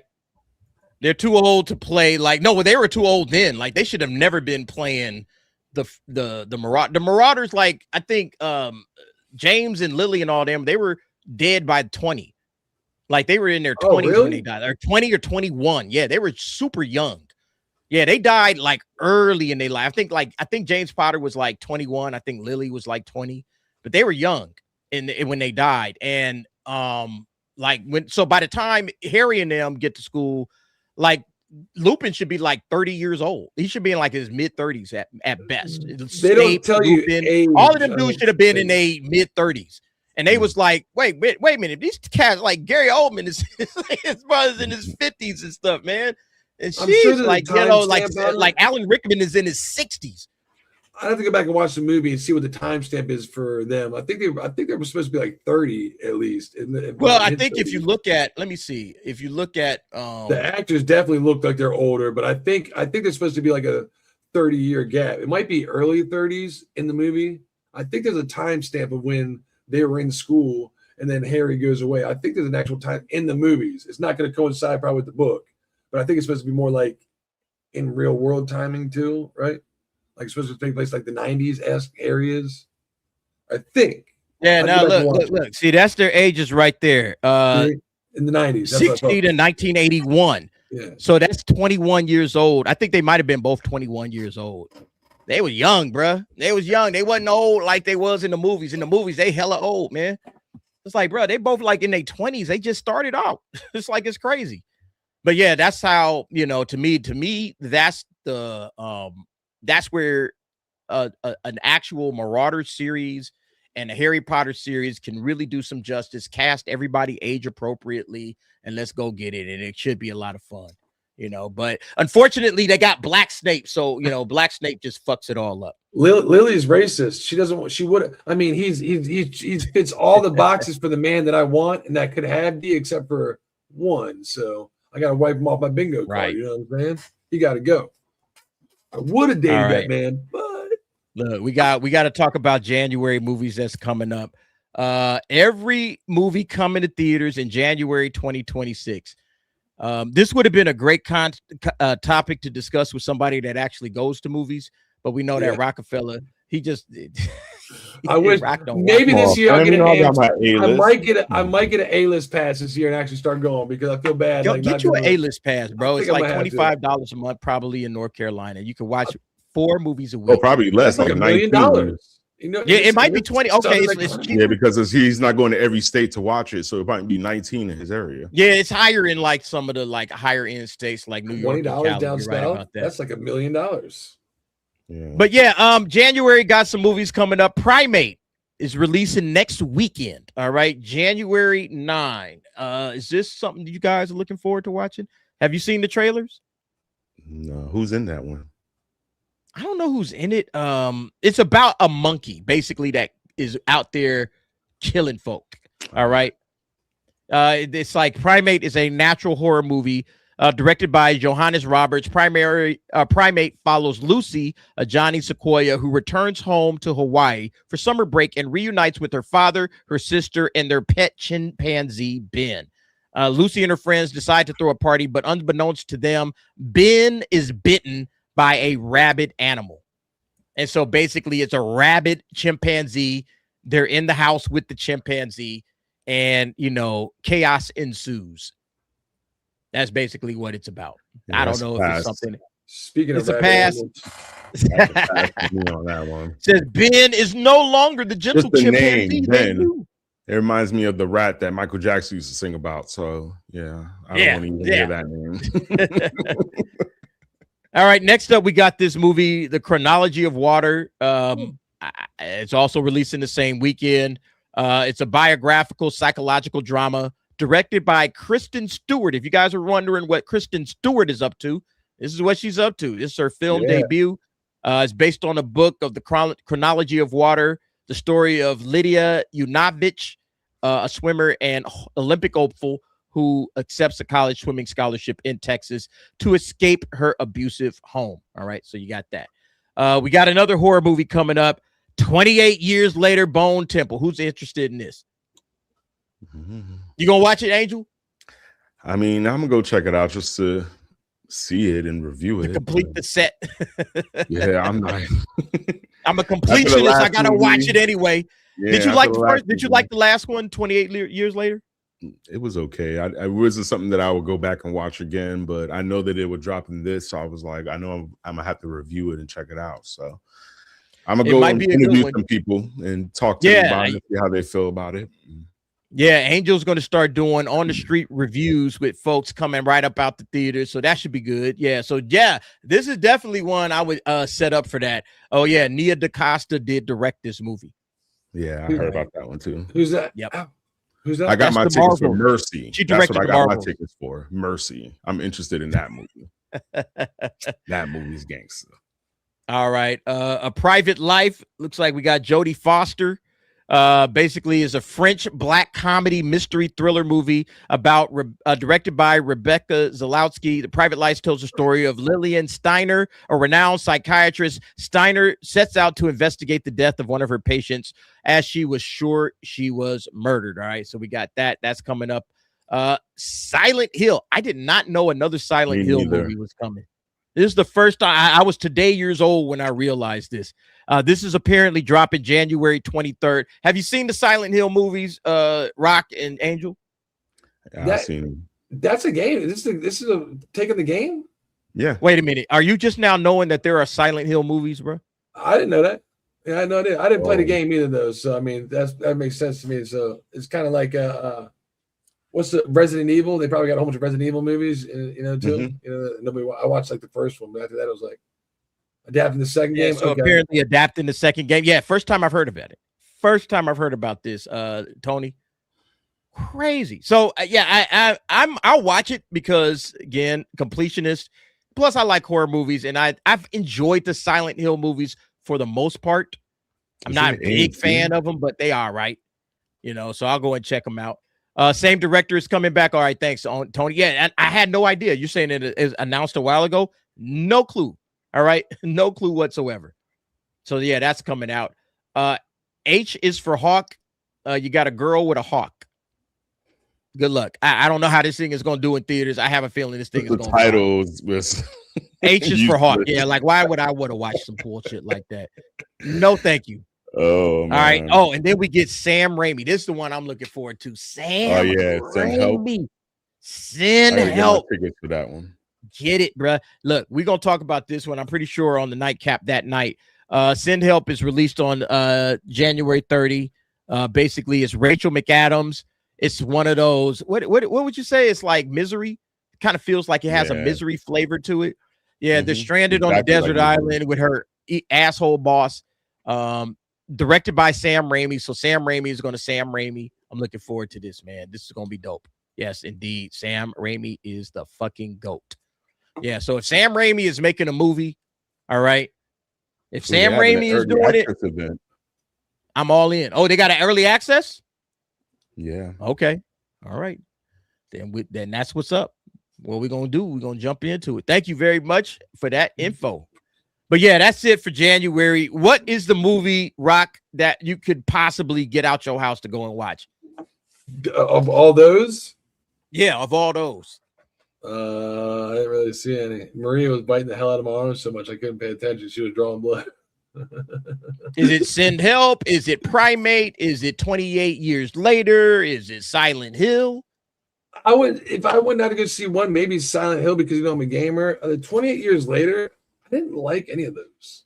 I only saw the first two, and they're old as fuck. So me watching them last year was kind of like, I could barely hear this shit. I was like, what the hell is going on? I'm cranking the volume up, and it's like, sometimes people be talking, you wouldn't be able to hear it, and then the fucking crazy explosion. I'm like, whoa, what the hell? It was like, because it was filmed on like old school, like, like one camera, and it wasn't, I'm sure the new one had a little bit better audio, but I probably should have checked it out. But so I'm sure that's what most people want to see. Me.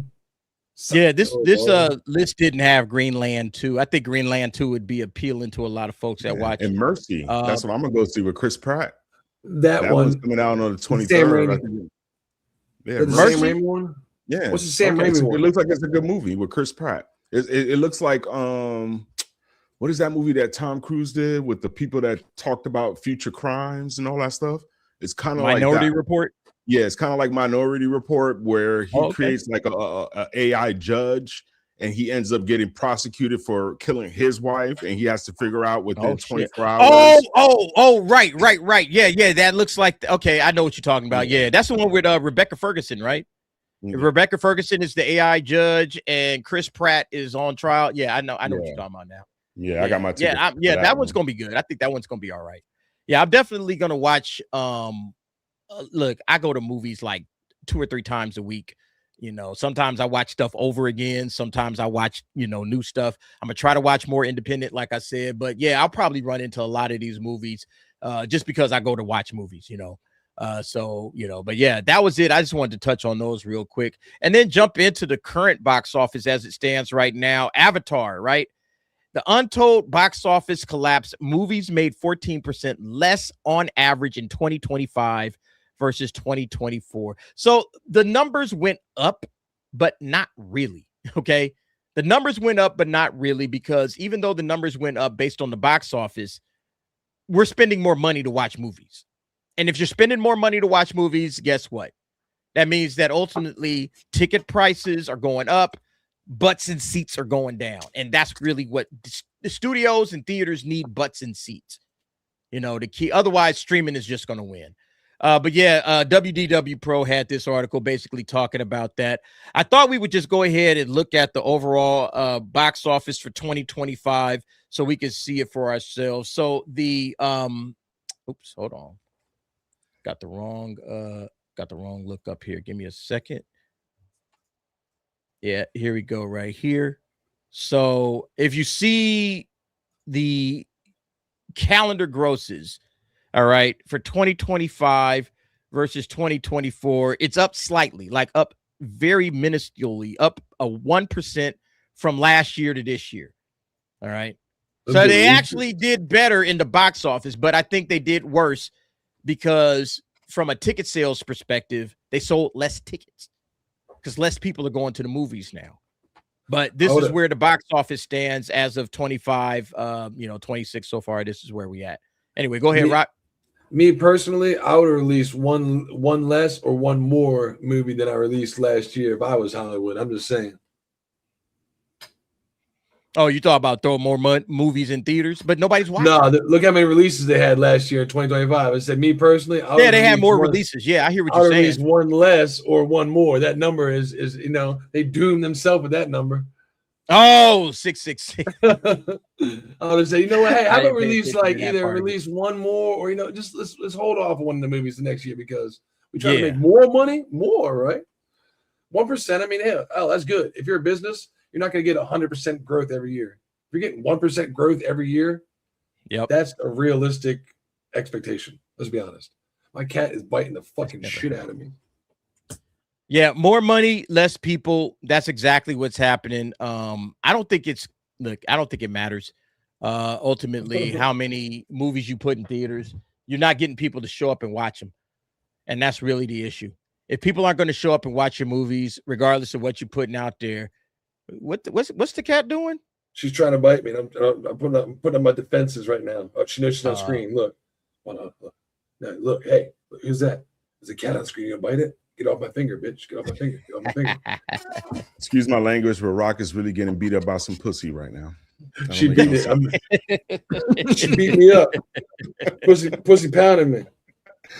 So I feel like this, like from a box office standpoint, 2026, if it drops or stays even, it's a loss. Obviously, if it drops, it's a loss. If it makes about the same amount of money, even if it's 1% up to, it's a loss. All right. The studios have to be figuring this stuff out. If it's not jumping back to pre-pandemic levels, we are well past the pandemic at this point. That just tells you that nobody is coming back to the movies anymore, and movies are dying slowly. And if movies are dying slowly, then you got to figure it out. What do we need to do to get folks back in theaters? Because that's our distribution model. That's where we make the most money. We don't make money on streaming. Streaming is flatlining for everybody. Disney, Paramount Plus, Universal with Peacock. It's flatlining for everybody. The only company that's really making real money is Netflix.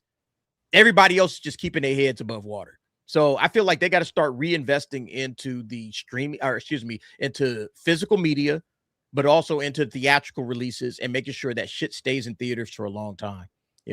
I think that, but I think that they need to. I don't know if you've seen that little segment that Film Threat had recently that they were saying that in 1989, that was probably the best year for movies. And they're saying the reason why, and that 89 is in every category that you could think of, every movie that came out in that year, it was a little bit of something for everybody. You know what I mean? Yeah. Like everybody was able, and plus the budgets for some of those movies were way more lower, but still made more than the budget. Right. And then if you was to even try to recreate some of those movies, you could still make them at a lower budget or at the same budget that they were prior, except for I think like Armageddon was probably one of them, like except for one of those big budget films, like maybe Saving Private Ryan and Armageddon. Like some of those films were in 89. They came out around that time, 89. And they made a lot of money, dude. Like they were just out there balling. Like it's possible that Hollywood could go back to just really go back to basics, go back to trying to cater to everybody, more indie films, Like you're saying, we need more better indie films out there. We need more competition. These big films are just not doing it anymore. These sequels, threequels, like they're not doing it anymore. We need indie films. We need more creativity out there.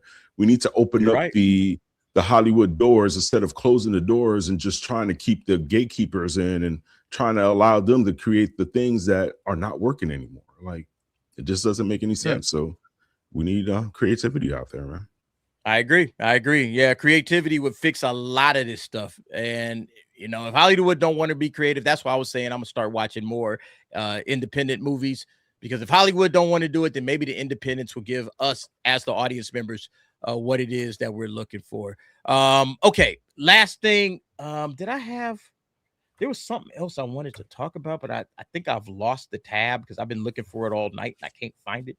So I think I'm going to call it at that. Oh, sorry. I said 89, but it's 98. I'm tripping. I saw tired. 98.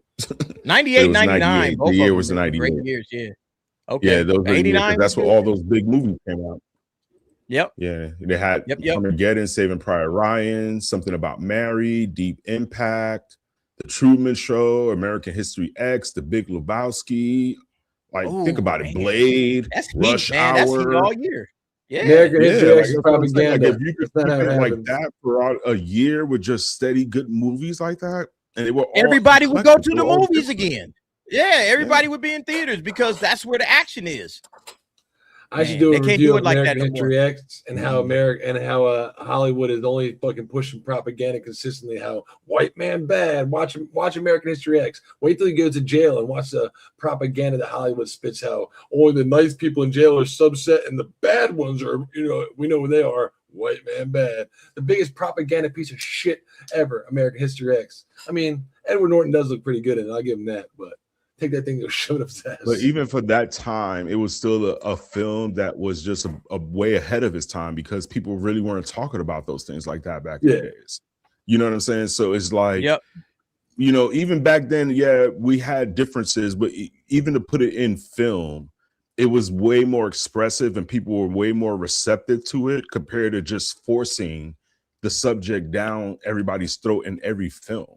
You could make one film if you wanted to about the LGBTQ that could be very, I'm not saying sensitive, but very enlightening where people could like kind of understand. It doesn't mean that it's going to change their minds on things, but they could understand and be accepting if the storyline is, you know, good.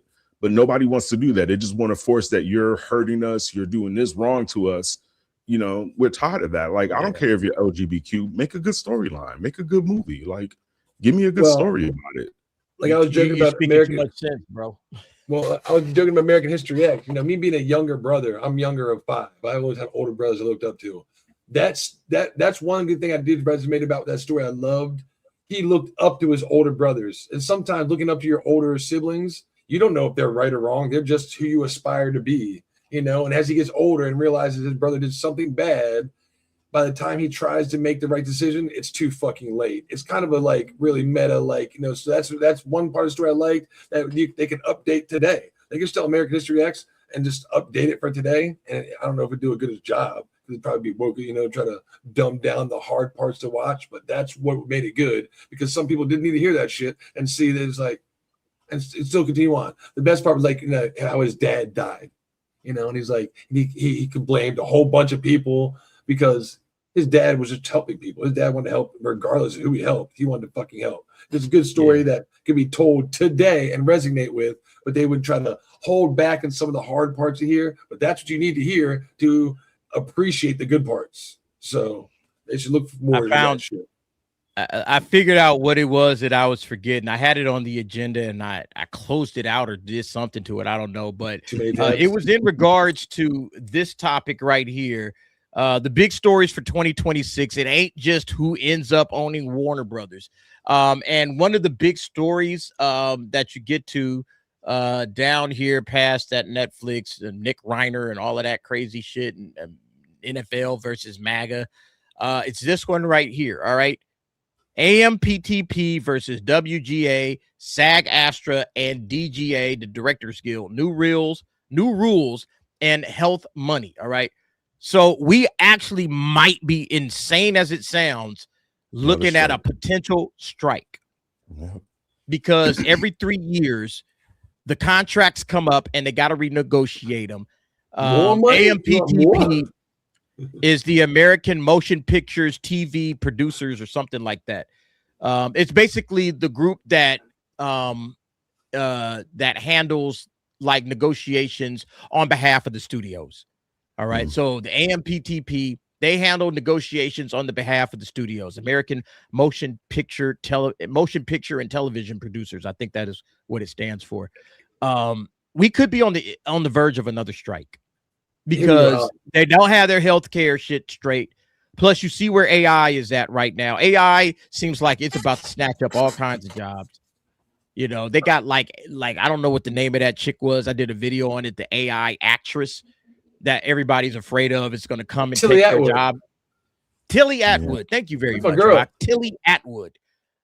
If they go on strike this year, and then you got the Warner Brothers sale in the mix, and people are probably nervous about that. And if you go on strike again, Hollywood, you are fucking stupid.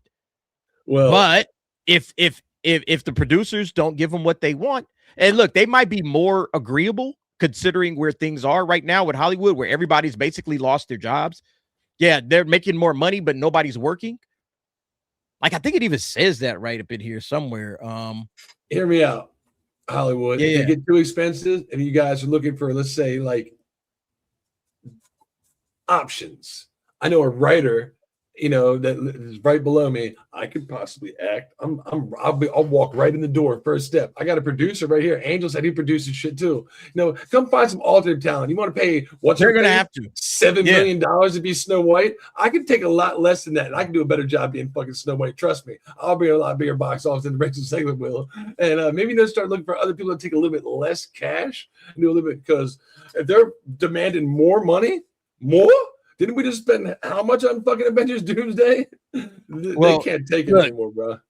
Average Carmageddon makes a great point right here. The priorities are looking much different than 3 years ago, as all three guilds will need to focus on one thing and only one thing: jobs, and more jobs. Nobody's working, so they need work. And if they try to, hey, can we get some work? You know, everybody's sitting around. We'll act for food. They got their whole signs up and everything. They need to get work going. And if they can't get work going, it's really not going to matter what the hell else is going on in Hollywood. All right. That pays. But yeah, they're dealing with dwindling health and pension funds. Okay. And then increasing unemployment. Like, these people are just not working. They're just not working. So they got to figure it out. You can pay for your life, your surroundings, your insurance, your retirement, maybe a fucking a vacation, a job. You ain't getting that. So we need more job. Hollywood doesn't need jobs. They need high paying fucking careers and more projects where they can make money. And are there, how many of them are there? There aren't. So it's like, you know what? And they're gonna go out there and demand more money. You got to squeeze blood from man. around. I know this sounds hard to hear, but I think Hollywood needs a hard reset. I think they need to fail big in order for them to realize that they need to be hungry to compete with others right now. They need to get that hunger again to compete, because Hollywood has just been bloated. They've been bloated, and they've been making all the money. They've been getting everything that they want. And now they're just complaining because they're not getting everything that they want. And now you have other suitors, other people out there that are just coming for their heads. You know what I'm saying? Anime is going to come for their heads, dude. Like, it's a wrap for Hollywood within the next 3 or 4 years. Like, you're really not going to pay attention to Hollywood anymore, especially when they start selling the studios. That's going to be the next thing, because most of these places are going to have to sell the studios, because what is the point of keeping all of that overhaul when nobody's filming anything in Hollywood anymore? Nobody's filming anything in and like we've been showing all day, you got all of these AI videos that are actually entertainment enough for you. And so if you're just looking for just some entertainment to get you through an evening, you don't have to go to Hollywood. You could go to AI, social media. You could watch some Star Wars AI videos. You could watch some other shit. Like, we got a ton of stuff out here for your entertainment pleasure, and they can't figure it out. And they're like, oh, we demand healthcare, and studios are going to be like, look, we'll give you this, and that's it. And if you don't take it, then we'll just go ahead and get the AI cracking.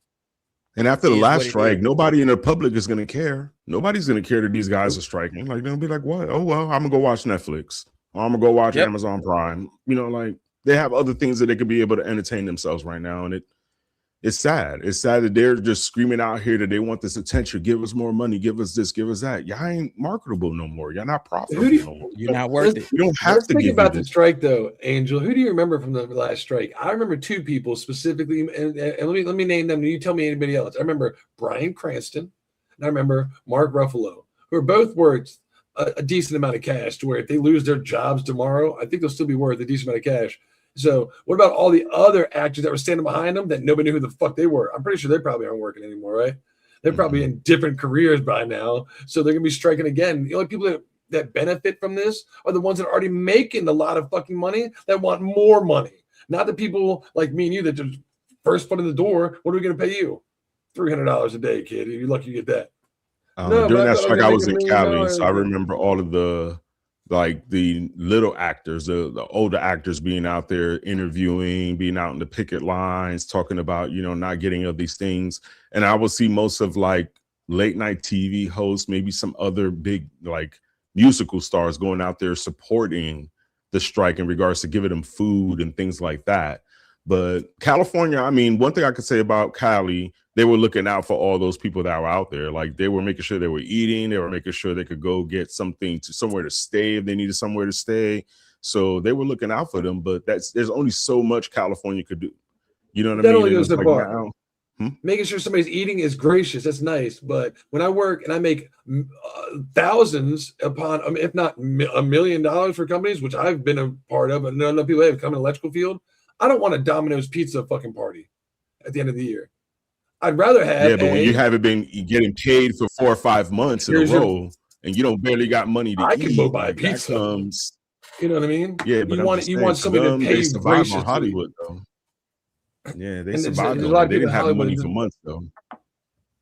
Well, guys, it is almost 12:30 in the morning here on the West Coast. We've been going for 4.5 hours. I'm beat. I know you guys out there on the West on the East Coast don't sleep, but we sleep here on the West Coast, so I need to get some rest. Sleep. Yeah, really, man. Let's hit these last two super chats up, and then we are out of here. Shout out to Buddha Cafe for $5. I'm paying $5 for Derek to play the DC Cinematic Universe trailer for his exit. I'm not playing that. What's the DC? What is that? What is the DC Cinematic Universe trailer? Is that the game online? What is that, Angel? I don't know what he's talking about. The DC I have no idea. Online shit? DC Cinematic Universe. Is that an actual trailer? Let me see. You talking about the fucking like the black screen? You see like the batarang come across, and you see like the picture of like Aquaman. Is that what he's talking about? Oh yeah, what you're talking about? Yeah, like how Marvel has their opening credit scene when they be showing all the Marvel characters. That they played for like 4 or 5 movies, and they quickly did away with. We gonna play which I thought was good. We're gonna play the normal outro, Buddha Cafe. I don't know that you're talking about. I will work on but I will do this for you, Buddha Cafe. I'm gonna work on a separate outro for each of my shows because I'm using really the same one for the Nightcap, for Anime Night, and for The Office. So I promise you I will have different outros for that because I do need those. So that's something, and then different intros as well. So because I think the Nightcap and Anime Nights have the same intro with the slight change. I got to start working on that. That's another 2026 action item that I need to do. Thank you for the $5. I don't want DC flagging my shit because if I play it, DC gonna demonetize the video. Netflix. You already know DC and Warner Brothers. You know how they get down, man. Nah, don't do that to me, man. Don't play with flagged by Netflix. They already bought them. Shit. Fuck. Exactly. Thank you very much, though, Buddha Cafe. Always supportive. We appreciate you, bro. Thomas Steen for $5. January is a dumping ground. Rock shouldn't go see anything if he doesn't usually go see movies anyway. LOL. Maybe Silent Hill. Hi, DA. Hey, what's up, Thomas Steen? Yeah, the Rock, and he don't watch movies. We already know that. Rock watches what Rock want to watch. So we already know that Rock's not going to watch any movies that's out when there. When Elden Ring movie comes out, I'll be there. I'll be in line. He's going to be there day one. I'll be like 48 hours early. Like, I'm in line, freezing my ass off, but we're out here. There's nobody out here. I should get away. I need all these seats myself. Okay, don't make it an exit, but it's still a good video. It's a good video. Yeah. It's a good video. I'm pretty sure it is. All right, let's get up out of here, guys. I'm sleepy, man. I'm about to fall asleep on y'all. So I don't want to do that. So let's say, look, we got Angel, we got Rock. Rock, you go first. What do you have coming up on your channel, Rockefeller Plaza? Play video games Monday through Friday. I am the Rockefeller Plaza, 8:30 a.m. I do bonfires and coffee. And I started a news show this week, thanks to my boy Moon Knight out there. We did a show called Bonfires and Beers on Saturdays, 6 p.m. Eastern Standard Time. Besides that, hanging out with my boy on Thursday. So, thanks for being here once again, bro. Thanks. All right, and then Angel, what you got coming up, my guy? Got some couple of videos I'm gonna be posting this week. I am going to try to do a live stream this week as well. Get my year started off with that. And going to be rocking with Rockefeller this weekend in regards to his streams. So just still keeping it steady for now, but I'm waiting to get the rest of my equipment so I can be able to do those streams outside. Wait for the temperature to warm up a little bit because, you know, it's cold as fuck out here in New York, but yeah, it's going to be popping soon. Get you some heat, man. Appreciate you guys. Hey, everybody. Oh, is there anybody I can send you guys to? Hold on. Let me go. Let me see who is. This hour is Cinevere. No, it's Sunday. It's not yet, right? She doesn't mind. I don't think anybody's up at this time. Smash might be playing some games. No, Smash ain't on. Sci-Fac's playing games. He's been playing it's the first week after the holiday weekend. Everybody's ready to go to work tomorrow, dude. Sci-Fac's playing games for 24 hours straight. So I introduced him to Elden Ring. And we, like I said, normally we would have been done and over with by now, but we're still going. So, yeah, that's it. All right, guys. No redirects today. Next time, I'm sure we'll have some folks to redirect you to. Cinevere was on earlier. Okay, next time we'll have to get her. Yeah, this is even long for me. All right, 4 hours, 4.5 hours, really. This is a long stream. I don't think I've ever done a stream this long, but it was a pleasure to talk to everybody. We had some special guests from Sci-Fax's cousin, Joe, talking to us a little bit about Cuba and what's happening out there and how they feel about the whole Maduro situation. So that was great. And yeah, we chopped it up about everything else, going all the way from Stranger Things season 5, which was, in my opinion, a very, very disappointing season. All the way through the MCU, through the DCU, and then, you know, what's going on with the box office currently. We had some really good conversations. Thank you, everybody, for participating in that in the chat, as well as with the super chats. We are outro. You guys have a good, great evening, a great week. We will see you guys on Tuesday for the nightcap. Yeah, that's it. Y'all be easy, and we'll see you on the next one. Peace.